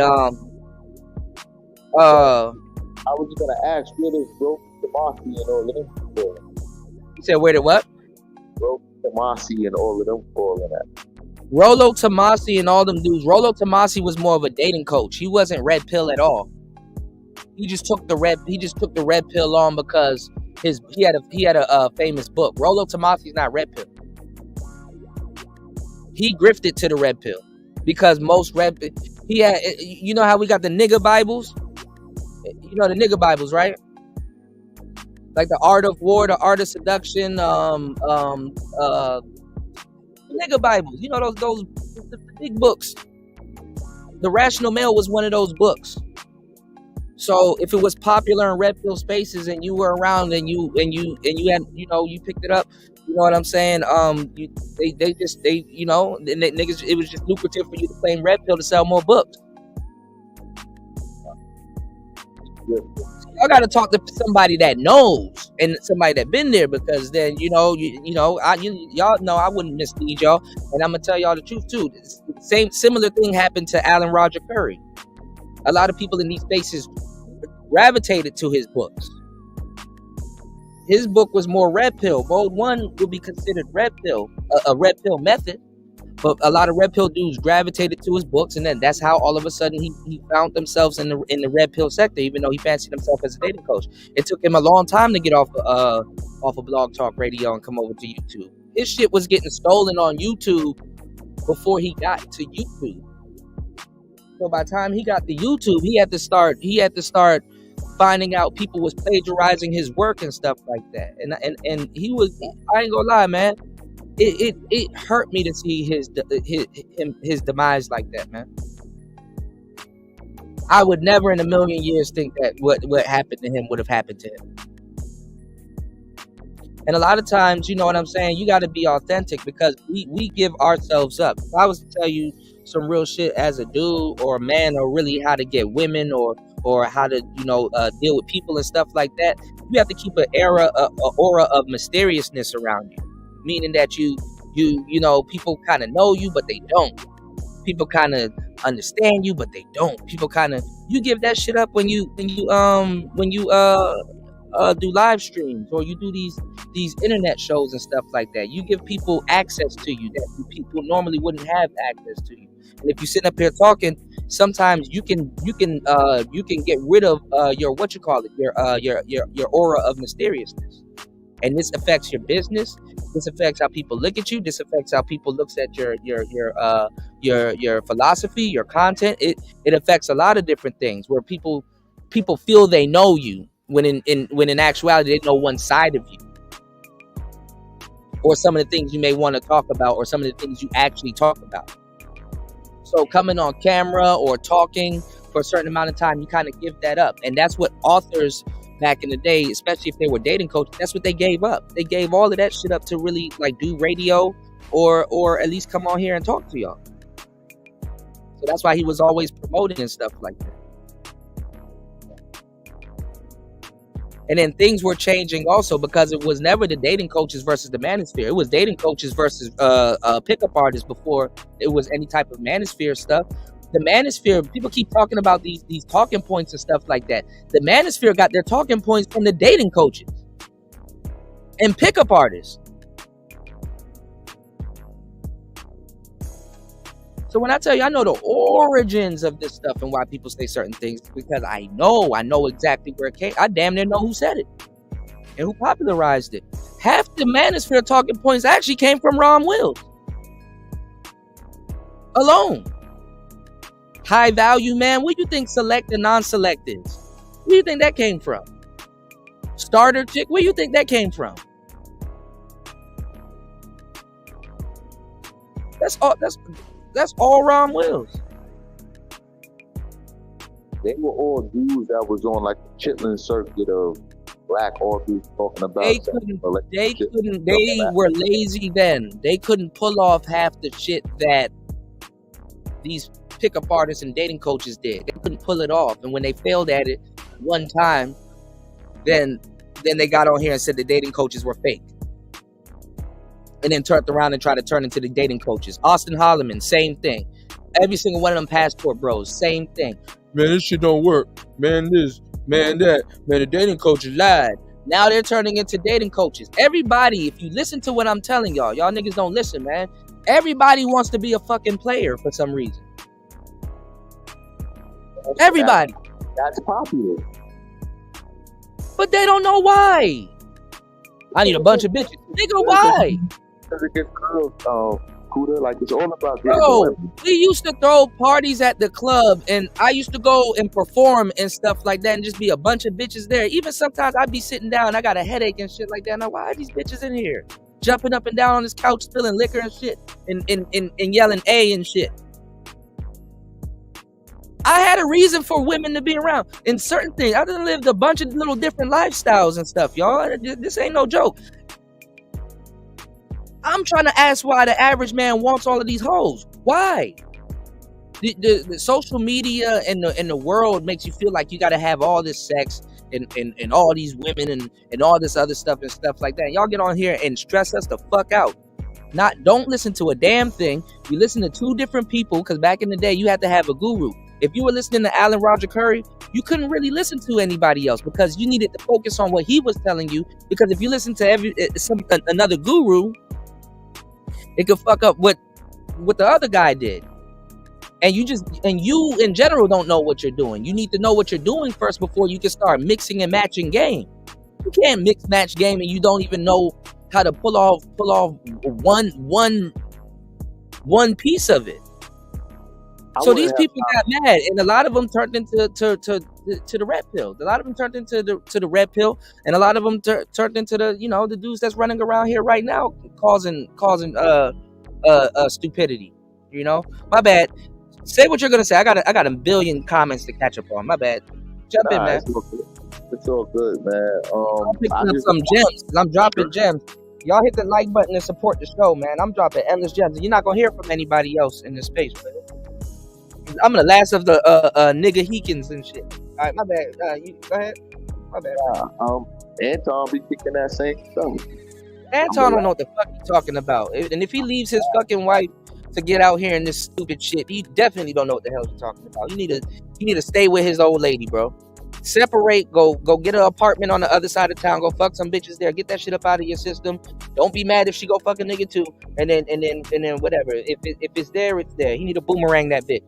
Throw her away, and if she come back, or if it comes back, it comes back. Because these little hoes out here, he gonna be dealing with. They're not gonna do what his wife is gonna do for him. So if it's the physical aesthetic and all that other shit he need to get up out of his system, go ahead. But there's no way, and a real player, or a pimp, or whoever the fuck you want to consult with will tell you, you don't stay with no bitch for no goddamn 16 years and then just sit up there and throw that shit away, nigga. Y'all niggas joint at the hip. If you don't stop playing around. You about to leave love to go look for love. Who the fuck gonna do that? What you gonna do? Get married again, nigga? Your daughter 12, bro. Stay for whatever little years you need to stay, and just handle your business, man. Ain't nothing out here, bro. I don't know why all these people that's married think that they should be breaking up. Stupid. Look at Tia Mowry. Now she wants her nigga back, or she wants somebody to treat her well. Bitch, you had somebody that treated you well. Look what you did. People want new experiences in life, or people want excitement in life. Okay, but you got to learn how to make that shit happen. I'm just saying. This nigga never sat around and dated a team of bitches. This nigga never really did all of this stuff. And then now you about to be in your 40s outside with a bag of money. You a big ass lick. So what? Lollipops get licked. He can get with the women who like him naturally. He can spend some money. He don't know what's going on in today's dating climate. He's not out here. He'll start to learn and then gain a foot. And look, one of them little broads that's at his, I'm pretty sure one of them little broads that's up at his podcast or whatever got in his goddamn ear, for real. One of them got in his ear, and then he on the Kool-Aid. He think, oh, you know what? Let me try something, bro. It's not gonna work out the way you think, bro. Go stay with your old lady, because ain't nobody gonna love you no more than her at this point. Other than your mama and her and your daughter, ain't nobody gonna love you more than that lady from 16 years. I don't give a damn. And that's me saying that shit. You know, that's the best advice I can get that young man. Don't fucking do it. Everybody's a coach. Everybody got their advice. Situation. They got their personal life. He's a coach too. Y'all all coaches. Y'all all got this advice. He's not a coach. He should be talking to dudes about marriage. He's at a pivotal point right now where he can help a bunch of dudes and women that are married right now. Okay, look, we kind of not getting along right now, but listen, this is a part of marriage. This is till death do you part. This is that part. Niggas really don't be reading them nuptials, bro. This is that part. Till death do you part. If you got to get some shit up out of your system, well, look, you got to get some shit up out of your system. It ain't cheaper to keep her. It's smarter to keep her in this point. He's in the bad chicks, man. He's in the bad chicks and what they got going on. You run another woman through the ringer? What you gonna go in your 40s? Go find another woman to marry? Who knows, man? I'm not liking his story. I'm not living his life. Like, let him. That's what I'm saying. What I'm saying is that you gotta have a plan when you do something like that. When bitches be divorcing niggas, unless she want to go, then that's the only way I think they should get a divorce. But at least a woman has a plan. She like, okay, you know what? I get the car, I got the house, I got everything. You know, hypergamy, the hypergamy mission completed. Now I can go out here and find any frivolous nigga to move into this place, get all the sex I want and get what I want from. Women got it figured out. Niggas don't. Because if she wanted to, she can get half of everything and then move some young nigga into their shit and get all kinds of indoor dick anytime she wants. So he don't want her no more. Then, you know. Where she's going to fuck up is if she leaves that and try to go look for love. And where he's fucking up is that if he leaves her, he going to try to go look for love. You can't really do that. It's going to take you not even 16 years. It's going to probably, but listen, listen to what I'm telling you. It's going to probably take him 2 to 3 to 5 years to adjust. And he still got to be single throughout that time or had a couple of flings. And then on top of that, 'cause he's on the rebound. You know, you didn't just leave a relationship. You left a marriage. He's on a marriage rebound. Why do y'all niggas keep playing, bro? I think he's been doing the thing between and on the side, and he's already if you're cheating on you, he should continue to do it on the side and then get back with his wife. If you're cheating on your bitch, it's not the same being out here on the rebound and being single, bro. It's not the same. I don't know, man. Yeah, women attract women. Bitches will just come over to you because they smell your bitch on you. When you are around bitches and women, and you have a wife and you are around women leave pheromones on you. You'll just start attracting all kinds of weird bitches just because they smell other bitches on you, bro. I'm telling you. I'm getting you the game. That nigga needs to stay with his damn wife. End of story, bro. I don't know. I don't know. And I don't know if he wants to get married again, but I don't know what he expects to find out here, bro. Right, but I'm not trying to live his life for him. Right. I just know. I just want him to make the best decision. You know, people really like pay attention to people. You know, I don't think he a bad dude. I wish the best for him, but dog, that's not it. I just want to see dudes smile more and be happy and just be floating more. Yeah. You know what I'm saying? Like, dudes is just happy with where they at in life, happy with what's going on, and just happy and smiling more. That's all I want to do. I just think a lot of people take a lot of things too serious. Everything means something, and it just lose the, just the zest of life, and just the exuberance of, hey, I'm just happy with what's going on. You know what I mean? Yeah. That's I'm just looking for that from everybody. Yeah. Everybody wants to make everything an issue. And I'm like, oh my God, can you just smile and just be happy about something? Right. What's going on, Insane One? Shout outs to Solar C. He said that's why Kuda's so prophetic. He's an old bro. Yeah, I am a bit old, bro. I'm old, bro. Yeah, you right about that. I do need to take care of my health. Yeah, you said facts. The MGTOW space used dating coaches. Very true. Ron Will was a major part too. Yeah, man. A lot of people don't give that man his credit, man. Right, Wolf. And thank you, Link. Thank you, Link. Yeah, Megan Good tripping. All those girls on that podcast was tripping. Ebony K. Williams was tripping.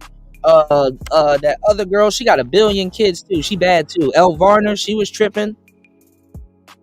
What's going on, Third Ward? Elle Varner got kids?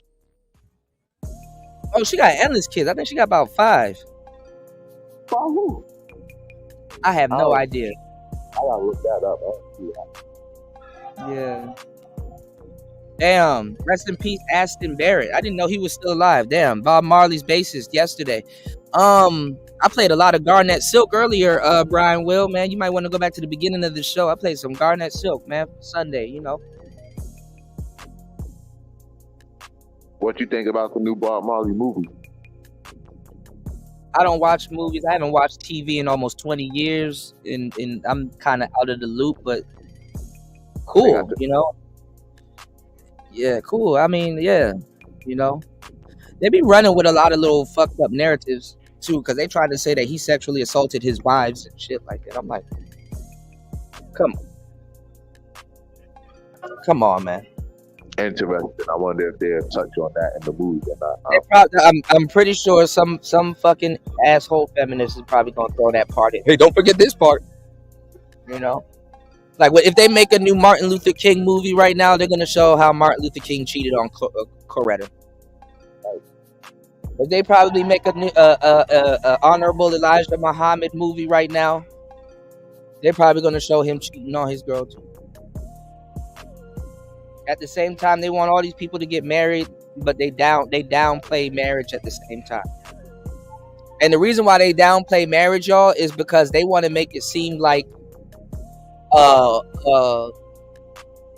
it's the men that's destroying marriages and stuff like that. But we gave y'all the game. Women are getting divorced and walking away and all kinds of other stuff, and we gave y'all the game. Men aren't getting married. That's just what it is. Men are not getting married. So the media is gonna try to take it back over and try to make it seem like it's something else. But the fact of the matter is, men are waking up and they're not getting married. Blue pill dudes right now, which are square dudes, are going through the wall of silence right now. Dudes are watching all of these Andrew Tates and Sneakos and all this other bullshit, and they're sitting up there and they're like, listen, I don't know what I'm finna do, but I know what I'm not gonna do. That's where these dudes are at right now in the real world. I don't know what I'm finna do, but I know what I'm not gonna do. So this is why you're seeing all of these videos popping up. Men are walking away from society. Men don't want to work. Jobs are getting slashed. All kinds of stuff. Women are doing this and women are doing that. You're seeing you're being inundated with all of these damn videos of all of this bullshit. Guess where it's coming from? Here, the manosphere.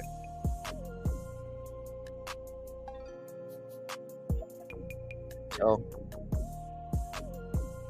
anyway, man, y'all leave me alone, man. It's Player Talk Radio. Shout outs to everybody here. I'm about to get up out of the building. We'll be right back. We'll have another show, Overnight Shenanigans. It's the morning time now. Oh, man. Yeah, but nah. We can still go for like a little half an hour or some shit. I need to go charge my my laptop. My shit at 7%, and then I need to go do some stuff. Y'all hit the like button, support the show. I done did a triple header the other day, and did a show yesterday, a long ass show. We did what, 14 hours yesterday? God damn, dog. You would think I would have ran out of shit to say. Hell no, I'm just getting started, bro. 5 hours. Yeah, y'all gotta respect it, man. I'm up here working too, man. Yeah, I'll let it be, Shatera. I'll let it be. I got you, Wolf. But yeah, jump in, Era. Anything I said, stood out? Nah, I mean, I'm just hearing you on your philosophy and your interpretation of how you look at things, and I'm just taking that in. I think every man has their different look and outlook at things, and I ultimately look at guys as they just want to be happy. They want to be happy, like whatever that looks like for myself. And I wouldn't want other guy to tell me, "Oh no, I can't have my happiness the way I want it." You know what I'm saying? Like that would just be crazy. Yeah. So I just come from that aspect. Like I want you to have your own concept of what's happiness to you, and to pursue it. You know what I mean, but for every man, no matter where he's at in life, you know what I mean? Because, and then also responsibility. You know what I mean? I'm big on that, but it seems like if guys don't want to take on responsibility roles, women don't seem to want to do it either. Can't force that on people.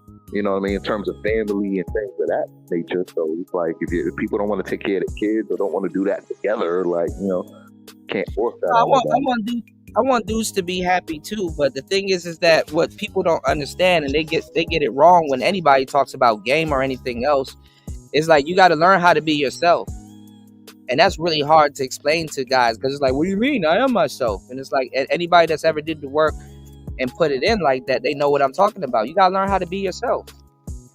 Absolutely. Because the you that you think you are, that's not you, huh? Know thyself. You know what I'm saying? That's a big saying, like for everyone to know thyself. Like, yeah. Know what you like, know what.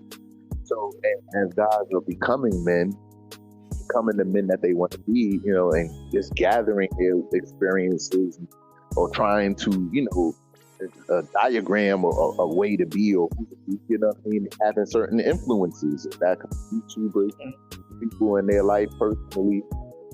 I just want to promote happiness to be, you know what I'm saying? Whatever it is that you want to do and be. So I'm pro that first and foremost for all men, So when the guys, y'all have, because I look at a lot of the coaches and stuff, y'all be clashing with different philosophies, different ways to go about how you're, how you do things of that nature. To me, it doesn't matter. Like, it's just more ways to skin a cat and, take what away is get you to the end result and end game of your goal, of your happiness. So, No, but these dudes out here, like they're sending dudes every which way. When I came in, there was only a handful of people creating this type of content, so it wasn't hard to help. You know what I'm saying? It wasn't hard to help. It wasn't like this big kerfuffle to help. But now it's like you gotta go against other people's philosophy, which could be right. Also, you gotta, you know what I'm saying? These dudes be talking about dating coaches and stuff like that, and it's like, what, you expect a dating coach to tell you, even if they do, you expect a dating coach to tell you, hey, look, I saw you in such and such chat, and I'm not saying that what that person is saying is wrong, but if you are following me and you're paying me for courses and stuff like that, and I'm trying to help you, you can't listen to that person because you're going to be in your head and you're not going to get the results that you want, And then if that person says, well, I like that person and blah, blah, blah. And it's like, the nigga's not going to be like, oh, okay, well, cancel my membership. It's like, okay, well, I told you so. If it doesn't work out for you, you can't get mad at me because I told you what was up. I told you what was up. I said, you got to do it this way, but you try to add in the other bullshit and it didn't work and it blew up. And now you mad because some girl rejected you as she should. And now, you know, you're mad at the dating coaches and you're mad at the girl. You know, and it don't work that way. It gets a little too involved with all of that type of stuff. Like, you know what I'm saying?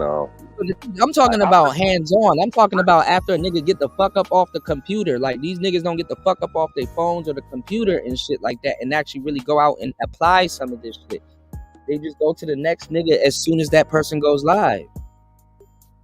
So there's a bunch of people just telling y'all all this red pill. How much information, this information overload. How much information do you actually need before you go, before you make a move? You get so much information. Who motivated you to make the move is another thing. Like, because it's just information. But then you gotta like make the move. So who motivated you to make the move is probably gonna be your greatest, that person's greatest influence, and whoever gets them closer to their goal, which is getting the woman, is going to be their greatest influencer. So they're going to take information from everybody and see what applies. But like you said, they got to get up off the couch or get up off the computer and go apply. Right. Shout outs to Devo dropping the huge $10 on the Cash App. Thank you, bro, for supporting Player Talk Radio. Shout outs to everybody in the building. Shout out to my brother Devo dropping the huge 10 on the Cash App. Y'all continue to support the show. Let's keep this moving. We're gonna do another show. We're gonna do another double hitter. I just don't. What y'all write in the chat? What topics y'all want me to cover on the second show? We're gonna come back and do another show. Holy shit! It's a lot of work, man. It's a lot of work. I mean, and then I still got a long way to go, y'all. You dig what I'm saying? Yeah, you got it. So you know what I'm saying? I still got a long way to go, man. And I'm not gonna lie, man. It's gonna be a void, man. But y'all got these mainstream shows that's gonna regurgitate the same thing. Y'all get to hear broads get told something that we've been saying for years now. You know what I'm saying? And I guess whatever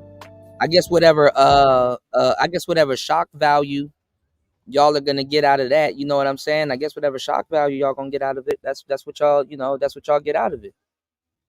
You know, that's all I can say, you know, because that's really what it is. Like a lot of the people here is, you know what I'm saying? They over there on them channels anyway.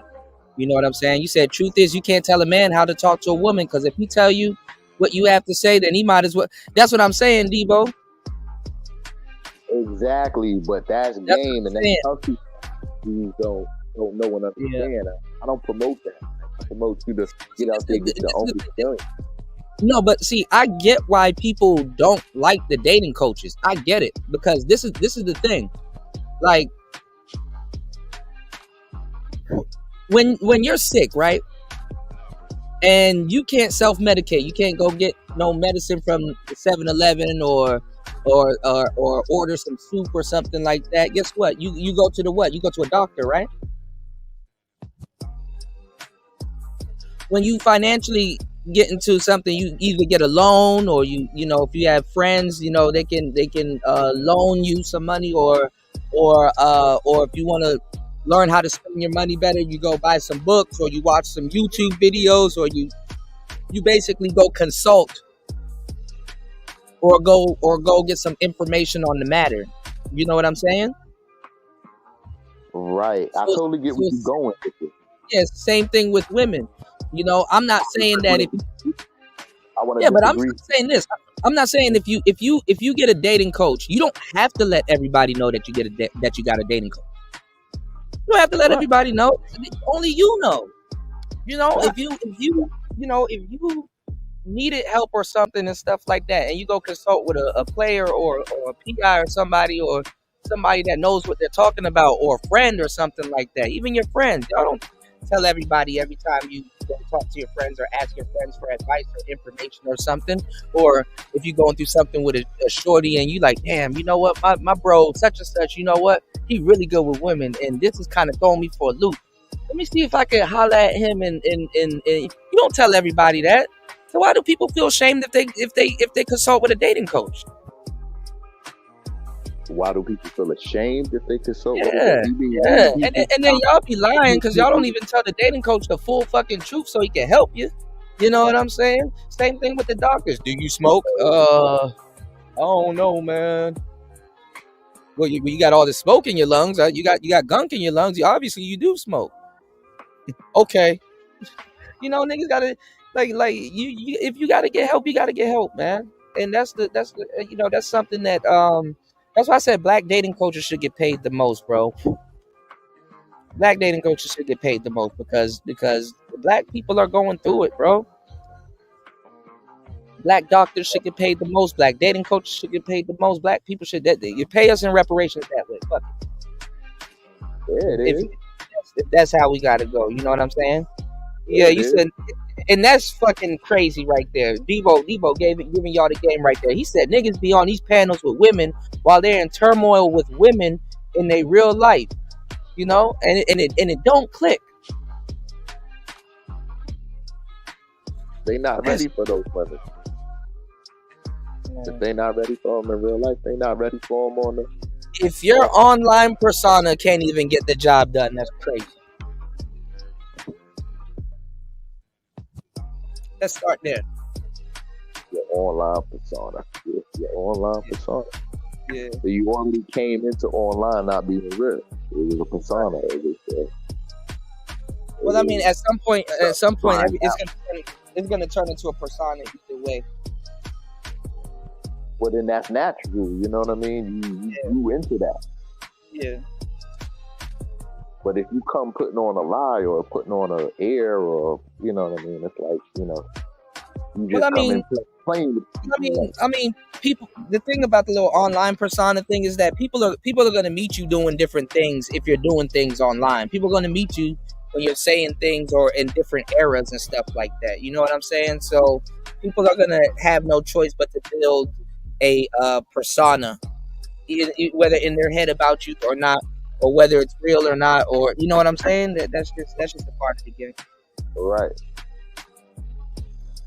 But it still stands. If the online persona you is still having problems with women, that's a problem. But then again, it's not a problem. I mean, that's if you want to continue or keep dating online and shit.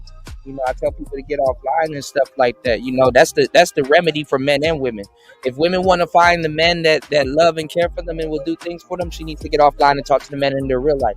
If men want to get with women and stuff like that and have, you know, great sex and all this other shit, he needs to start talking to women in his real life and spending less time online, getting those women online really in his real life. He needs to talk to women that's closer to his vicinity and meet up with them or ask them what clubs are popping and stuff like that, and then go to those clubs, and then all of a sudden when she's at the club, he's at the club also. Like y'all got to learn how to make what the internet is doing. Y'all got the missing piece that y'all didn't get is y'all have to learn how to make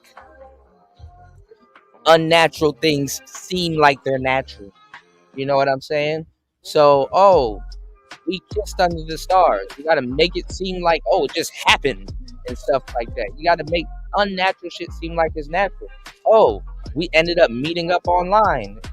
You know, he ended up talking to me very smooth, and now I'm sitting in the passenger seat of his car, and we headed to his crib, and we about to fucking eat Uncrustables and drink Taylor Port. I don't know what the fuck y'all be doing with these bitches. Like y'all gotta figure it the fuck out, man. You know, figure it out, man. You got a whole phone in your hand. Figure it out. God damn. Oh my God, Evron, you killing me. He said, next topic, what is Obsidian gonna do with his tax refund? Hey, I gotta get out. Hey, yeah. Oh my God. I want the next topic of the show is, will y'all take anything seriously, man? I like a good joke too, man. Oh. What do you see happening to the manosphere, though, Era? You've been here. I mean, for many years. I mean, dudes just got somebody who's gonna carry the torch. You already showed a lot of these guys covering the Yeah. the different topics and stuff like that. I mean, Mhm. somebody's gonna get to rise in fame and get famous, and I think it's gonna continue. I think manosphere runs the world. You know what I'm saying? Right. I think all men, are men and can resonate with man talk. You know what I mean? So it's already built in them, and so more guys are gonna become famous through it. Yeah, they need to start interviewing people from the space. I got us going on Vlad TV and Say Cheese and real life productions before niggas from the space really tried to you know what I'm saying, try to reach out to us, bro. Just wait. One of us gonna get through, and then everybody, the world gonna be nut riding, man. This shit gonna be crazy, man. Shatera, this is Nietzsche.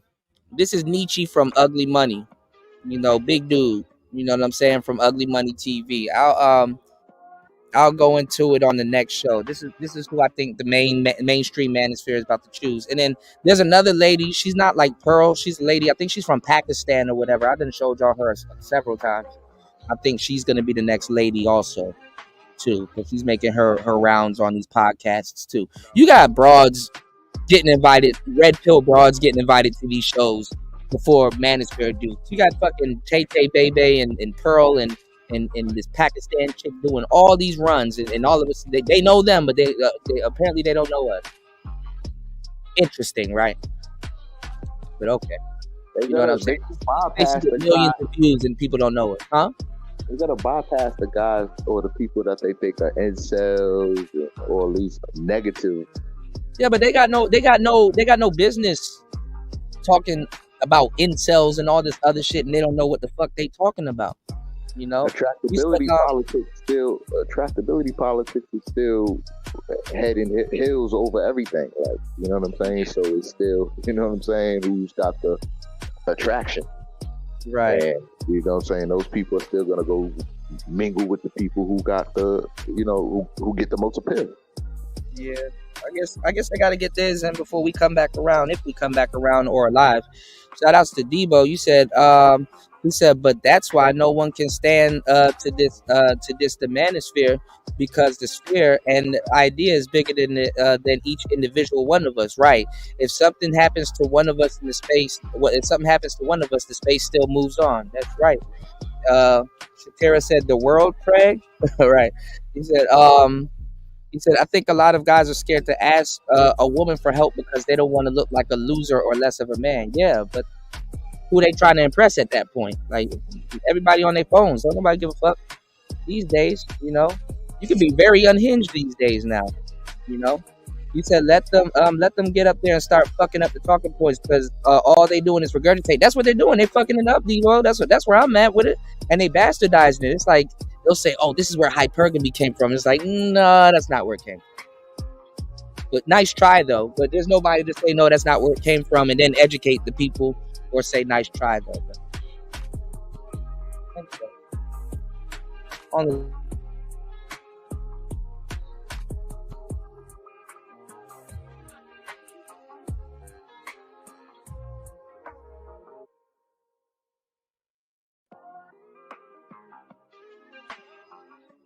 Yeah, I think it's more cult of personality. If the audience that likes them, they're gonna gravitate to them. You know what I mean? So you got to see how large they get, how large a following they get. Yeah. Well, I mean, it's them taking half a red pill, man. This stuff is not for the lighthearted. So I get it. But then again, YouTube and other publications are going to try to get rid of the red pill. So we'll see how that happens, because the mainstream red pill might not be around for long, too. Because as it becomes more popular, they're going to be on some, if you do this type of content, you are not welcome on our, on our platform. Or, Actually, the other platforms is larger because they're letting you get off of that content.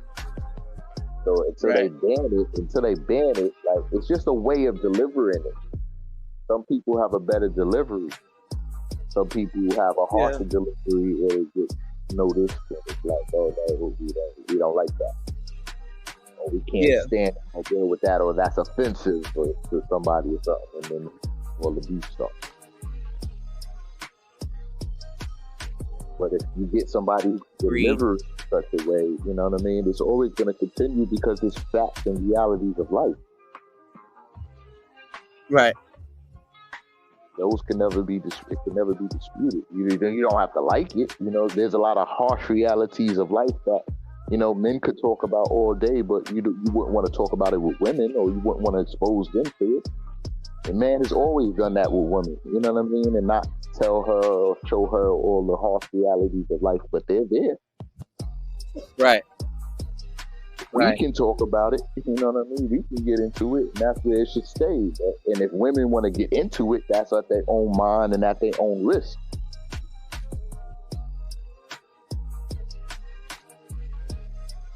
Right. But men need to know what this world is about for sure. Absolutely, man. All right, bro. We out. Shout outs to Era Black. Shout out to you, Kuda. Peace, y'all. We at 1%. Peace. Peace. Yeah, shout out to Era Black. Bro, I'll be right back, all right? If you up, come through, okay? All right. No doubt, peace. Man. All right. Peace. All right. Shout outs to everybody here. Thank you, everybody for supporting the show. Player Talk Radio. We'll be right back. Let's get it. Let's go. You need to diversify your bonds, nigga. You're a victim. Here we go, CSI.